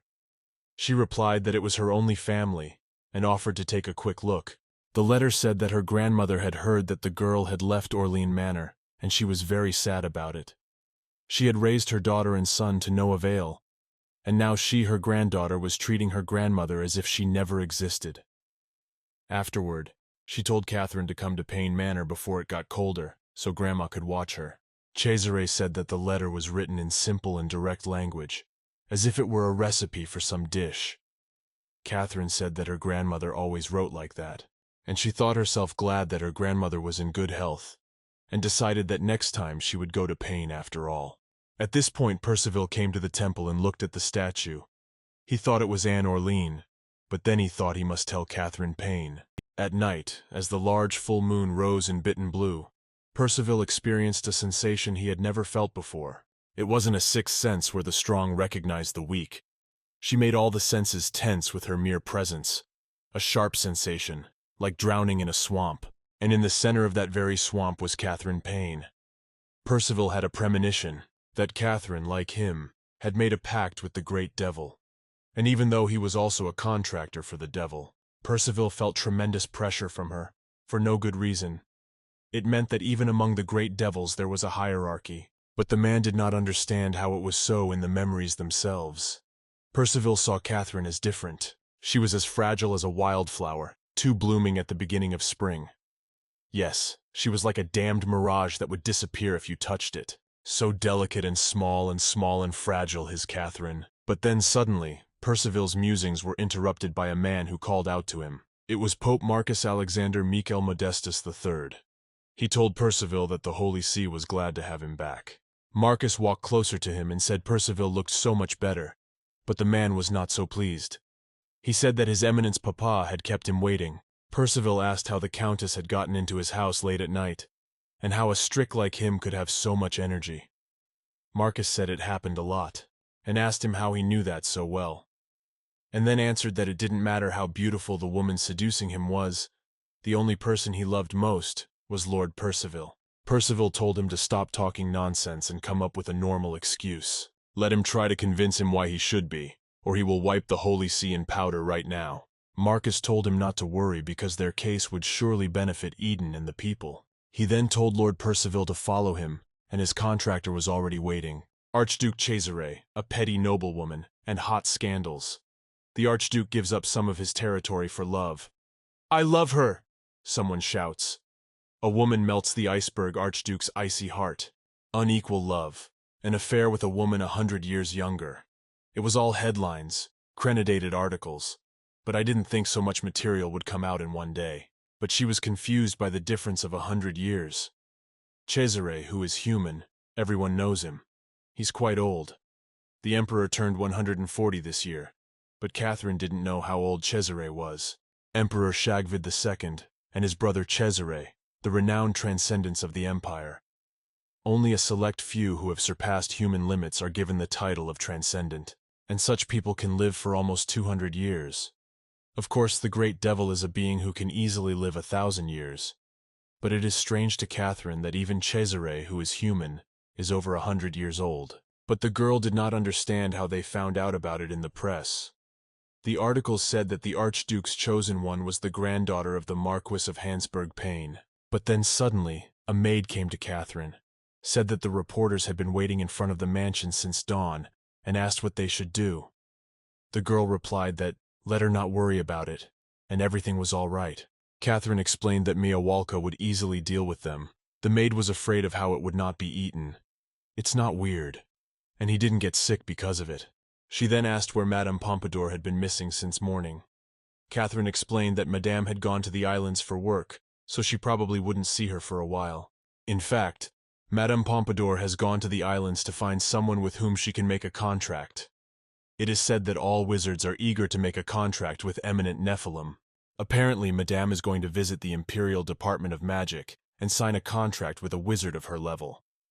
Madame is such an outstanding Nephilim that even Giovanni, the most famous commander-in-chief of Bassfield, dreams of making a contract with her. Catherine wondered which wizard she would contract with. But then suddenly Devon came running into the room. He turned to Catherine and asked if the article was true. Is she really the granddaughter of the northern priest? Catherine replied in a calm voice that she really did. Devon was outraged. He wondered why she hadn't said it sooner. He was a big fan. The maid who was standing next to them asked who the northern priest was. Catherine was surprised that Rose didn't know about it. And then Catherine explained that the northern priest was an old nickname of her maternal grandmother, her superior Marquis Payne. She was so nicknamed for her ruthless extermination of the northern monsters that threatened the empire's borders. Devon told Catherine that if he could get her grandmother's autograph, he would tend the garden days and nights on end. But Catherine said that was his job as it was, autographed or not. But if Devon does her a favor, she'll let him accompany her to the Payne estate and even get his autograph, but also get a picture with her grandmother. The guy was excited and told her to just tell him what he had to do. He was willing to do anything. Catherine replied that she would have him go to Busfield with her. Afterward, Catherine went to Christopher's mansion. Using her magic key, she went into his office and thought maybe Cesare was very busy, because she waited in his office for an hour, but he never came. She then stepped out into the hallway and wondered if she should go home. Then Catherine should warn Cesare before visiting Busfield. Catherine didn't know if he was busy, if she could even bother him for the sake of asking permission before she went to see Cesare. Mayawalka told her. She's an adult. Why would she ask Cesare for permission? When gargoyles become adults, they can do whatever they want. At this moment, Catherine thought that even if you go out of the house somewhere, you still warn your family members about it. She and Cesare have a deeper relationship than family, so she thinks it makes sense to share everything wherever they go. To be honest, Catherine hasn't seen him since Anne's wedding day. She just wants to talk to Cesare, but she can't tell him about it. Then suddenly, when she found this room with an open door, the girl thought of what would happen if she went in. When Catherine got closer and looked in, she thought that Cesare might be there at that time after all, and there was a discussion going on in the room. Some man said that the Minister of Magic should unconditionally side with him, since Prince Saphirin had allied himself with the Holy See, and they could no longer sit idly by. Someone asked, "Is such a thing possible?" The Imperial Minister of Magic is appointed by His Majesty the Emperor, and if His Majesty finds out about this, it would be very bad. Catherine, hearing all this, thought she had the wrong door. She needed to leave quietly so no one would notice. But at that moment a man approached her and called her a servant, and said she was just in time. Let her bring him the second largest bottle of wine in this duchy. Someone asked what he was going to do with his lordship Cesare's wealth. The man replied that that was why he had said to bring the second largest bottle. Suddenly all the noise and conversation was interrupted by a stern voice ordering everyone to be silent, to close their eyes and ears. It was, of course, Cesare. The man turned to Catherine and said she could come in, but the girl said no, she would be back later. She didn't know that he had such an important meeting. Cesare smiled and said that nothing was more important than her visit. He'd almost gone crazy with boredom, so she could pass. As Catherine walked away, she was surprised that those present actually closed their eyes and ears at Cesare's words. It even made her feel a little uncomfortable. She had just wanted to talk to him about the trip. When Catherine came closer to him, Cesare told her to sit down, but the girl replied that it was okay, and she wouldn't stay long. Cesare then said that he wasn't fine, so let her sit down. He then asked why she had come to see him today, and everyone present continued to sit with their ears and eyes closed. Catherine replied that it was no big deal. She was just going to leave the mansion for a few days and wanted to warn him about it. Cesare asked where she was going, which surprised him. Catherine whispered if he could come closer. Cesare leaned closer to her so no one could overhear their conversation, but then suddenly, one of the men present shouted out, "What?" Cesare, seeing this, told him to get out of here. The men immediately began to say that they had seen nothing, but Cesare continued to stare at them angrily. Then all the people present went out. As the door slammed shut, Cesare said he was sorry, and she would get in trouble again because of him. But Catherine replied that it wasn't his fault, and it was her own fault for coming to him so unexpectedly. Cesare asked if she was all right, because the articles about the wedding had gotten quite scandalous. Catherine replied that she had fully expected that, and that she was fine. The girl said that she certainly didn't expect reporters to track her down under her windows first thing in the morning, but her gargoyles are concerned for her safety and are guarding her home. Cesare replied that he was glad if everything was really good, and said that if anything was bothering her, she could always come to him. After that, the man put his hand on her cheek and told her that he would always have hot peppermint tea for her. The girl was even speechless at this. Catherine said that Cesare was always busy and how she could come to see him any time. Suddenly this situation would happen again. Guy asked if she cared about such things. Catherine replied that of course she could interrupt an important meeting, as she had that day, but she didn't want that at all. Cesare said it didn't matter much, and the time she spent feeding the cat would be more useful. But Catherine still felt uneasy. Then Cesare took her hands and told her that in that case they would see each other for no reason, so they could see each other whenever they wanted.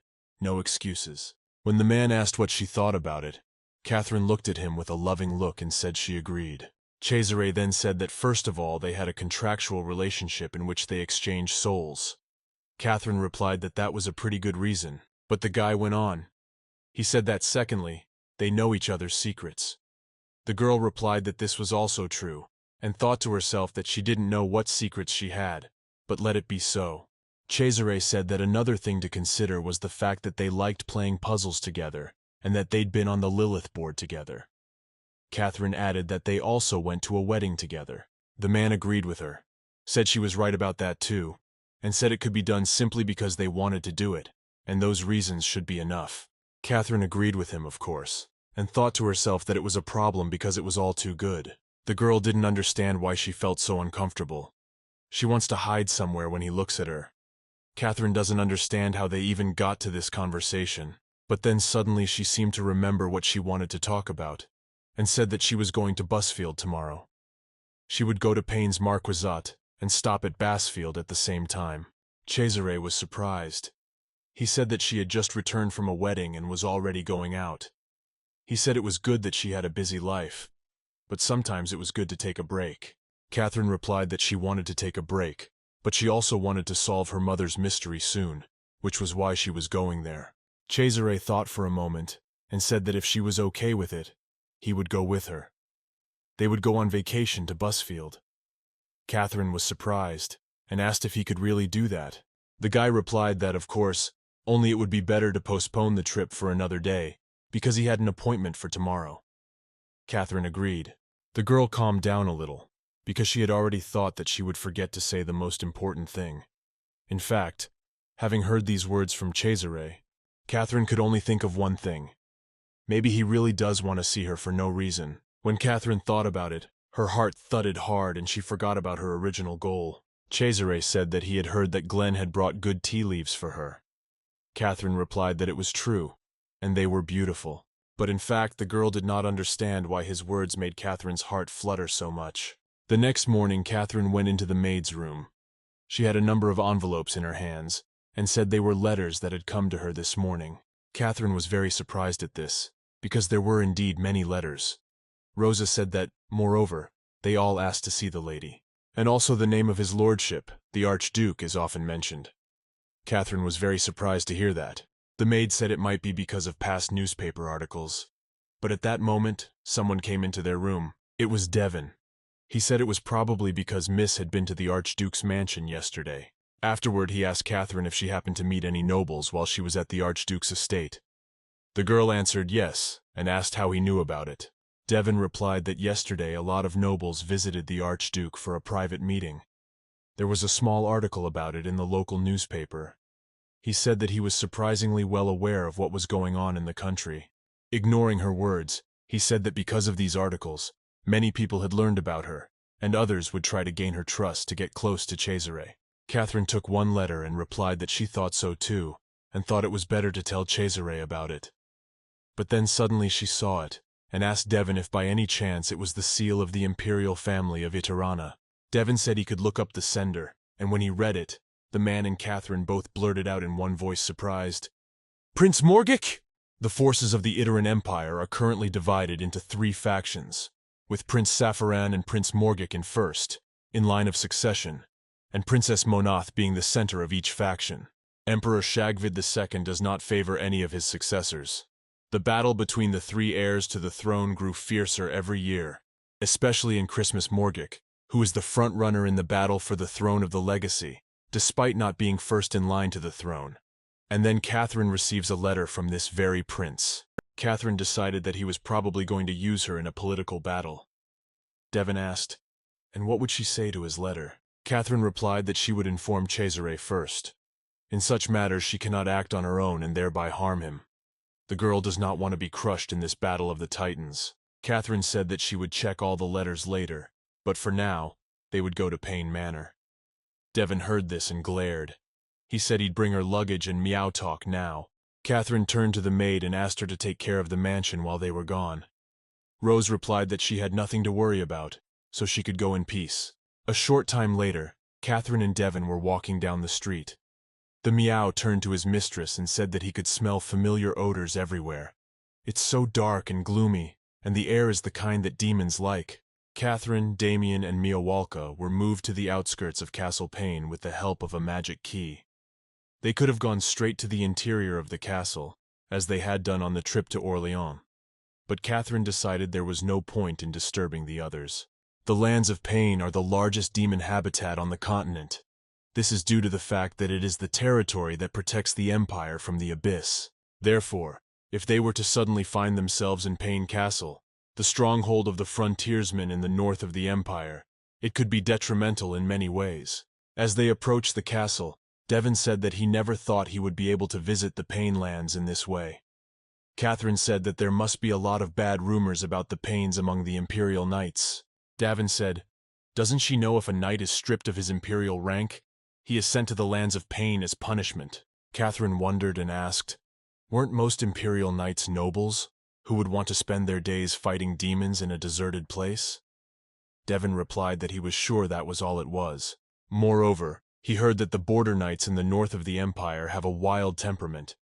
Catherine said that in her opinion, they are a bit intrusive and loud, and at that moment one of them began to run up to them, and to this she replied, "There he is! The man!"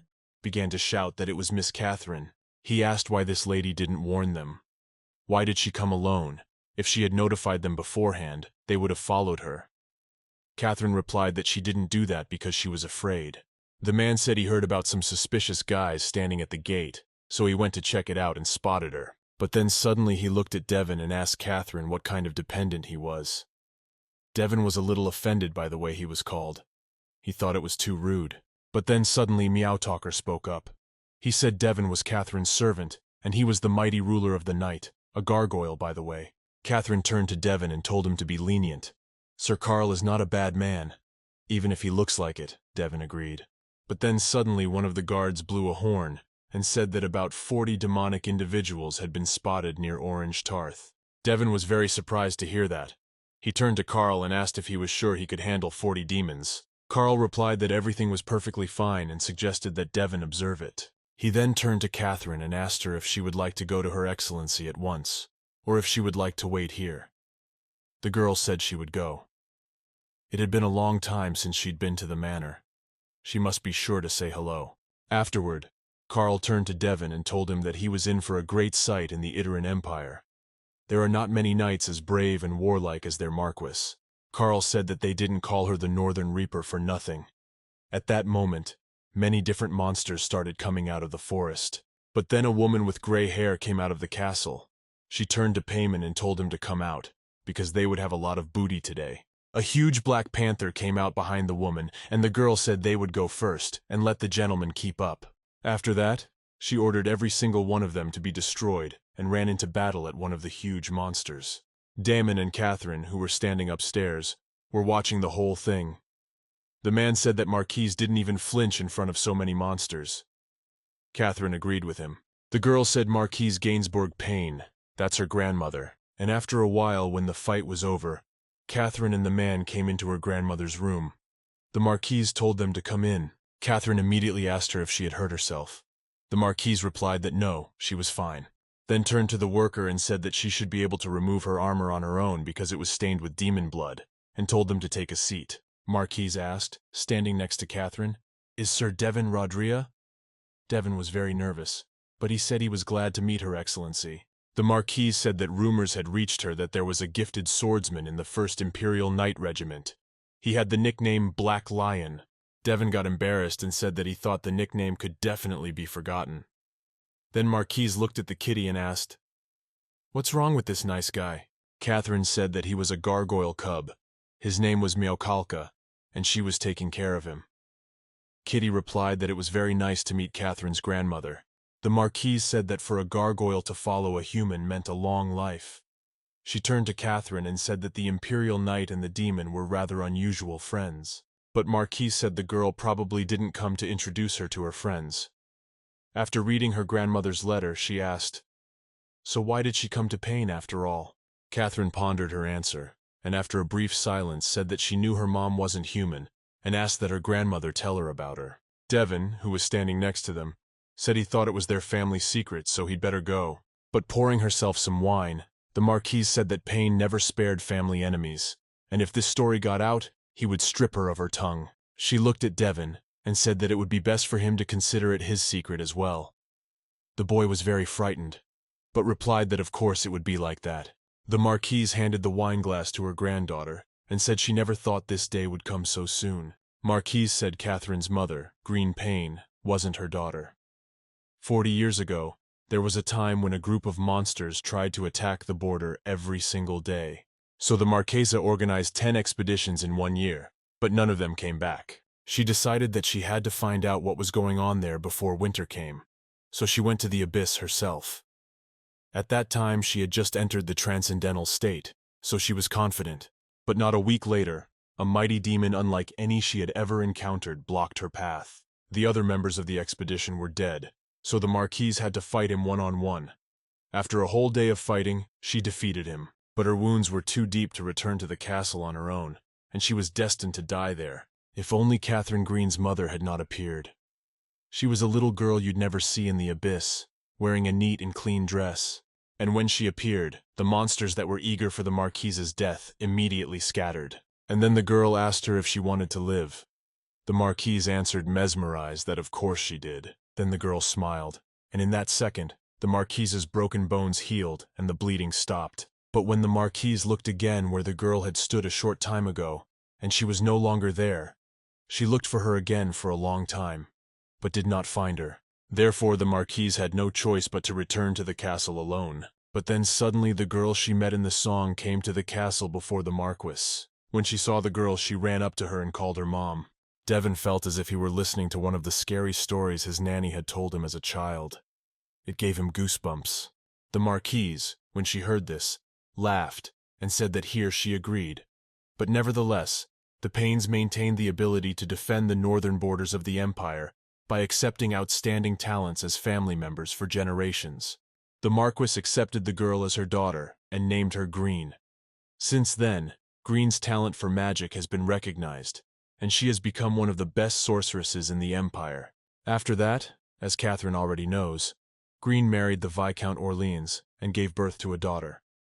The girl thought that her mother had gotten rid of the real Green and replaced her, but it turned out not to be so.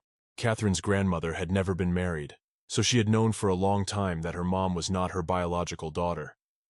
The girl still can't believe that her grandmother knew from the beginning that Green wasn't human. In retrospect, Catherine's grandmother and mother did not have a warm mother-daughter relationship. It seemed to her that the Marquise directed all her affection toward her granddaughter, but Catherine was surprised how she did it, knowing that she was not her granddaughter. Then the girl asked her grandmother why her mother had given birth to her after all. Marquise asked Catherine if she thought she needed a reason to have a baby. Catherine said she thought her mom had come to Payne Castle for some purpose. Marquise said that even if she was born with a purpose, it was clear that Green loved her like a mother. Still, no one who knows her can deny it, not even her father. Catherine smiled. She was pleased to hear that, before Marquise told her not to even think about silly things just in case, as if they were strangers to her. She is the daughter of Green Payne, who was raised by Marquise, and Catherine is her only descendant. Marquise told Catherine to know that she would be in trouble if she knew the girl was thinking such a thing. Catherine laughed and told her grandmother not to worry because she would never think that. Catherine is actually her grandmother's granddaughter. On her mother's side, she is her grandmother's biological granddaughter, and she asked Marquise if she was sure she didn't know who her mother was. Grandma replied that it was obvious. She was either a dragon or a demon, but most likely a higher-level demon. Not a dragon because the dragon race hates humans. Devon was shocked. Then he asked, "Does that mean Catherine is a Nephilim?" The girl said that was right. She was a Nephilim, just like Madame Pompadour.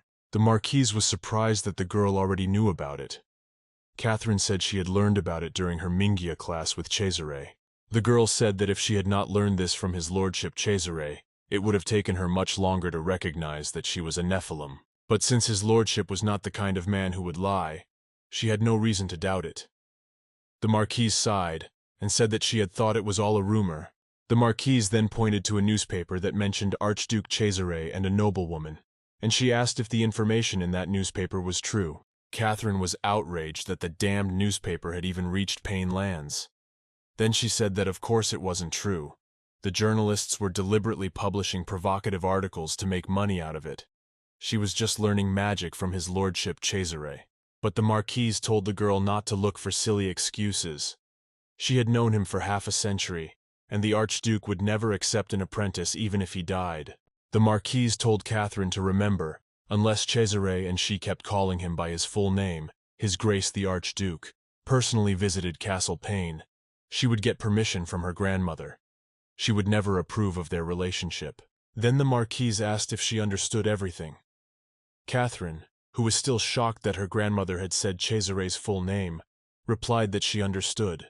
But Catherine was sorry because she had already exchanged souls with Cesare and promised to be together with him forever. At that moment, as if in another world, a whole assembly came together, with Cesare in attendance. He said that it had been a long time since they had met like this. There was a girl named Belial, and of course Behemoth, as well as Leviathan. Cesare told Leviathan not to look at him like that, but to just tell him what he wanted. He said that if the man had called him for a foolish reason, he would not forgive him for it. But the man replied that fortunately this would not happen, because the matter was very important. Belial protested and said that 3 of the 7 great devils were absent. Could they really discuss this important matter without them?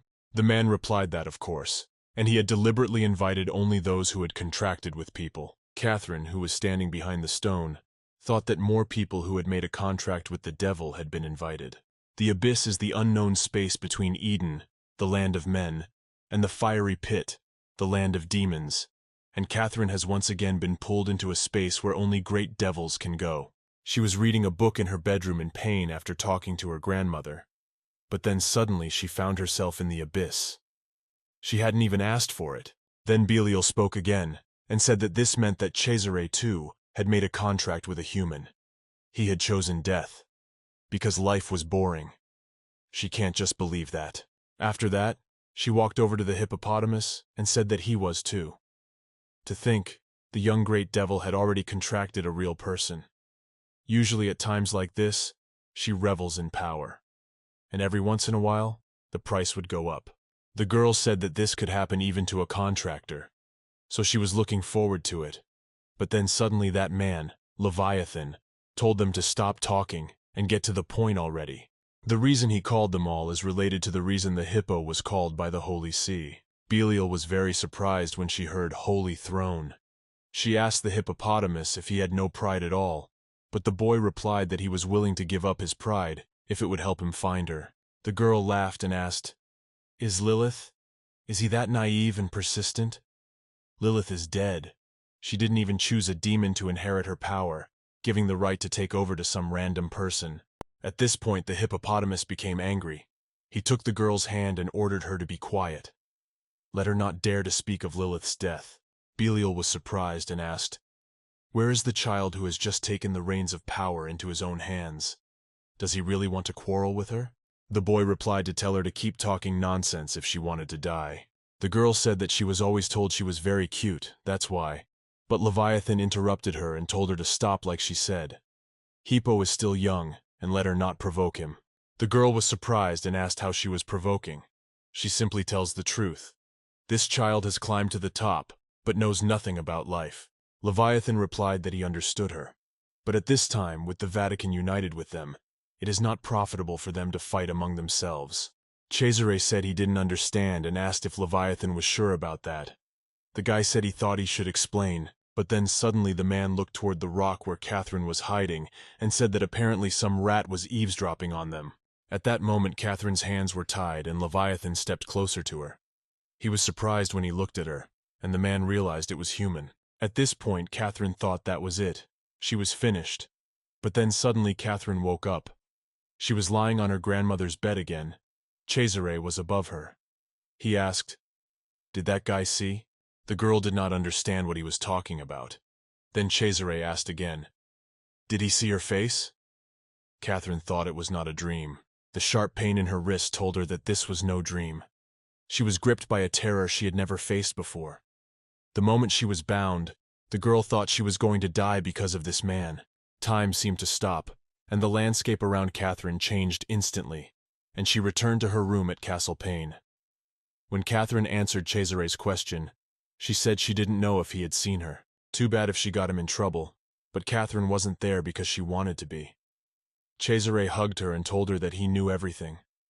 Afterwards he apologized and replied that he was just scared. Catherine was very much surprised. That a man like Cesare could be frightened? Then she asked how dangerous it was to let them know she existed. Cesare got up from her and said it was okay if they found out she existed as a contractor. It would be dangerous to reveal the fact that she could fall into the abyss. The fact that a mere human has fallen into a space where only great devils can be means that Catherine can become their enemy and covet the power and rights of a supreme demon. In other words, Cesare will have less reason to protect her. They'll do anything to protect their rights. The fact that Catherine is his contractor will play no role. There are only 7 great devils, but there can be as many contractors as you want. Catherine was surprised and asked, "So what does that make it? He's going to replace her?" But Cesare replied that it was by no means easy to do such a thing at all. They could simply be crushed by force. In fact, he was afraid they would try to seduce Catherine in his absence. Having said that, he stroked her cheek.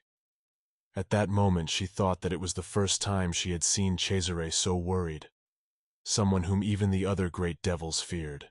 Hippogriff's contractor Percival, who is a knight of the Holy See, and Belial's contractor, whose identity is still unknown, should not be weak men either. And Catherine, on the other hand, can at best borrow Cesare's magic and summon his demons. If the girl was stronger, Cesare wouldn't have to worry so much about such a thing.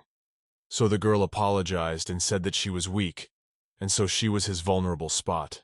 Cesare pulled herself closer to her and said he had no weakness, so don't let her say that.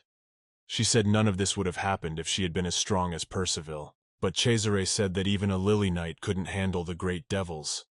Then Catherine said that an ordinary person like her had no choice but to run away from the dangerous situation or hide behind Cesare's back. But Cesare said they can simply be banished from Eden. Even if they are great devils, without a contractor they can only use half of their power.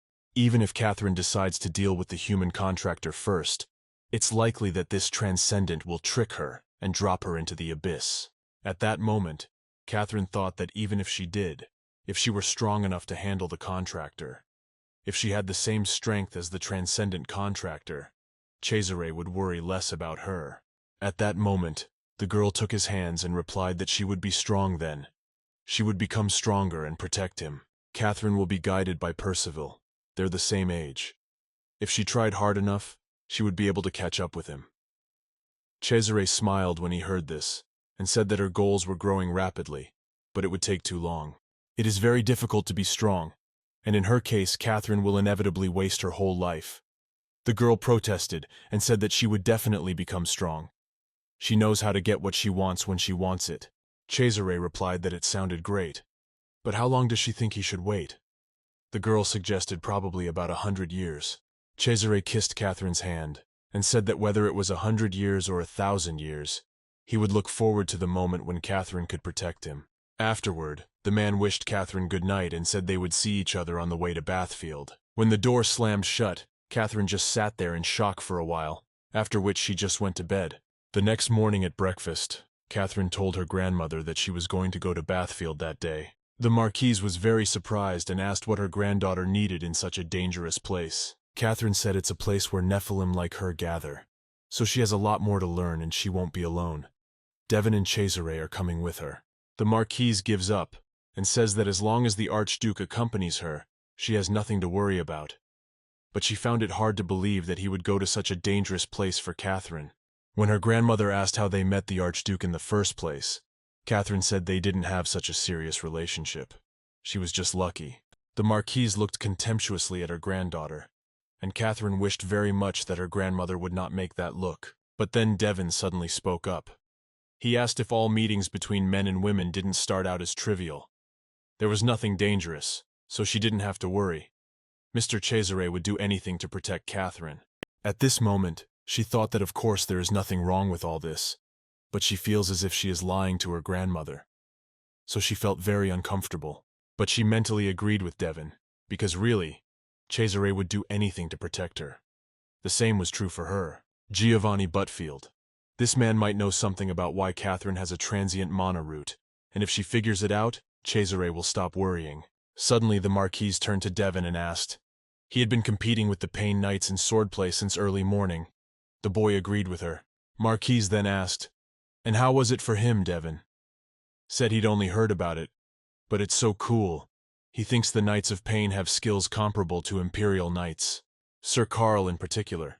He's so monstrously strong that he could overwhelm even their cocky captain. It was the first time Catherine had seen Devon so animated. She thought he must really like this place. when suddenly the Marquis asked the man if he would transfer to Payne's service. Devon, who choked on his drink at the news, asked what she was talking about. The Marquise replied that she was saying exactly what he thought she was saying. The Marquise said that she had said yesterday that the Payne family had long been fond of young talent. In that case, things were going well for Catherine. If a man of such stature as the Archduke would have an apprentice by his side, politics no longer mattered much to him. As Catherine had expected, Devon took a liking to his grandmother. After all, she wouldn't let just anyone hear the family story. Devon thanked the Marquise for her offer. He said that he was the bastard child of His Highness Prince Chibok. In other words, he was his bastard. The boy then asked how could he be, but the Marquise interrupted him and said that she knew. There was no one in the imperial family who didn't know that he was the illegitimate child of His Highness Chibok. But she asked what was wrong with that. Devon was surprised and asked, "Doesn't His Highness Chibok support the Crown Prince of Saffron?" Marquise said he would not help his biological father or the Crown Prince in any way. As he might know, knights of the imperial family usually leave their post when they reach old age. This is because they need to stand at the head of the family or take an important position in the imperial family. Then she asked, "What about him? What can an illegitimate son of an imperial family member who only knows how to wield a sword do? Perhaps become a knight commander, but that's impossible because of his background. Then perhaps a knight escort? He may be a bastard, but with his imperial blood, he can't be escorting someone from the monarch's family. Wouldn't that mean he is in line for the throne?" At that moment, Catherine thought that at least 20 members of the imperial family must die before Devon could take the throne. She worried that grandmother's words would hurt him. The Marquise continued. She said it was understandable that Prince Chibok would take advantage of him and then send him to the dungeon of some backwater family with an empty title and keep him there for the rest of his life. The Marquise looked at him carefully and asked, "Does he really want to live like that?" Devon told her quite respectfully.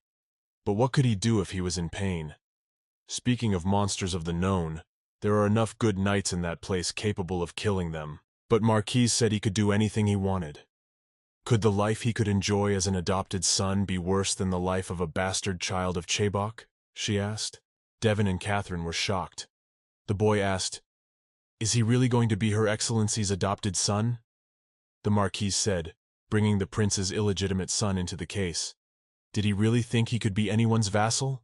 Surprised and asked, "Is it really even possible?" Grandma asked, "and what is wrong with it?" If Devon doesn't mind, the Marchesa will ask. At His Highness Chibok, the Black Lioness, then getting up from the table, she told him to think seriously about it, because it was not a bad offer for him. Marquise said that was the end of it, so goes first. Then she turned to Catherine. She said she had something to give her, so have her come out with her for a moment. Devon remained seated at the table, shocked by everything that had happened. He needed to think seriously about the situation.